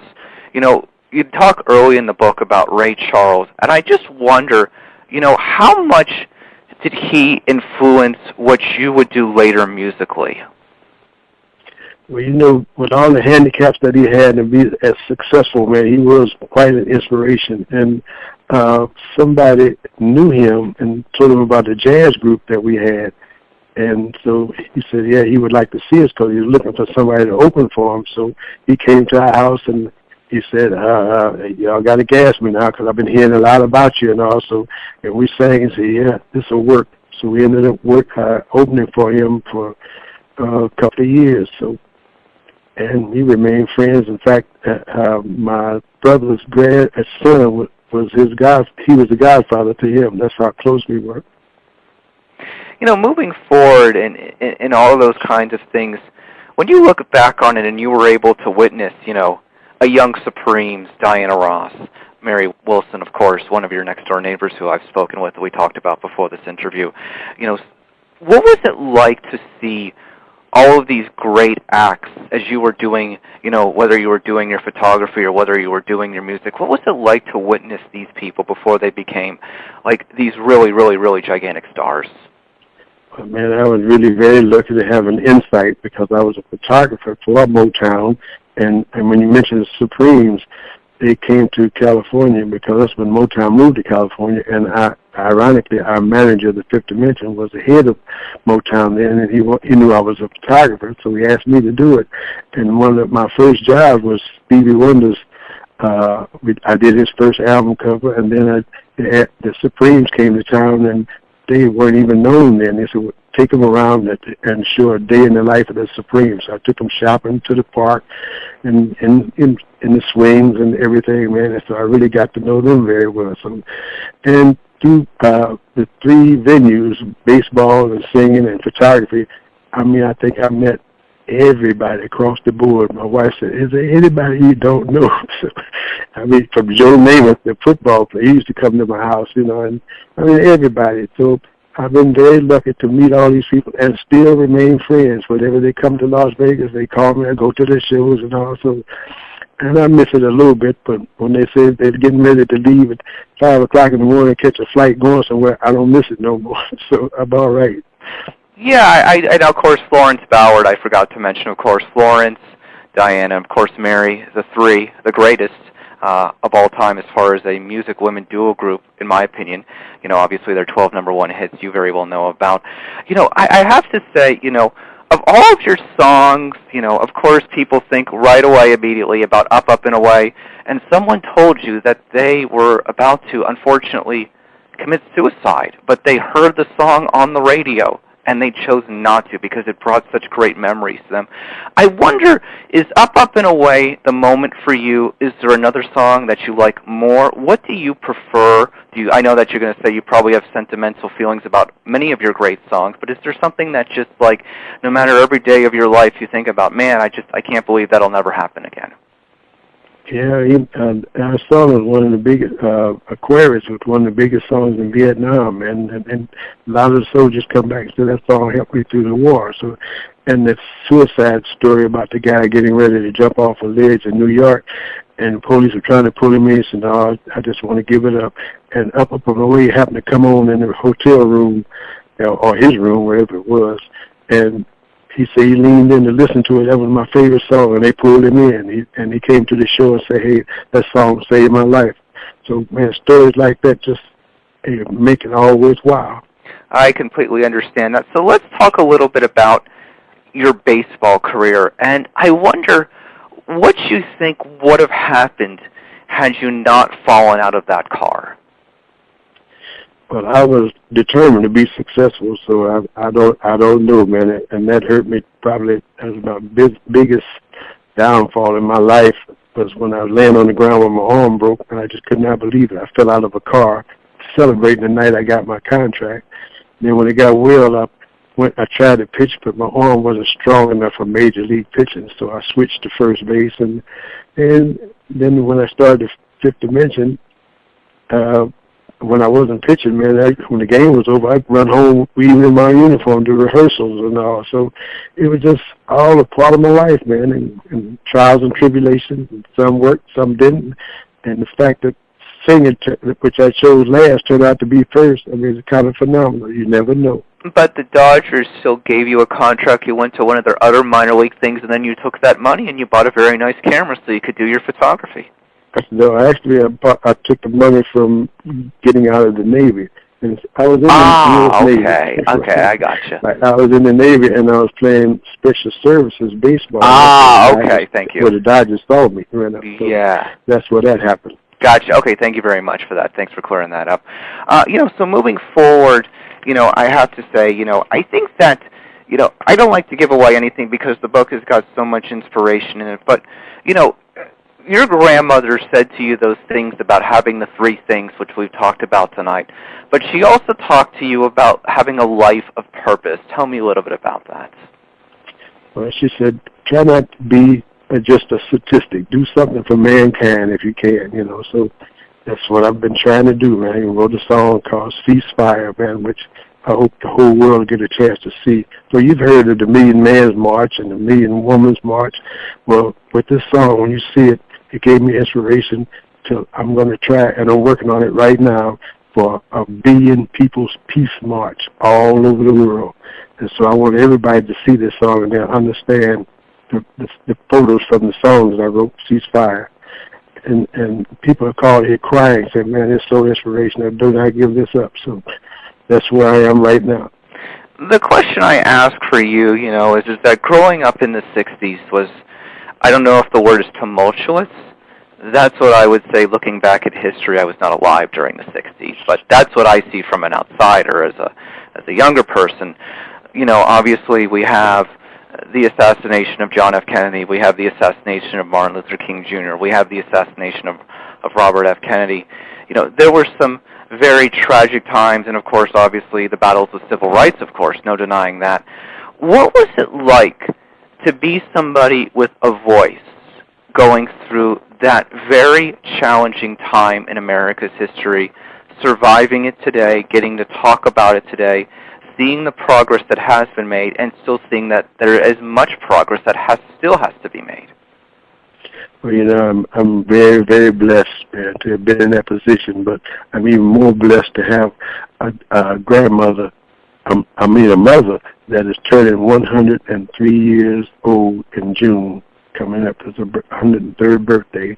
And the story she used to tell, is about my grandmother.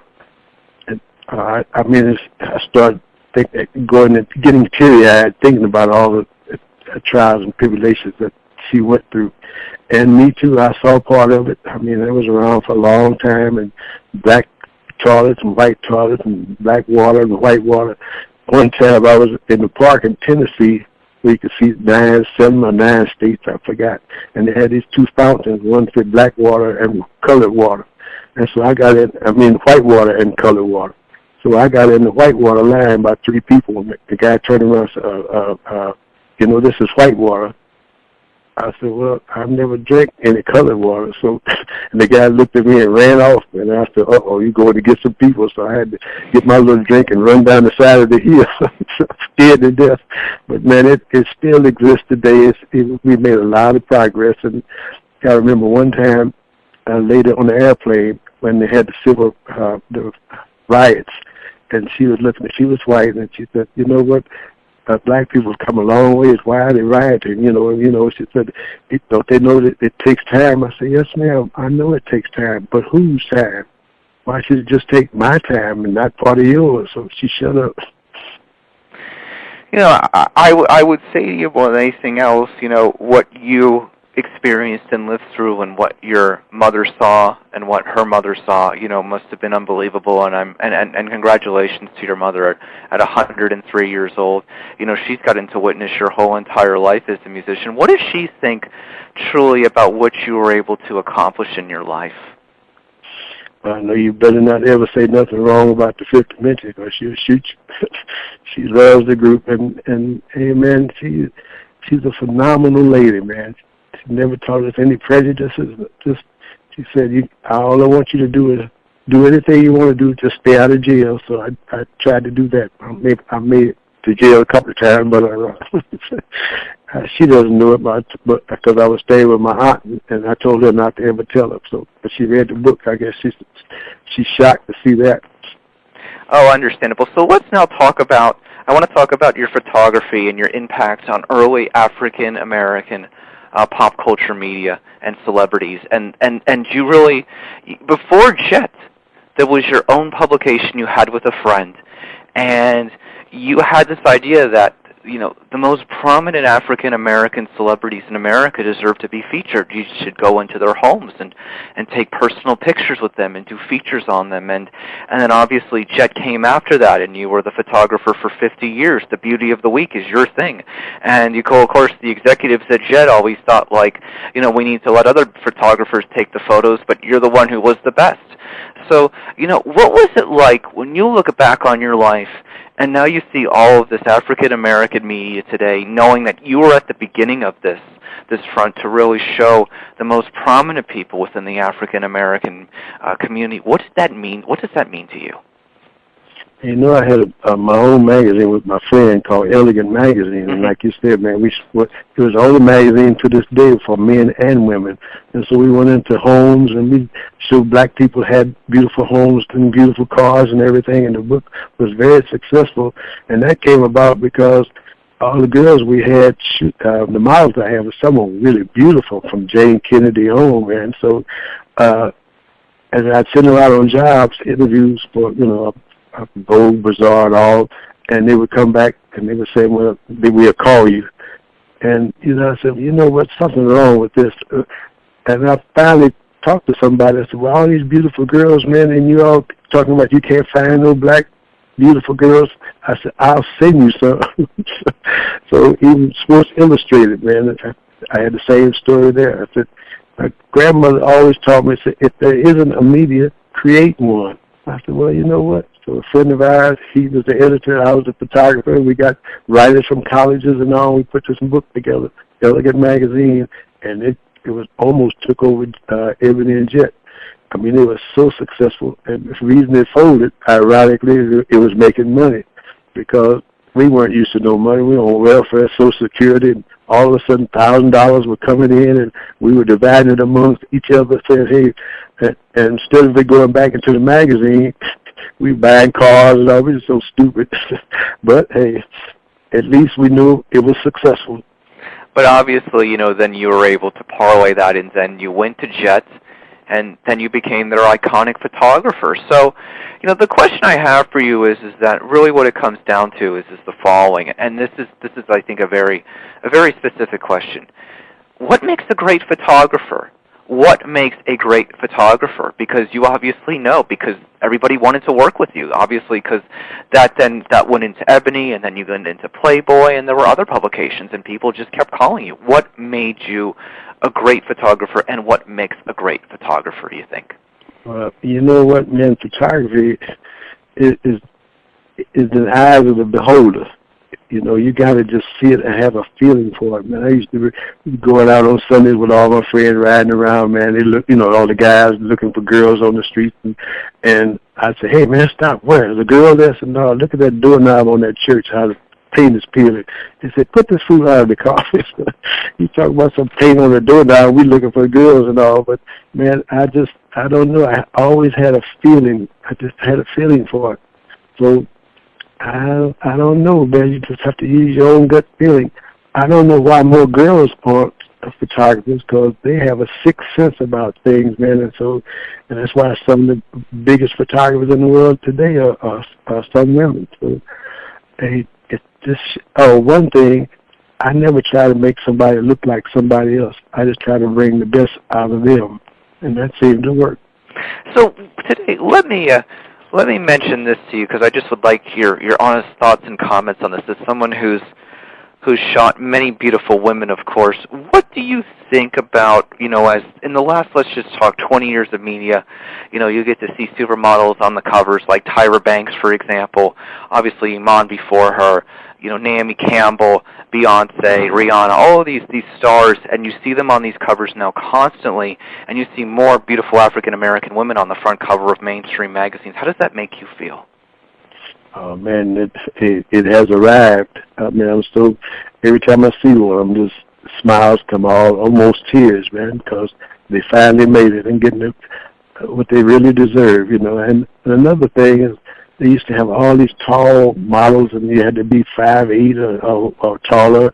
And finally, I said, you know what? It's beautiful girls come in all sizes and shapes and stuff. So finally, the petite model agency started opening up, and then the big beautiful woman started opening up. And it's just a person, not just what you conceive is what everybody likes and what exists.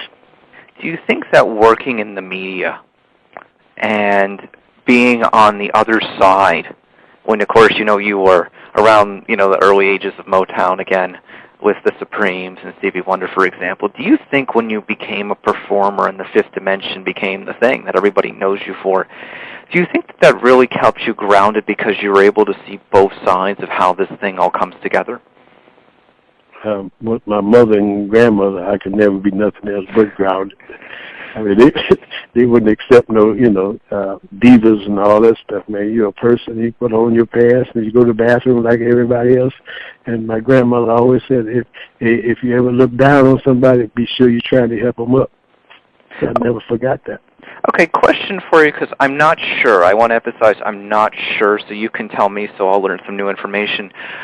What was the last time you performed? Do you still perform, or do you semi-perform? What is your performing situation today?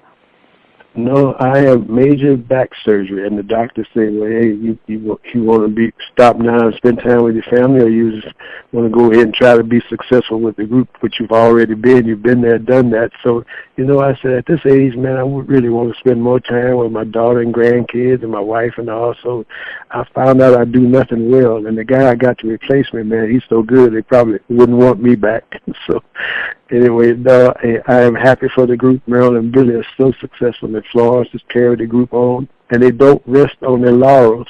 I mean, they still take singing lessons, dancing lessons, and all of that, and they're both very successful at getting standing ovations and selling out audiences all over the world. But you're still working on music today, is that correct?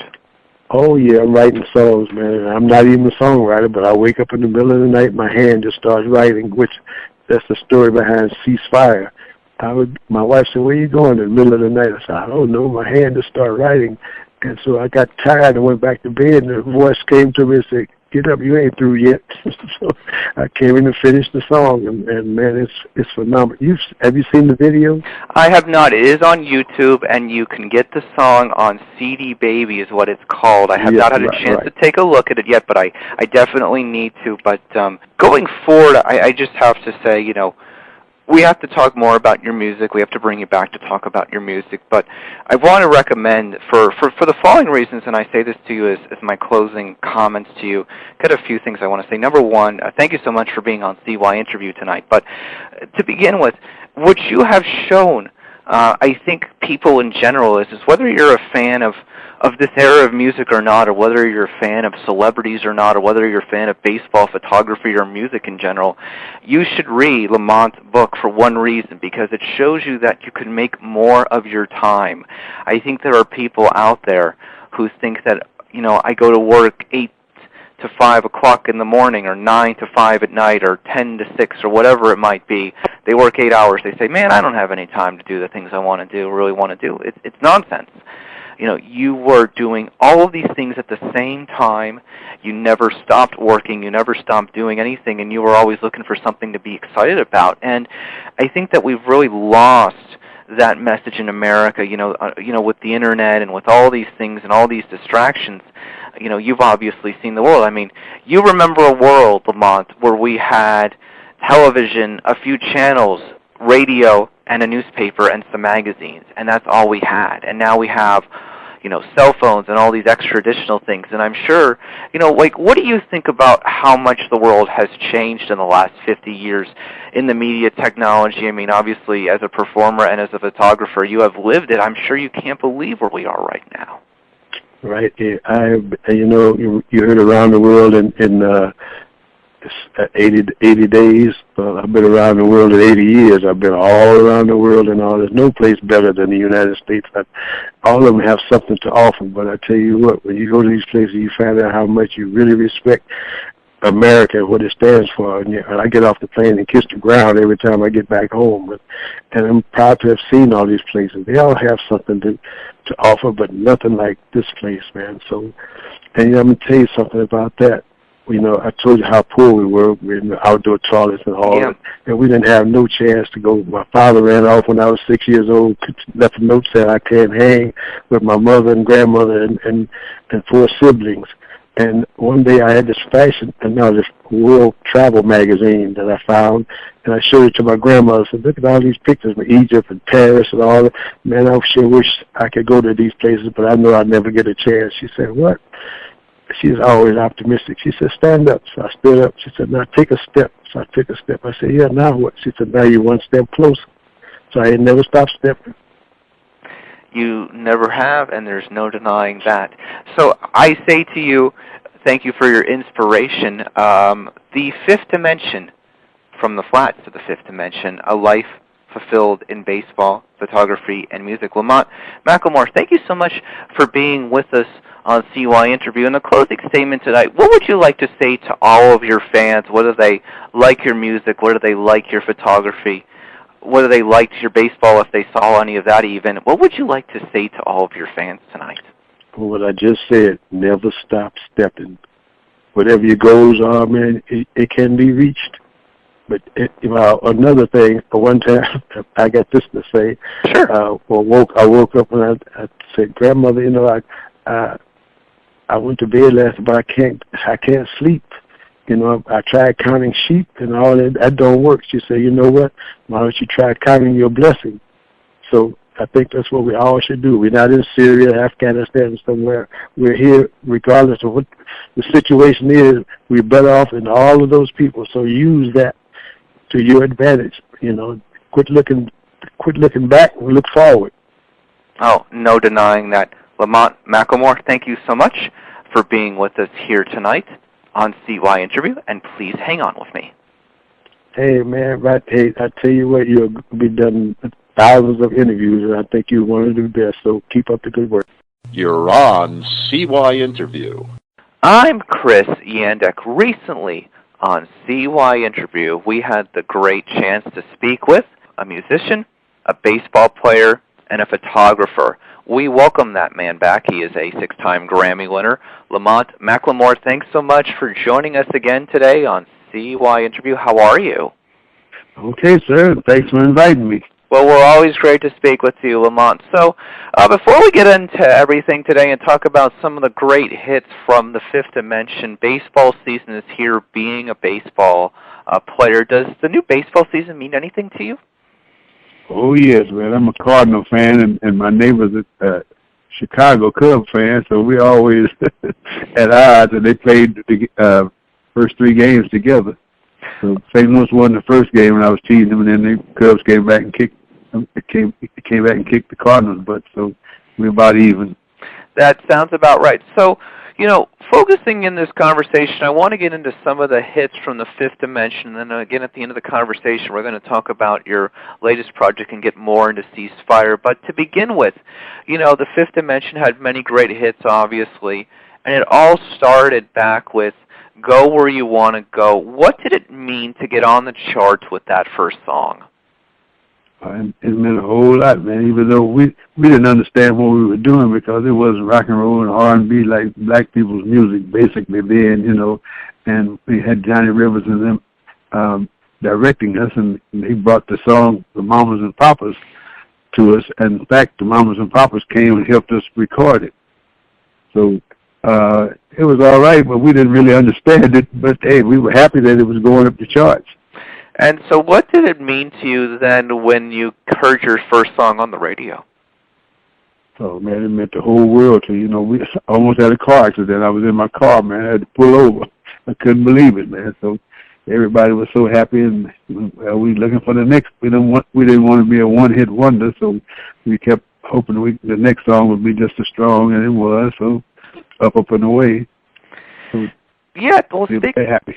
Well, speaking about Up and Away, you know, of course, we talked about in the first conversation, you mentioned in your great book how there was somebody who was thinking about ending their life, but when they heard the song Up and Away, they chose not to. So aside from that, what did Up and Away really mean to you and the group after, you know, the first one was good, then this one was better, obviously? What did that song mean to you?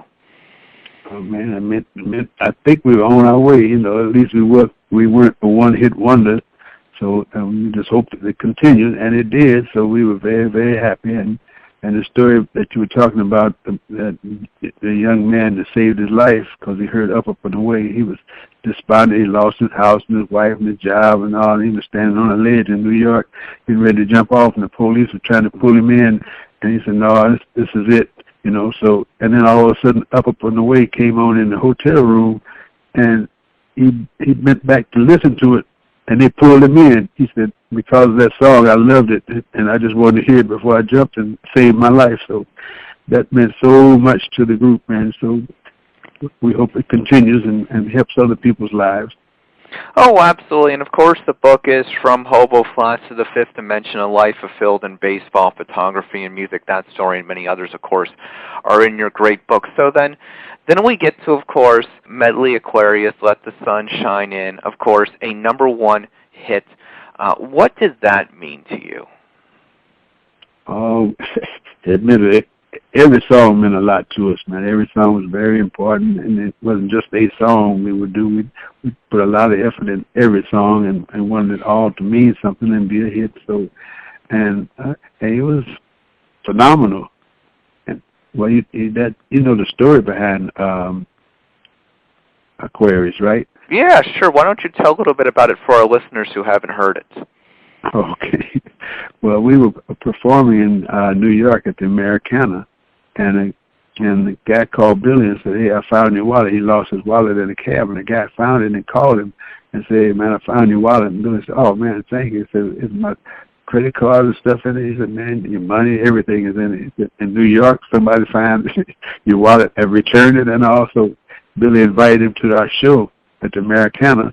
So when he came to the show afterwards, he said, "Man, I have a little show off Broadway I'd like to invite you guys to." So we said, "Hey, yeah, sure." And the little show was Aquarius.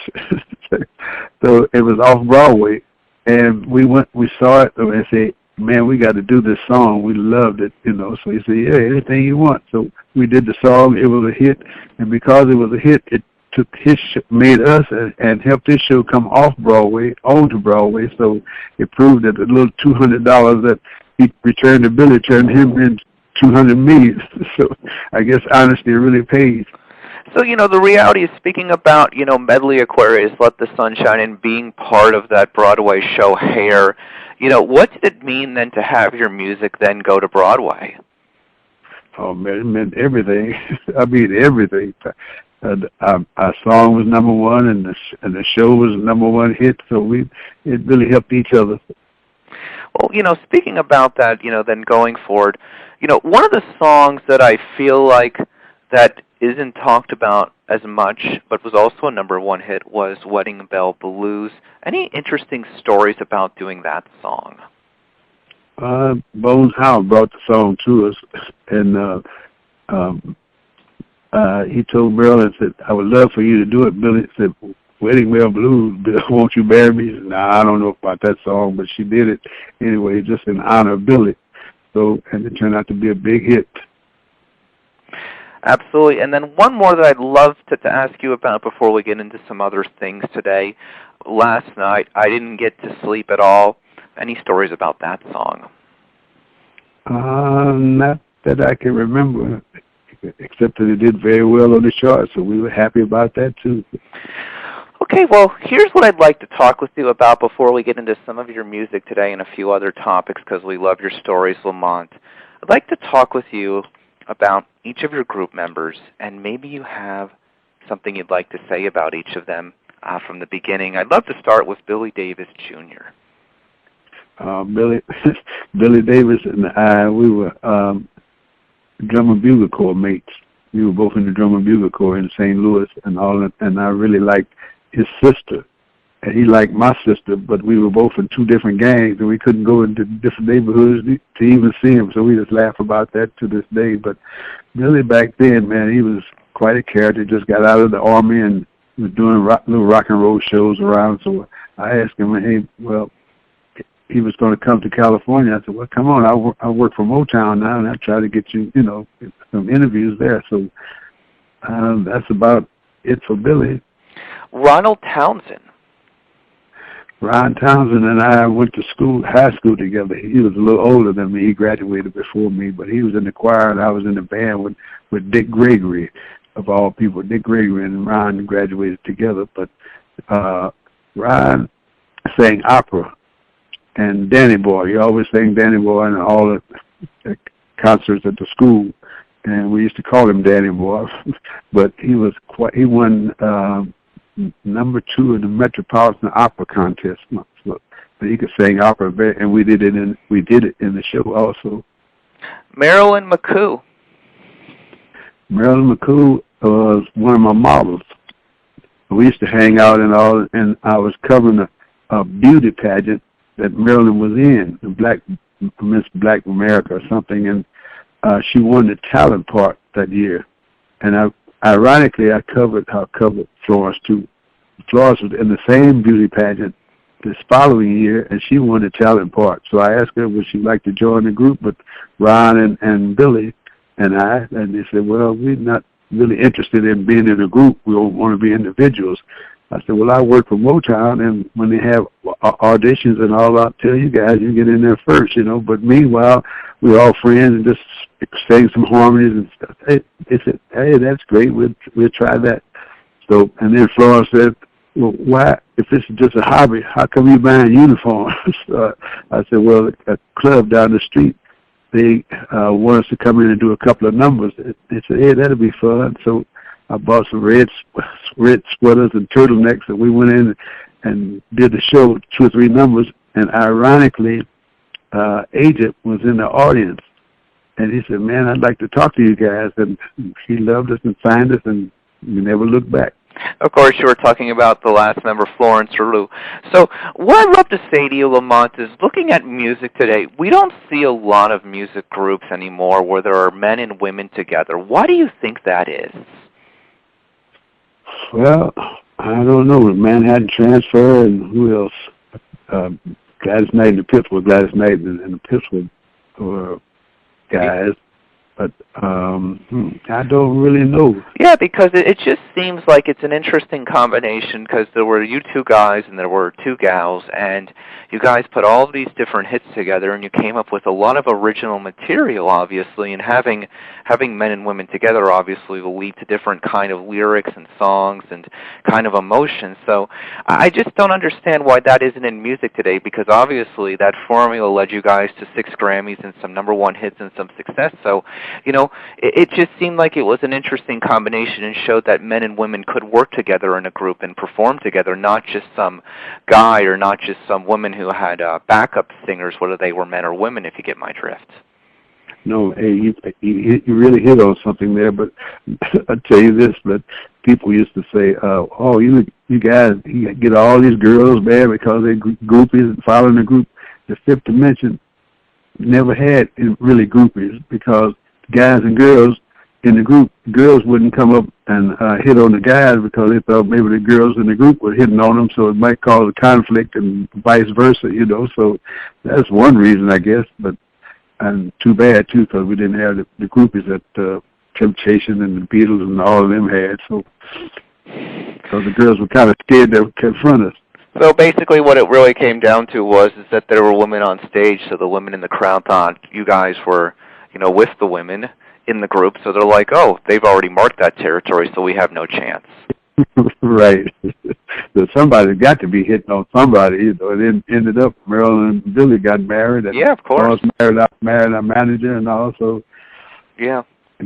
And Ron was already married. I was the only one that was still single, man. So, and everybody was looking at me kind of strange. But hey, man, I was happy. Said, don't you like girls? I said, sure. He said, what kind of girls do you like? I said, two kinds. He said, what two kinds? I said, foreign and domestic. So cover the gamut.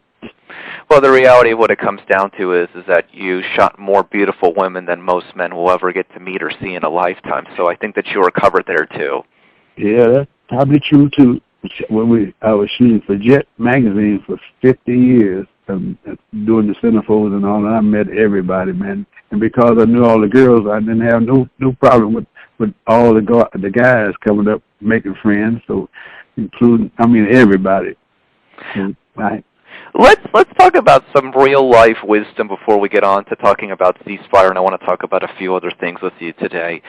So what do you say to the average guy in society today? He might be in his 20s, he might be in his 30s, and for whatever reason he's intimidated by beautiful women, or he feels like that beautiful women are not just like every other woman. You've been around beautiful women your entire life, and you know that these women are just like every other woman. They're either being asked out or they're not being asked out. What's some advice that you can give to the young fellas? That's a question that hasn't been asked to me in a long time. Man, just, you know what? Get yourself together. That's all you have to do. Don't worry about nobody else or the women and all. Once you get yourself together, your education and your look and your health and everything, man, so, and then it take care of itself. You know, I never went looking for nobody. I was really too busy with the group and playing ball and all of that, but I never went to discos and all of it. And man, things just happened, you know, because I guess the women say, well, hey, he's working and trying to get himself together, and that's somebody I'm interested in. So get yourself together. That's all I got to say. So basically the advice to men is that if you have your life together, then you'll have opportunities to be with women, meet women, and date women, and marry women. Hey, thank you. What are women looking for? Somebody that got their stuff together just like you. You're looking for a woman that's got her stuff together, so it makes sense. Absolutely. So let's talk a little bit more about ceasefire since we last talked to you the first time. Anything new you'd like to share about ceasefire? Of course, you can buy the song on CD Baby. You can see the song on YouTube. Anything you'd like to mention about ceasefire? Well, ceasefire actually is so important today. Ceasefire, think about it. Only 2 words can solve half of the problems in the world, man. Crime in the streets and war and the refugee problems. And everybody is saying about the refugees, well, there's no end to that. What are we going to do about the refugees? I said, man, it's all so simple. 2 words. All you have to do is ceasefire, quit bombing their homes, and they'll go back home. Yeah. And what I'd like to say to you is that a lot of people might not know, and we've talked about this, you're still playing softball today. Tell me about your softball groups that you get together in Las Vegas, the games you play, how often you play. Tell a little bit people about that it's never too late to play sports or be involved in sports or be active. You're not kidding, man, because when I came out here, I got all the entertainers. We all used to play ball, over the years. And I said, well, how would you guys like to start a softball team, and we can play different teams and we raise money for charity? And we did. We got the team together. In the first game, we raised money from all the fans for Haiti. And I had Bubba Knight and friends of the station. Everybody, the Platters, all of them used to play, had a black team. And we played these guys, man, that everybody loved it. They come to the games. Gladys Knight was one of the cheerleaders. Mary Wilson, the Supreme, she was one of the cheerleaders. And the fact that it was 50 and over. And it was such an inspiration for everybody, man. There's one guy there for 82 years old would throw your butt out from center field on a fly. So it was just a lot of inspiration. So people ask me, well, how long do you think you'll play? I play 100 games a year. I said, hey, man, I'm going to play past that guy that's 82 just to make a point. So but we have such a good time. We have parties, and we still raise money for charities. So it's been great. Well, that's fantastic. Well, Lamont, anything in closing you'd like to add about anything new you're working on besides the ceasefire project, or anything else you'd like to mention to us? Well, ceasefire is such an important project right now. I wish everybody could get a chance to see it, but it's getting ready to go viral, man. People call here crying. They've seen the pictures that I put to the song. So, and we're trying to get it to the United Nations and even Donald Trump now. So, hey, man, just keep our fingers crossed and with people like you helping. So, thank you. Yeah, well, absolutely. Well, in closing, I want to speak about this because we talked about many of your music hits today, and you won a bunch of Grammys. Did any of your Grammys mean more than any of the others that you won? No, just made us greedy because we wanted one more. Just one more. What do you want? I could use one more Grammy. So basically the reality was that after you won one, you wanted to win another. Oh, yeah, man. You didn't want it to stop. And it was great every time we win one. And the Fifth Dimension is one of the only black groups that have 2 songs of the year, Up and Away and Aquarius.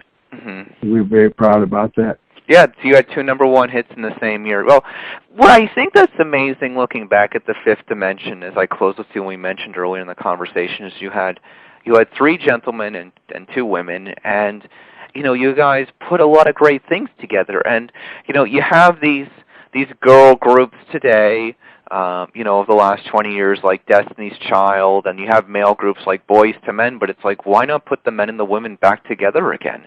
Because it obviously worked very well for you guys.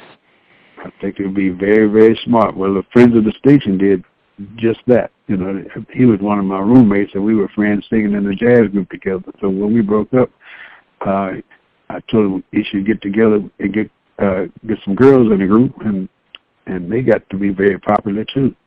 The reality in fact, they're still together. Yeah, and the reality is of what it comes down to is that fans want to see.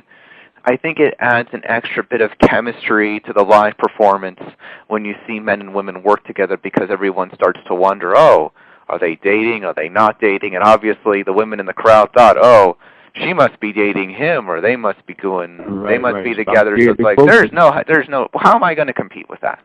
So. That's true, man. So, well, it is what it is. It is what it is. Lamont, MacLemore, thanks so much for joining us again today on CYInterview. Go check out his song, Ceasefire, on YouTube. Purchases at CD Baby. And, of course, his book is still available for purchase on Amazon. Hang on with me. Thanks so much again for the conversation today.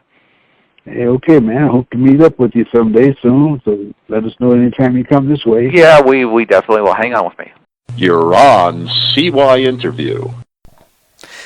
This is Chris Shandik. Today on CYInterview, we're at the home of the great singer, baseball player, photographer, and author, of course, Lamont MacLemore. Thanks, as always, for being on CYInterview. It's good to be at your home today. How are you, kind sir? Hey, thank you, sir. Thank you for coming.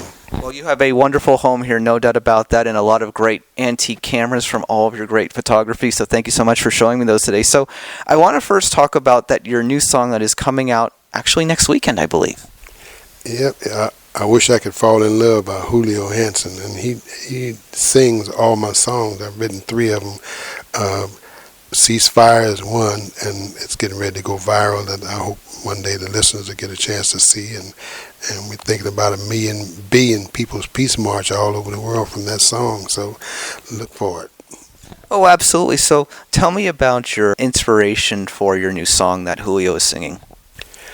Well, I'm not a songwriter. It's funny because all my songs, I wake up in the middle of the night and my hand just starts writing. It's like Ceasefire.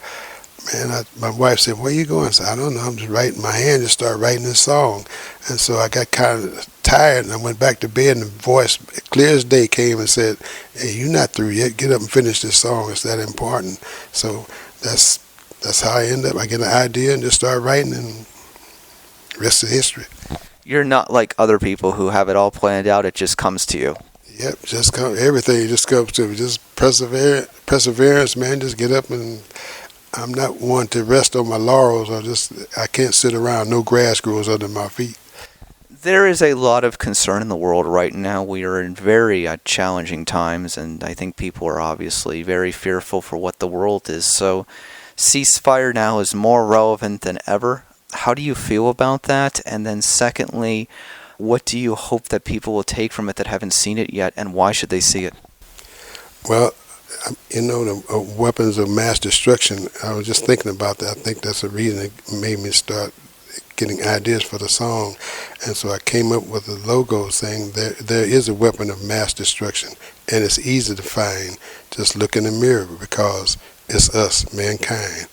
And boom, the song starts. So I hope everybody gets a chance to see it. And you can actually download it on CD Baby. And you can also see it on YouTube as well. Interesting enough. So ceasefire is there, of course, at the bottom of this article. You'll have a link to see that as always if you're listening to it, of course, here. So I want to say congratulations and early congratulations in advance, because at the end of October at the Suncoast for the Dream Awards, you are getting that Lifetime Achievement Award. Before this conversation, you told me you are not someone who is very big on speeches. However, have you thought about your speech yet? What does it mean to you? Well, it's awfully nice to be inducted anywhere, because I've been usually indicted, so it's a little different. But no, I'll find something to say. I always do.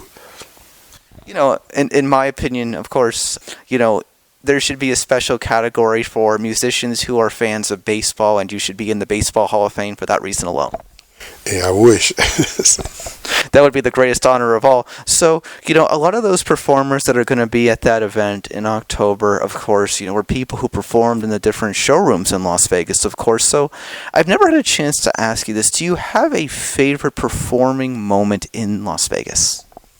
Yes, we started here in Las Vegas, and we were at Caesar's Palace, and we were opening next for the Checkmates, who were very, very big and very popular here, and their run was over, and so we were chosen to replace them. And the maitre d' came up and said, well, I hope you all got your S together, because you see how good they are and all. So I said, oh, okay.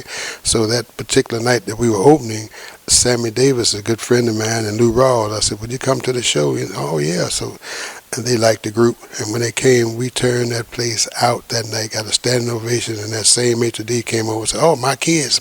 So I'll always remember that. I never had a chance to ask you, but of course you've seen casinos and resorts come and go. Caesars has obviously reinvented itself, but what do you think of the current model of the Las Vegas Strip, and is there a favorite place that you like going to?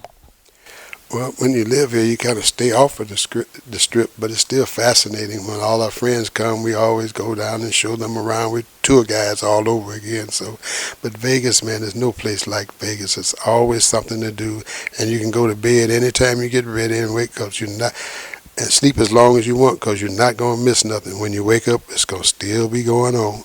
And you'll probably call me one morning at 6 a.m. and say, let's go for a walk. I doubt that, but about 6 in the morning, I'm going to the bathroom otherwise. Well, I just had to ask. The thing that's great about this town, though, is that if you really wanted to get up and go somewhere at 3 a.m. and you wanted to go eat somewhere, you could. Yep, anytime, man. You can't. I don't know how anybody could ever be bored here, because if you wake up, nothing to do, go pull the machine down, go walk down the strip. It's always crowded. Always something to do here, and it's safe. Oh, it's getting safer. There's no denying that. So let me ask you, you're still doing the photography today. Is there anything that you haven't photographed in your life that you would still like to photograph? Maybe a place you haven't gone, or a landmark or something. Maybe Beyonce. No, I used to shoot for Jet Magazine 50 years for Shooting Beauty Week, right? And so I still do photography mostly now as some models, and I just shot the OJ's album cover, and Merle and Billy of the Fifth Dimension shot their album cover, so I'm still very active. Well, I just think that it would be. Have you ever been to India? Like, a picture of the Taj Mahal photographed by Lamonte, I think, would be something special.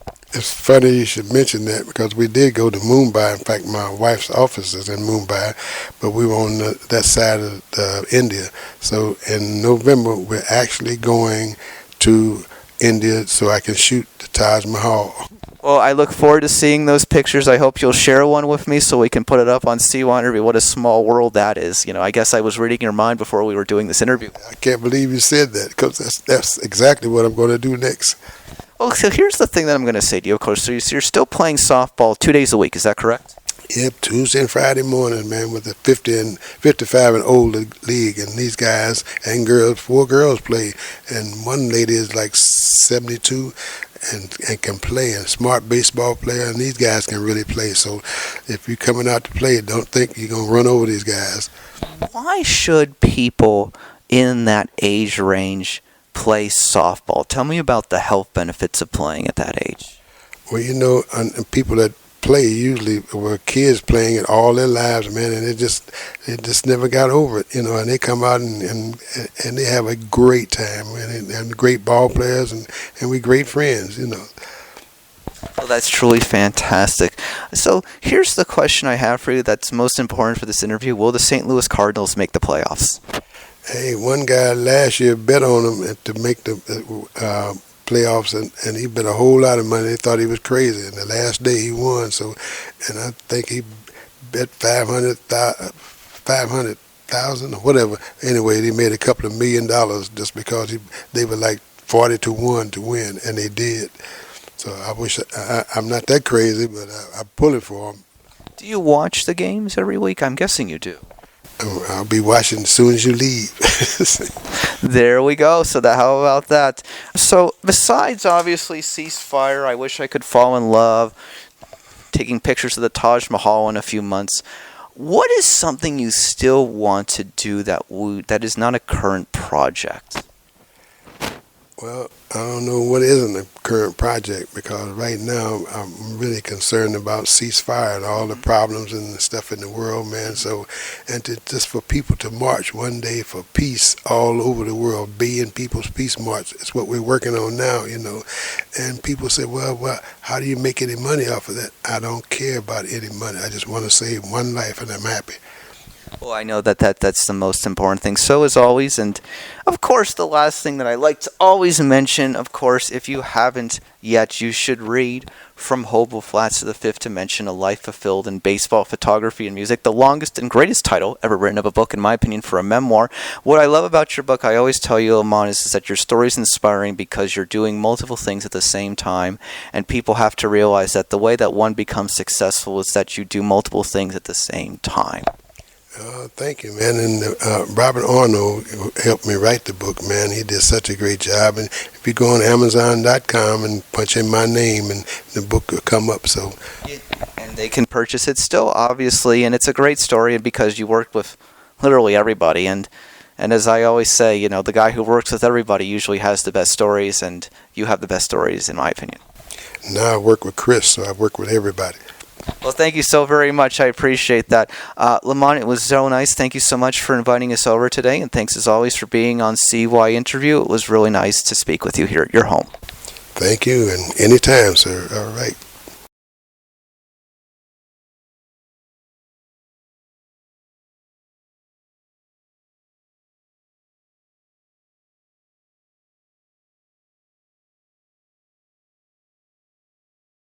Christianic CYInterview covering Las Vegas and the world. Today we welcome Jeff Meyer. He is the CEO, president, and owner of one of the longest-running MMA promotions in America, Tough Enough. Their next show is at the Palms Casino Resort on January 22nd, 2026. Jeff, thanks for joining us today on CYInterview here in Las Vegas. How are you, sir? I'm okay, thank you. I can't complain. It's a beautiful Saturday, couple days before Christmas. Thank you very much for having me. How are you today? I'm good, Jeff. It's so great to have you here. So let me just ask you, last Friday night, Tough Enough 150 events spanning over 30 years. What did that mean last Friday night for you at the Virgin Hotels Las Vegas? Oh, thanks for asking. It was such a wonderful experience overall in so many ways.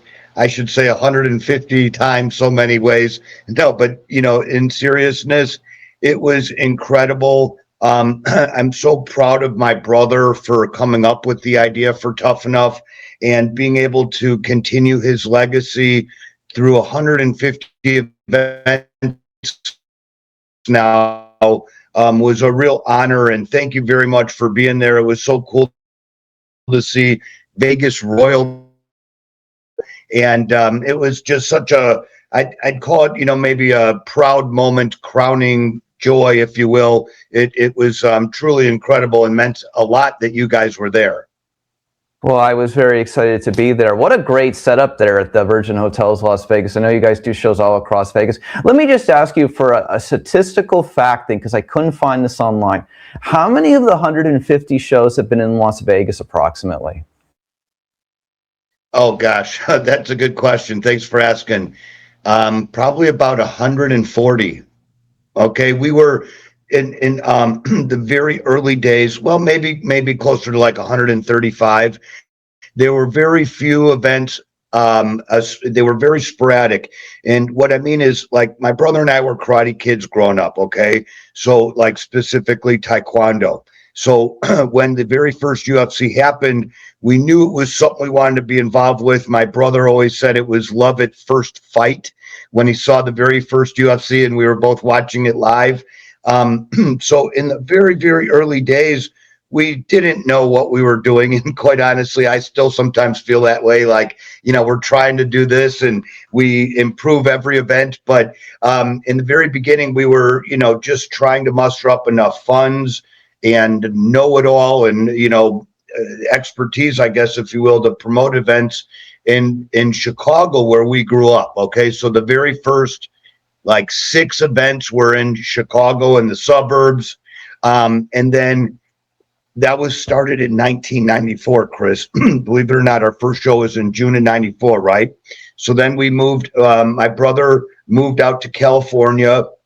And in 2002, he says to me, Jeff, I think we got to try it in Vegas. Okay. It's the fight capital of the world. It's a 5-hour drive from where I live now in San Diego. And let's try it. So, happy to tell you that he started, got like Tough Enough officially set up as a business and licensed with the Nevada State Athletic Commission in 2002. And that's when we started to like really get a little bit more serious. So to answer your question in a very less long-winded way, 95% of the events have been here in Vegas. I figured as much. And as well, if I'm not mistaken, Tough Enough is the first promotion in Nevada to get an amateur fighting license, correct? Yeah, you must have done your research. Thanks for spending time to look into that. I'm so proud of my brother. And I'll tell you a quick funny story about that, Chris. He was like, I remember vividly telling me like, we got to do this amateur MMA thing, Jeff. I'm telling you, there's nobody in Nevada yet. It's the amateurs need a safe and reliable, reputable promoter to, hone their skills and test themselves in a safe environment, right? And I remember, I'm like, Barry, I don't know if people will come to see amateur. I'm kind of envisioning Golden Gloves boxing, where they wear the helmets and very scant crowds. I think, for the majority of those amateur boxing events, I didn't see the vision, but thank God he was so persistent and he knew it much more clear than I saw. But so, yeah, he lobbied the Nevada State Athletic Commission in 2008 from what I was told, he brought some doctors and lawyers and a sanctioning body called the International Sport Karate Association to the Nevada State Athletic Commission to lobby to get amateur MMA legalized. And so we were the first and one of the only ones here in Nevada. Believe it or not, back then, UFC was not quite as frequent as they are now, right? And they're all over the world and such. And we were doing events here in Vegas every month. So we were the most active combat sports promotion in Nevada for many years. Yeah, and that there's so much history I have to ask you, but I want to go back just for a moment. I mean, you talked about this, but it's just kind of like, the first UFC happens in 1993. Great Art Davie, press CYInterview guest. Great man, great individual. Got to be there for his Hall of Fame ceremony at the Palms, which is where the next Tough Enough event is in January back in 2018. Then you guys get on the scene in 2014. Why don't you tell me a little bit more about, your brother Barry and how you've kept that vision going today? Okay, thanks, Chris. You mentioned Art Davies. He's a dear, dear friend of mine. I met Art in Bayamon, Puerto Rico on a bus to the UFC. We were at UFC 8, if you remember, David versus Goliath, little guy versus the big guy. And my brother called me and it's like, hey, Jeff, my friend Keith Milkey is going to be fighting in the UFC. Do you want to come and corner him with me? And I said, oh, my God, yes, please, right? So we go down to the very first UFC. My very first UFC was UFC 8, as I said, but my brother went to UFC 3, 4, 5, and I'm not kidding you. I have in a scrapbook here, VIP ticket number 1 and 2. Him and my dad went to UFC 3, 4, and 5, and I think 6, skipped 7, then we went to 8. And so anyway, I met Art, and he's just been such a wonderful and nice supporter of my brothers. He really loved my brother, and so I also love my brother so much, Chris, and I miss him. I hope I don't get choked up. It's still something that to this day I carry, very heavily with me. I joked via text with you the other day that I don't get up early. This is Vegas. Do you see the 30 years of bags and what did I say? Like sorrow and worry and misery and happiness and sadness and joy, all those things over the years. But, I try to make light of life in general because, you only live once, Chris. And I think, that's my just coping mechanism, or I guess whatever. But the truth is, I love him, and everybody that knew my brother loved him so much. He was such a righteous and generous and gentle guy. He would do anything for anybody. And he was, like I said, a gentle guy, but he was also, I'd call him like a gentle giant. He was the toughest guy I ever knew. I got in a million fights, well, maybe thousands of fights against him as kids, brothers, growing up. And so he beat me up about 1,000 times growing up. But I've also been in fights with him against others, and I've never seen anything like it to this day. But he used to always tell me, Chris, there's always somebody tougher, and his best friend was a junior Olympic judo athlete, right? And so like he was the toughest guy my brother ever knew, Jason Feig. And he and my brother, as I mentioned, my brother went to the early UFCs with my dad, and this friend of his, Jason Feig, and his dad went. Sorry, I'm getting long-winded here, but in summary, he was the epitome of martial artist, respect, discipline, honor, integrity. And I try very hard to keep, his memory alive by keeping Tough Enough going. And there's so many people that when my brother was here, he lives that he touched, his legacy is so strong. I feel like, gosh, I've made so many mistakes on this journey, but luckily he was such a strong force in the world of MMA, I guess. He built such a strong foundation that seems impossible for me to mess it up or something. I guess that's maybe a little bit of an exaggeration. I try my hardest. You've kept going, and the reality of what it comes down to is because you've kept going, that's more than most people ever do, I think. And look at where you guys are more than a decade later. I think it's phenomenal. Thanks, Chris. There was a, bit of a rocky time right after my brother passed, and we didn't know what to do. I was on like some crazy heavy meds, the psychiatrist, whatever. My family's like, oh, you got to go see these shrinks. And so I go into there, and they put me on like something called Seroquel, some Balta, Xanax, like you name it. It was probably in the cocktail of stuff they had me on. I could barely function and drool, but I was drooling from these meds, but I have such a strong team here. It's like a family, Chris. Most of the people with me have been with me for 15 plus years. So I'd like to acknowledge Justin Bernard, please, my announcer, one of my best friends. He basically carried me when I couldn't even think straight. And I'm so proud of him, Chris. If I may just toot his horn for him for a moment. Sure, absolutely. Do whatever you like.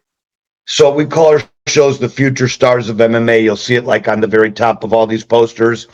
And it's because we get, our goal is to get our fighters to the UFC. And we've had over 65 of them make it, right? But I'm also proud to tell you about Justin making it.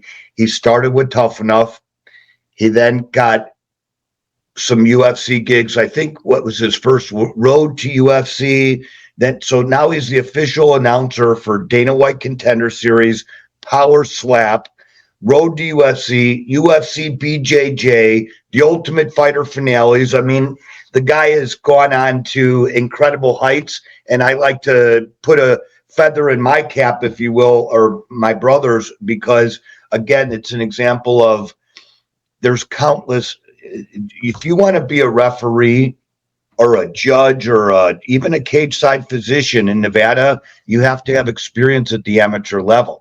Okay, so I often laugh, like a doctor went to school for 8 years and then residency and this and that. But if they call the commission and say, how do I become a cage side doctor? Oh, you got to talk to Jeff. Then they get relegated down to me, but they have to cut their teeth somewhere. And so Justin and a lot of our crew that have made it over the years, as I said, the list goes on and on. It's not just fighters, it's production guys. It's the referees, the inspectors, the timekeepers. You all got to start somewhere, right? So I think it's important to note that I think that the amateur athletics has demonstrated such an important role in the overall ecosystem of sports or whatever, right? But in Nevada, there's, some strict regulations for amateurs, and it's for the fighter's safety. Okay. We have to have a minimum number of an insurance policy with a minimum per the state. We actually do double what the state mandates for the insurance limits. You have to have an ambulance and doctors. We always have 2 ambulances, and there's probably 8 cage side physicians because, as I said, they're all learning and they all want to get up to the UFC. So all of the students, or I guess you would call them residents, that you'll see, like when you were there last Friday, you saw a ton of these medical staff buzzing around, and it makes me feel so safe because let's face it, they're beating the crap out of each other, right? And I always am so proud of the medical team. Over the years, I timed it. This one Dr. Rhonda Basharan, she got in the cage with something like on average of 4.7 seconds from the time of, an injury till when the cage door was open and she was next to the fighter or patient, if you will, in the cage. So it's a huge honor for me to continue my brother's legacy in this amateur thing. As I said, Chris, I didn't know what it really would turn into, and I admittedly disagreed with him, but thank God he, like I said, beat me up 1,000 times growing up, and he beat me up on this one, and he was totally right. Great stories for sure. So let's just break this down before we get into some current events. For you, tell me about the upcoming show at the Palms on the 22nd next year. Yeah, thanks. So our first event of 26, I'm so excited. We'll be at the Pearl Theater at the Palms on Thursday, January 22nd. And it's a huge, huge deal for a lot of reasons. I'll just run down the couple main reasons, please. The UFC's very first ever broadcast on the Paramount Network is on that Saturday, January 24th, right? So we've been blessed to be included in the fight week of festivities leading into the first broadcast on Paramount. As everybody knows, that's like the hugest monumental blockbuster deal. Everybody is so excited, and we're equally excited to be even included in this fight week. So like Thursday is Tough Enough 151, and then Friday is the Zuffa boxing, and then Saturday is the big massive Paramount broadcast. And by the way, it's only like $8 a month or something. So if you don't have Paramount, go sign up for it now. And then you'll be able to watch UFCs included in the subscription price, right? So I think it'll be a massive, massive fight week. And because of that, Tough Enough, we already have an incredible fight card lineup. Like the main event is two kids that are both undefeated, 10-0, 7-0 locals that I'm telling you, these kids are a fight or two away from the UFC. Okay, but there's just a laundry list of other incredible local high-level talent. And one in particular I'm really excited about. Well, she's not local, but Smila Sundell is a very well-known, great story just to tell you, please, is she's the youngest female Muay Thai champion in the world. At 17, she was crowned the world champion in one fighting championships. And from what I understand, she was stuck in like Thailand during COVID because of the travel restrictions, right? So she was training at the Fairtex gym and like beating up the boys, and then they put her in. She was winning, and then not only sorry about that, against the boys, she ended up becoming a professional at 17, capturing the world title, right? So she's making her MMA debut on January 22nd, and there's tons of buzz around it. I'm so excited to tell the world and you, Chris, like I had the Swedish documentary film company in my office sitting right over here last week doing an interview about her because, gosh, I'm so excited, but she's got a huge following. The world of kickboxing and Muay Thai is really excited too. So much good and exciting stuff going to be happening in that venue in particular. The Palms is such a beautiful world-class theater and intimate, even though it's huge and like could hold 2,000 people. The seats are in such a way like an amphitheater. You look down, not a bad seat in the house. And I hope that anybody within earshot can please come out here and join us. Absolutely, 100%. Of course, great. The Palms Theater is great. It was there again for Art's UFC Hall of Fame ceremony back in 2018. Wonderful, wonderful place for sure. Let me ask you, what do you look for today in a fighter? What are some of those characteristics that make a great fighter before they go to the bigs, in your opinion? Well, that's a great question. I mean, the truth is, we think that athletes can come from a variety of places, but we oftentimes look to the local mega gyms, the big MMA, massive gyms out here, and they often supply, like they have top level talent coaches that are training UFC fighters, right? So if they tell us somebody's ready, we know they're ready. But we also understand people sometimes with great talent can't afford a gym membership. We get videos all the time of these kids like training in their gyms, and like with their brother. And of course that pulls at my heartstrings because I miss my brother, and have such fond memories of training with him growing up and stuff. But we oftentimes look for, we'll look at anybody. But I also admit to trying to scout a little, whatever we know the wrestling and jiu-jitsu and judo worlds are, very in line with who we think our next champions are going to be. Although we've seen a resurgence in kickboxing now, right? But I've oftentimes reached out to lots of like Division I wrestlers and judo and jitsu champions. Because these kinds of pedigrees are, let's just call it like I say, the new jiu-jitsu and judo mom is like the old soccer mom or the old karate mom. You go to these kids' classes at Extreme Couture or Syndicate or Freestyle MMA, and there's 100 kids running around practicing and doing arm bars. And you'd be watching YouTube and scroll and something related, and you see a kid pull an arm bar on the street. We never saw that back in the early days, Chris. You remember? Absolutely.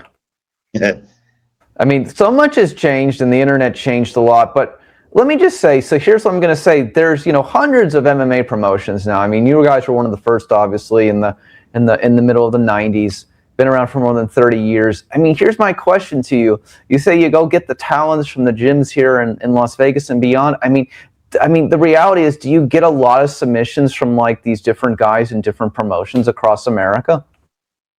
Well, yeah, look, I have aspirations someday to maybe, if we can, grow Tough Enough into other markets. I'd love to see, a regional real champion in America crowned, and each different region. But, look, at the history of Tough Enough was when we were just doing amateurs for many, many years, the fighters would capture our championship belts and then have to go fight elsewhere. And there's no pros here in Vegas. So they would go to other states, wherever there's a promotion. Now that Tough Enough is doing pros again, since we came out of COVID with the, whole rebirth, and we were doing professional and amateur shows.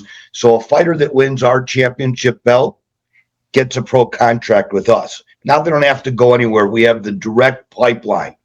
Okay, and let me just please tell you, Chris, the UFC brass, like Sean Shelby, the main matchmaker, he was sitting in the front row. I don't know if you saw him, but they come to almost every one of our shows. Some of the biggest executives, UFC fighters are in our crowd. So I think the fighters know, that this is the place to be seen in front of the right people. And guess what? By the way, if you win it Tough Enough and you're, not injured in any way, your medicals are cleared, your licenses are cleared, and you're ready to get a call up to the UFC, baby. It's happened. I'm so proud of this kid, Eric McConico. He's not on any of the posters because we had to redo that poster, actually. What happened was he was supposed to fight for us, and then about a week before, the UFC picked him up because they needed him to fight in their UFC the following week after our event, right? So we're like, oh, gosh, we're so sad to lose our event, but at the same time, so happy for him because he made it to the big leagues, right? And so that's just I think one of the unique things that Tough Enough has to offer. And I'll support any fighter in any promotion anywhere. I've been to hundreds, thousands of fights all over the world, and I'll go, and I love watching fights when I'm not working at a fight, and I can cheer on my friends, but I'm happy to take fighters anywhere from anywhere on their journey. Our focus is, of course, on American fighters. We're an American promotion, and there's tons of great promoters all over the world who will get talent from those different areas. But we're focused on finding the next top American UFC fighters. Got it. So let me just ask, speaking of that and moving it along, just to go back from some of the history, I want to ask you one other thing. Obviously, early on in your promotion, both men and women were fighting. Obviously, women's fighting has grown over the last 20 years. Were you guys like the first? You had to have been one of the first 5 to have women and men both on the card. No, if you weren't the first, no? Well, we did do the very first all-women's MMA event here in Vegas or Nevada. It was called Tough Girls, and it was during UFC 100. And I remember that was the very first UFC Fan Expo. You remember? Way back when. It was that was such a fun, exciting time. And to answer your question, our very first show on June 18th of 94 had girls on it, Chris. You can watch. There's some videos out there on YouTube or somewhere on the internet in the ether, but you can actually find that we've had girls before it was cool or fashionable, whatever. In fact, our Instagram and YouTube, I think, has a really cool quote from Joe Rogan talking to Juliana Pena. And she was like, yeah, one of my training partners fighting for Tough Enough. And he's like, oh, yeah, I know Tough Enough. I used to go before girls were in the UFC, and me and Eddie Bravo, his best friend, got hooked on girls fighting at Tough Enough. I mean, I'm so proud of that. And, Joe is such an awesome dude. I used to be pretty close friends. Well, I mean, I haven't seen him in a long time, but the last time I did see him, I waited in the line of fans that could go shake his hand and talk to him for a second. And he's like, Jeff. I'm like, Joe, it's so long I haven't seen. He's like, dude, don't feel bad. You don't have my cell phone anymore. I have assistants who have assistants, and I don't even know what number you had. you're still my friend. I love you. Do not feel bad. And I'm like, oh, I do kind of feel bad. I wish I had his number still, but such an awesome dude that I got to meet in those early days, of going to the UFCs. And actually we met, just a quick side story. I met Joe in Sao Paulo, Brazil in 03. No, wait, sorry. That was that was 03 when Eddie Bravo won the Abu Dhabi Combat Club World Championships. And we went down there, and Eddie's, of course, like I said, Joe's best friend. So Joe was down there, and we all were just hanging out after celebrating Eddie's win. And that was so cool. Now I've distracted myself. What were we even talking about, Chris? I think you answered it, but the thing is that I feel like, I don't know like the whole entire history of MMA, but I feel like you guys have got to be the first, if not one of the first 3 promotions to have women fighters. That's basically my point. Yeah, you're right. Thanks. My brother, like I said, he was like, give anybody a chance. He was always rooting for the underdog. And, like, just quickly, please, Chris, while I told you about him being the toughest. Take as much time as you want. Thanks. It's like I said, I've seen him knock dudes, huge guys out. But he was so righteous and always would never start a fight. He'd jump in at someone who was getting doubled, somebody who was 2-on-1 or something. He would always jump in and stick up for the little guy. Gosh, I love him and miss him. Thanks for letting me talk about him, Chris. Oh, absolutely. Of course. Absolutely. Listen, he's proud of you that you've continued to move along. I believe that. I mean, look what it still is today, and it's going to continue to get better. I believe that. Let me just ask you, fact, fiction, verification. Ronda Rousey had her first MMA match in Tough Enough. Definitively, no? Well, yes and no. She had her first MMA match at Tough Enough, yes, but it was not her first MMA match. It was her second. Got it. Okay. Yeah, thanks. But I remember that so vividly. I remember my brother was telling me, and I love to tell this story. He's like, yeah, this judo Olympian wants to fight for Tough Enough. Like, she's having a hard time finding fights in California. And we had a fight the following week when he was telling me this, right? I'm like, oh, no way. So cool. Let's see. So we tried to get her fight. We couldn't make it happen that the next weekend, right? But my brother invited her and her mom out, and they came, Ronda and her mom, who is also an Olympic judo player. Both of them came and were our guests, just to show her what, our events are like. And the following month, when our next event happened, we did get her a fight, right? And at the time, there was an article when many years later, Ronda talks about that time where she was thinking about throwing in the towel because nobody would fight her, right? And then, so thank goodness my brother and Tough Enough helped, Ronda get the fight. She had another fight, and next thing you know, she's like the biggest thing since bread was ever sliced, and so proud of her. And another, last time I saw Ronda, it was at Mandalay Bay. I was coming out to go get some friends into the UFC, and she was coming in, and we happened to encounter each other in the lobby. She's like, Jeff, and gives me a big hug. And it was so cool. We're talking for about, I don't know, a half a second. Boom, this huge crowd of fans starts to surround her. She's like, oh, gotta go, boom. And then she took off. But that's so cool to be around such awesome high level people, and, having a small part in her journey is a real honor, Chris. Oh, I can only imagine. What is your relationship like with Dana White? I know obviously you guys are on the Fight Pass. How often does he come to your fights? Over 60 fighters, correct, in 30 years have gone to the UFC, no? That's right. Yeah. I mean, I wish that he came to more events, but he's a very busy guy, obviously. And I'm so happy to tell you that he's been so supportive of Tough Enough and given me great advice over the years and welcomed me, into his office even. What a guy. I'm so honored to be able to work with his teams. He's got some really talented, as you can imagine, they're a mega bazillion-dollar company. He's got the best of the best of the best working for him. And I get to work with them too, right? Oh my God, it's so awesome. And I'm very proud to tell you that, you know, we work with the UFC Fight Pass, as you described, their digital subscription service. And I get to go over and have lunch at the UFC almost anytime I want to. So if you're a huge sponsor out there and you want to sponsor Tough Enough, come to Vegas. I can take you to the UFC for lunch and rub elbows with all the big name fighters you've ever seen until your heart's content or whatever. But yeah, Dana's so awesome when he comes to our fights. Like the last one he came to is at the Sahara, and it's such an honor for me to, like, you know, oh my God, Dana's coming.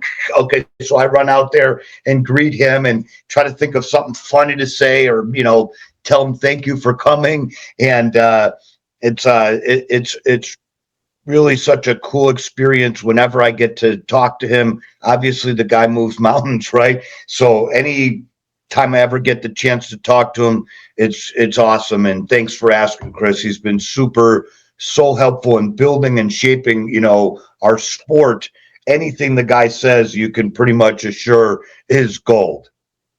Well, I feel like I've accomplished the Mount Rushmore of CY interviews. You know, we've had on Art Davey multiple times, Dana White multiple times, and now you're like the missing piece. And so, you know, to me, this is an exciting moment for me today to have you here with us talking about all this stuff, because I lived all this stuff with you in that regard. You know what I'm saying? So have you guys pretty much had a show almost in, like, I would imagine, what, 70-80% of the Las Vegas resorts? I can't keep track. Not quite that many, but so many. We've been everywhere. I mean, some huge, world-class, beautiful venues. On the Strip, like we've been to Treasure Island, the Sahara, Riviera, which isn't there anymore, you know. But we did, you know, downtown Las Vegas at Circa. Oh, my God, beautiful, mega, bazillion-dollar venue. Derek Stevens, thank you, if you ever happen to watch this, for having us over there. But like some huge venues too, Chris, like the Thomas and Mack Center.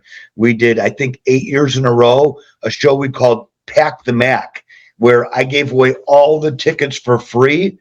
And we had like 16,000 people in there. And, you know, growing up, that was where every major, mega, massive, well, not all of them, but tons of big boxing and UFC pay-per-views happen, right? Yeah, before everything expanded, absolutely. So we've been around town, and, you know, we've been from the best to the littlest, like that. What's that movie with Kevin James?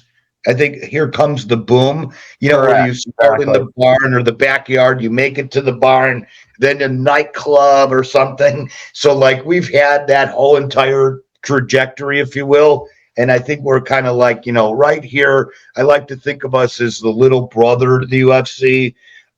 They're so good to us, and we're in their backyard, right? So whenever you come to a UFC, I promise you're going to rub elbows with some high-level UFC executives, fighters, you know. And for us, like, I'm still such a huge fan. These fighters are like royalty or whatever, you know. Celebrities. Our crowd loves it when a UFC fighter walks right by them at our events. That's like, you know, sometimes as close to a fighter they'll get to be able to talk to or take a selfie with them. Wonderful. Absolutely. All right. Let's wrap up with a couple of last things. What do you think about the professional sports trajectory over the last 10 years and how it's changed Las Vegas overall? Oh my God, what a transformation this town has, like you said. Well, there was nothing, no major professional sports teams here.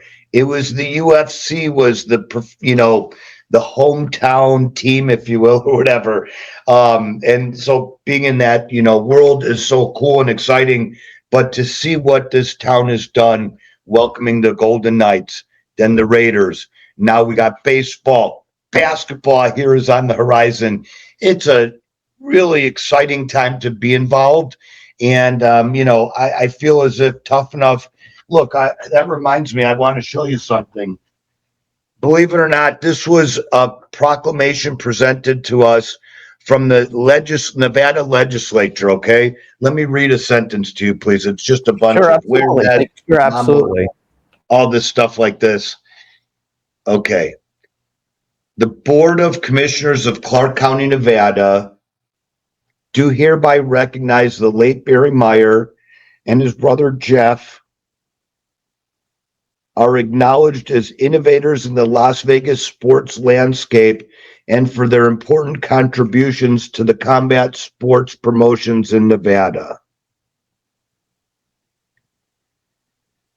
On this 15th day of August in 2025, Tough Enough has been remembered for their valuable contribution to the Clark County community and to combat promotions in Nevada. I mean, what an honor, right?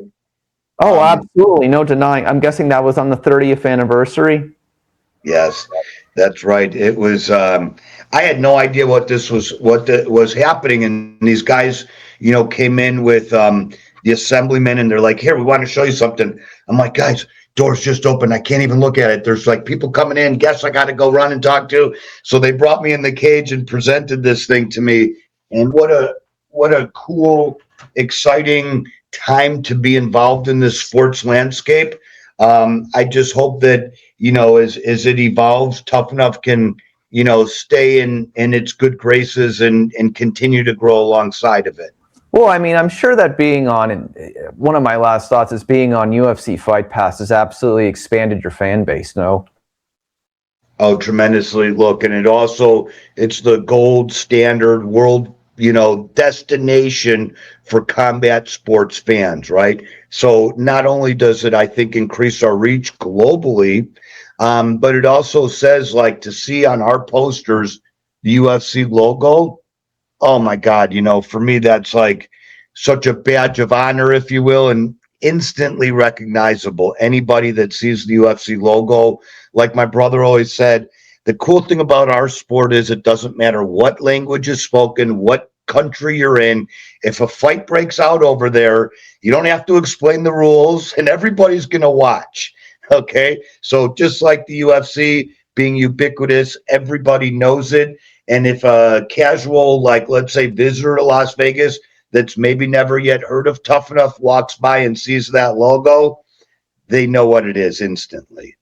Absolutely. Last question for you on a side note. As a longtime promoter, thoughts on the Jake Paul, Anthony Joshua thing last night? Wow. I mean, what a fight. Incredible. What a production, and so big time. Congratulations. The guy, many people think, he's just an influencer. He's not really training. The dude looks like a professional boxer.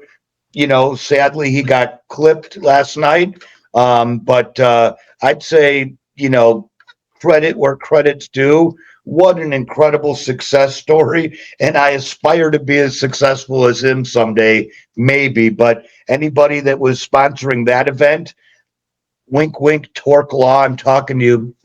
Please give me a call. Here's my response to you in closing. If he ever chooses to transition to MMA, Jeff's ready to go. Yeah, the cage is open for business. Let's get to work. So finally, just tell me about tell me again more information. When did the fight start on January 22nd? Give me all the information about the fight card at the Palms. January 22nd, 2026, of course. Okay, thanks. So January 22nd, Tough Enough 151. Doors open at 4:30. The first fight's at 5. That's the first undercard amateur fight or prelim. That'll be broadcast live on our Facebook and YouTube, as well as the UFC's Fight Pass's Facebook and YouTube. And then at 7 o'clock, we go live with the first main card pro fight on UFC Fight Pass. The card is headlined by 2 undefeated, incredible fighters who are both local. Tyshawn Williams is 7-0, and Habilo Azizov is 7-0. Somebody's always got to go. These 2 kids are so close to getting to the UFC.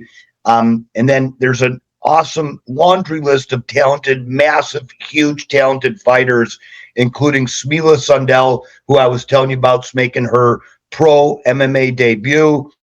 Renato Canuto, who's a world-class jiu-jitsu champion. Sale Everett, who's one of our big, top, up-and-coming talented fighters. I could go on and on and on, but you have to be there to see the next rising star, future star of MMA that's going to be in UFC someday. And you could probably say, oh my God, I was there when XYZ fought. The AAA of MMA is tough enough for sure. Jeff Meyer, thank you so much for joining us today on CYInterview. And thank you so much for all the contributions that you've given to the entertainment and fight community in Las Vegas, promotions and shows all across the entertainment capital of the world. And thank you so much for your time today. My pleasure. Thanks for having me and for coming to the fights. I sure hope to see you on January 22nd. Have a wonderful Christmas and New Year's. Happy holidays to everybody, and you too, Jeff. Thank you so much. Hang on with me. Okay.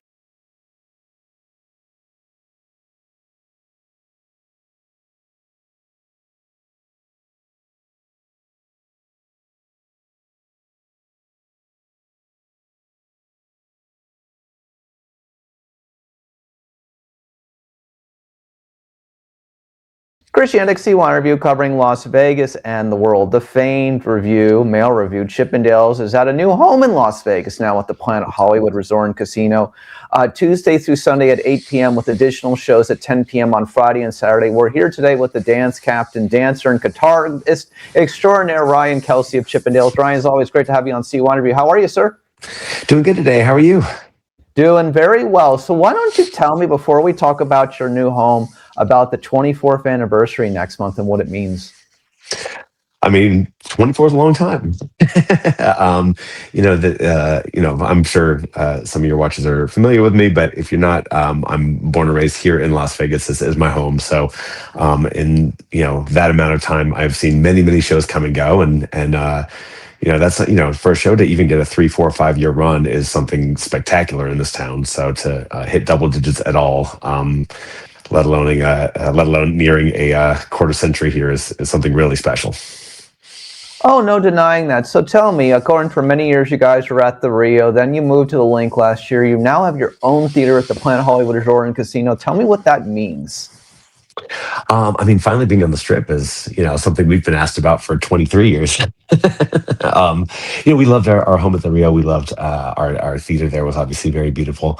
We have a long working relationship with Caesars and Caesars Entertainment. We adore being partnered with them. We enjoyed the other shows. They provided all their properties and kind of being intertwined in all their entertainment. And Caesars decided to sell the Rio, and Dreamscape was very nice to us, but we wanted to stay with Caesars. So we shopped around. We tried the Link for a little bit. We found that the Planet Hollywood in a little bit of a cozier setting where we could get to everyone and interact with everyone. And that Link theater is absolutely beautiful. Obviously, Matt Franco's in there, and he does such a wonderful job. But some of those seats were a little far away from male review. So we're happy to be in a theater where no matter what seat you're going to buy, that you get a little interaction if you want it. So where is it located at the Planet Hollywood, just so people know? So we are up in the mezzanine, which they lovingly call the Mez. We are directly across from Chris Angel's theater. So if anyone, we're still kind of new, so if any hotel employee doesn't know exactly where to go, if you ask for Chris Angel, we're directly across. There's a giant escalator in the middle of the casino floor that will take you up to both theaters. Caramella, the restaurant, is also up there. We have a great working relationship with them as well. They have amazing food.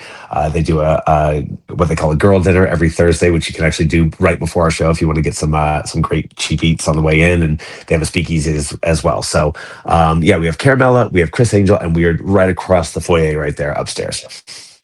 So tell me about your role as the dance captain for this show. So my job is to basically train and maintain the quality of what you physically see in the show. So that's training the guys in what the routines are. That is organizing the show nightly. So, if we have different cast members in or out, making sure the numbers, everyone is in a certain track or spot or role, making sure we have, someone on the bike, someone in the tub, someone in the shower, right? The group numbers, making sure that we're all evenly spaced and everyone can be seen. And, if it's supposed to go right, go right. If it's supposed to go left, all that type of stuff. So it's the training and the maintaining of the visual experience. Obviously, Chippendales was a brand before it got to Las Vegas 23 years ago. But talk about the staying power in the Las Vegas entertainment capital of the world. And obviously, I know you're from a show business family. But what do you ascribe to all this? Yeah, I mean, I think Chips, it moved from New York in '02, and New York's a fabulous city, but I think, it's tough to rival Vegas as far as pure entertainment goes, right? So, and I think Chips quickly became entrenched here, and I know people would drive by and see the signs or the old wall or whatever it was, and the name and just being synonymous with Mail Review, it being the first Mail Review ever. What that's come to mean, and Las Vegas, the amount of boundaries this town has broken, and the amount of entertainment this town provides. It's just been such a natural synergy that we've been very glad that our name is associated with Vegas in the way that it is. Absolutely. So why don't you tell me about your show business family background, your artistic background? You were learning dance at a young age. I was. So my parents both danced here on the Strip. They both did Lido de Parade, the Stardust. That's actually, they were in that show when they got married. They ran across the street after second show one night and got married at one of the little chapels, still in show makeup. So yeah, my mom had her master's in dance as well. My mom did Mulan when it was here. She danced in the Copa Room, the original Copa Room, a lot of stuff. They both did Jubilee as well. My dad continued out at the Stardust and did Enter the Night when that show turned over. Once my mom had my sister, who's also in entertainment and 5 years younger than me, she went into full-time teaching at a local studio. So we grew up here. I started ballet, tap, jazz, modern, lyrical, and adagio when I was 12 years old. I'd done a little bit of gymnastics before that. And so I grew up, in the industry, around the industry. I remember, when I was, 12, 13, 14 years old, when my dad was doing Enter the Night, every once in a while they would have a covered show that all ages were allowed to go to, and we would get to stay up late and go to the Stardust and watch them dance. And so it's just sort of been in my blood since the beginning. I got my first professional job up in Reno at the El Dorado. I was doing a tap dance show up there when I was 17. I've worked different cruise ships tours, a few Vegas shows, including Jubilee as well.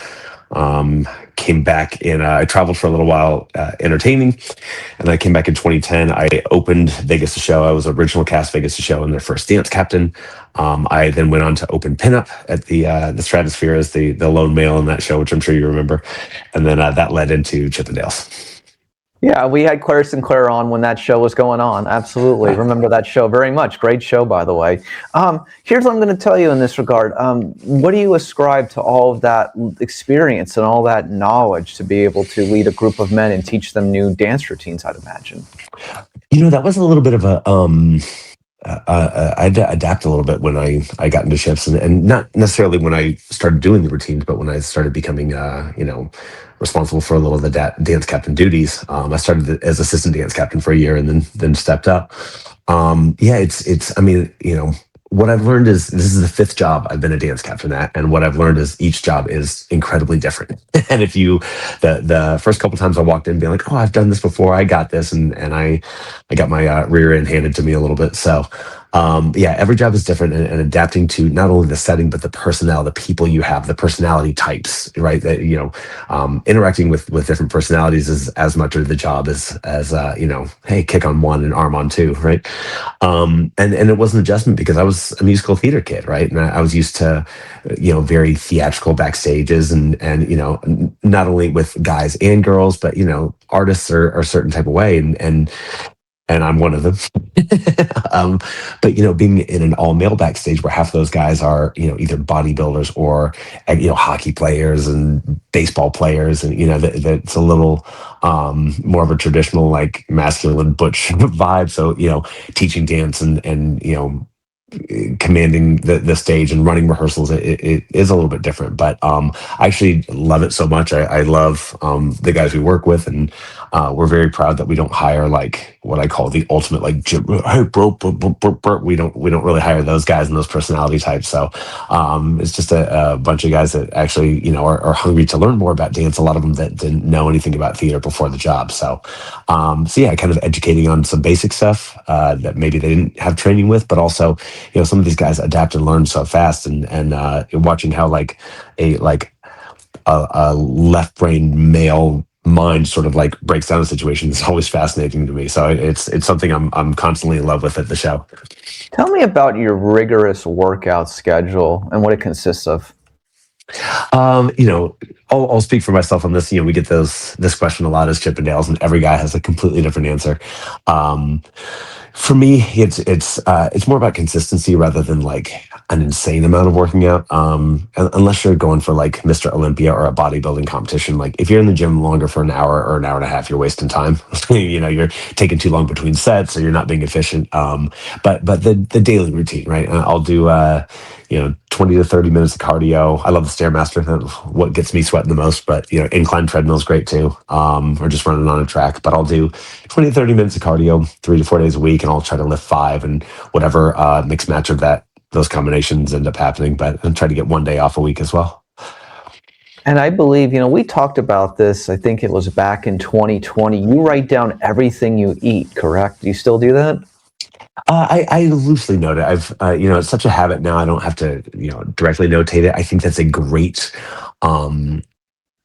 idea for people that are new to nutrition or new to watching their diet, because a lot of the times, the subtle snacks sort of in between, we don't register. We think, what I eat today? Like, I had this salad, or I had this, meal. I had this chicken, I had this steak, whatever. You think about the big meals and you forgot, like, I grabbed this scoop full of this and I grabbed a little candy on the way to work. Those little snacks don't tend to register as much. So I think, really notating without judgment, but like just notating what you do eat on, for a couple weeks will kind of pinpoint where some of the problem areas might be. And most people don't need a hardcore nutritionist. Most people, once they kind of see like, oh, like, yeah, that bag of Skittles, like that, I could cut that, and I wrote it down. Now I'm responsible for it. You'd be surprised how easy it is once everything's in front of you. Yeah, so here's what I'm going to say to you. I mean, we've talked about this for years on CYInterview, that the men of Chippendales and the women of all the different female reviews, you guys are artletes. You're artistic backgrounds, but you absolutely have athletic backgrounds as well. So talk about it. People see you up there and you guys make it look so easy, but there's, hours and hours and hours of practice and preparation, all those kinds of things. So tell me about the injuries, what you've dealt with, what the reality of this really is.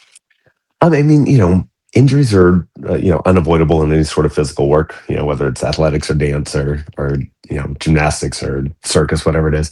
I will say, I'm one of the older guys at work, and I've had the luxury of working under, throughout my life, different choreographers that were, older than, let's say, they move much better for people than that are their same age, right?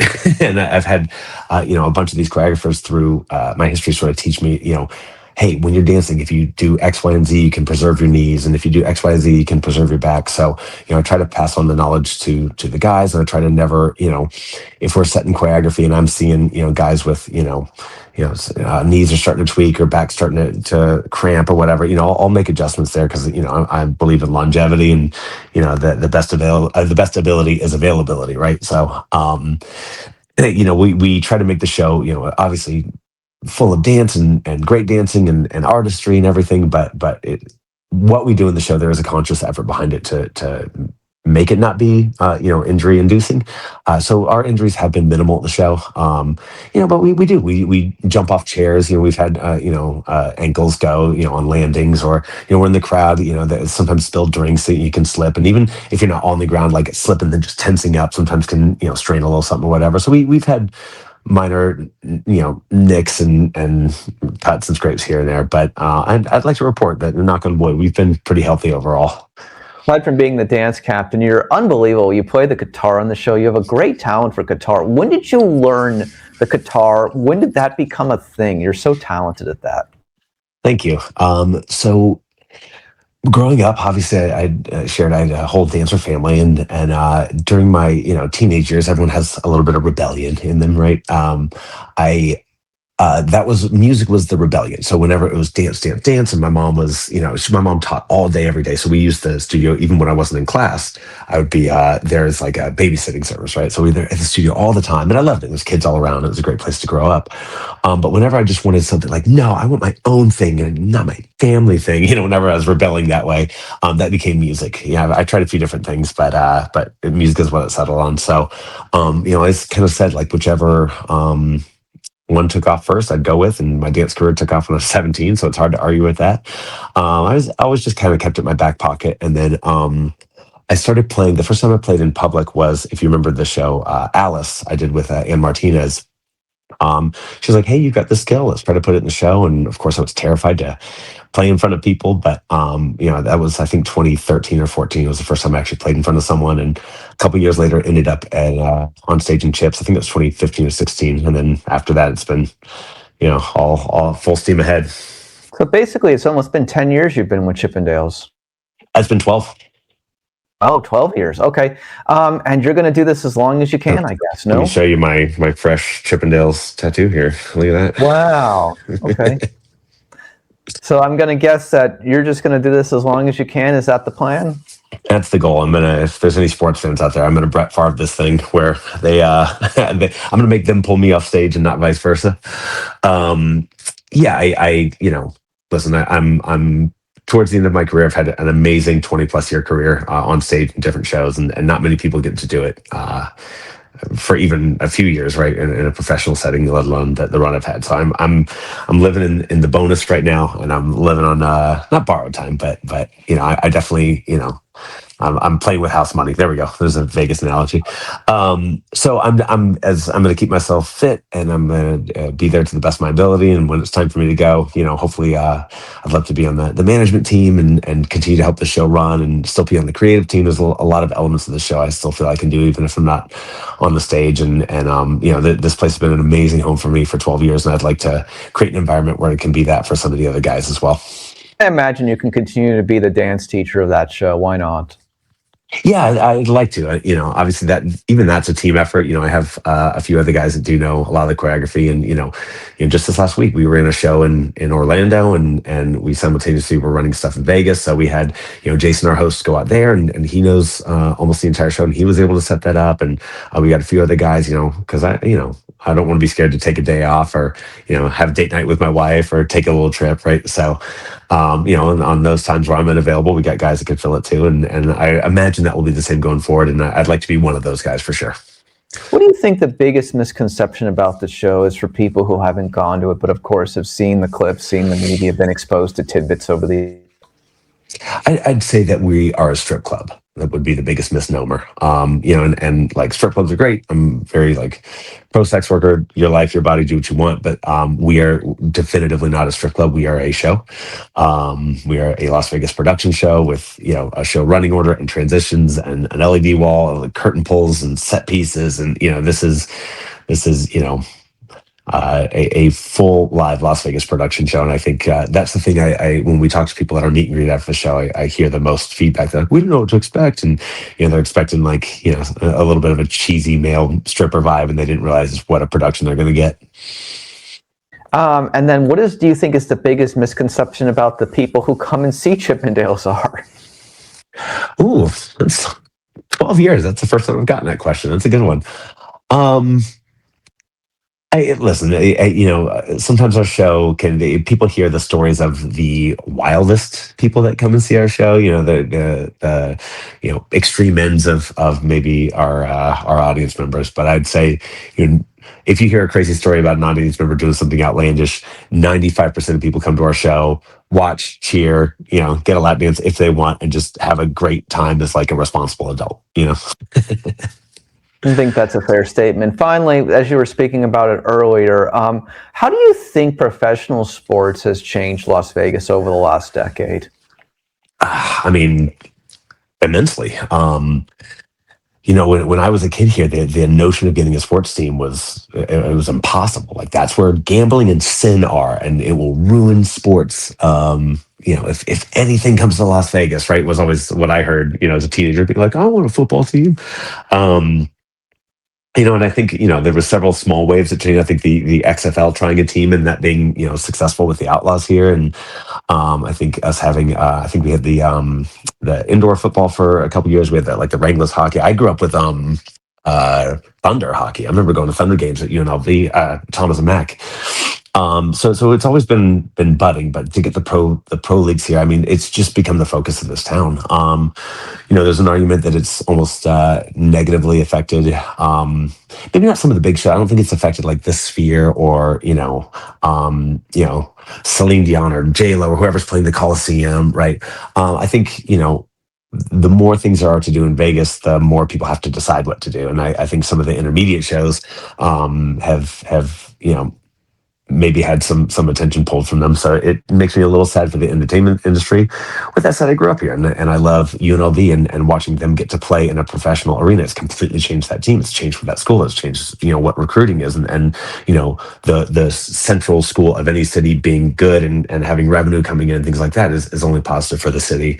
So to have something communal, that for the locals like the Knights and to an extent the Raiders, but I especially point at the Knights to have like something to do together. This town was, everyone's working different shifts, and that was the first thing, especially after the shooting, that was the first thing we got to do together, right? So there's a magic in that. But yeah, it's very different. It's we are like, even the Vegas marketing being like the greatest arena on earth. It's like, this is a different town than when I was young. So I think there's pros and cons to it. As a sports fan, I love it. Entertainment fan, I miss some of the classic Vegas shows and classic showgirl shows, but there's still so much great entertainment here, and life is evolution. So I'm interested to see where the city goes next, because it's always a ride. Well said, Ryan, Kelsey. Chippendales, of course, again, Tuesday through Sunday at 8 p.m. at the Planet Hollywood Resort and Casino there you go, on Fridays. And then there are, of course, additional shows Friday and Saturday at 10 p.m. as well. So you do 2 shows on Friday and Saturday. Ryan, thanks so much for joining. Finally, tell people again, how can they find Chippendales? Social media, website, what's the best way? We keep it super easy, chippendales.com or at Chippendales on all socials. I'd say Instagram is, we're on Facebook, we're on TikTok, but Instagram is a great one to follow if you want to, see what's going on. We keep it updated constantly, obviously doing fresh content, but tour dates and everything that's going on with the show. So, but chippendales.com too, if you want a traditional website, we have all the tour dates on there, and you can buy tickets either through there or Ticketmaster. Ryan, thanks so much for being on CYInterview. It's always good seeing you, man. Always good seeing you.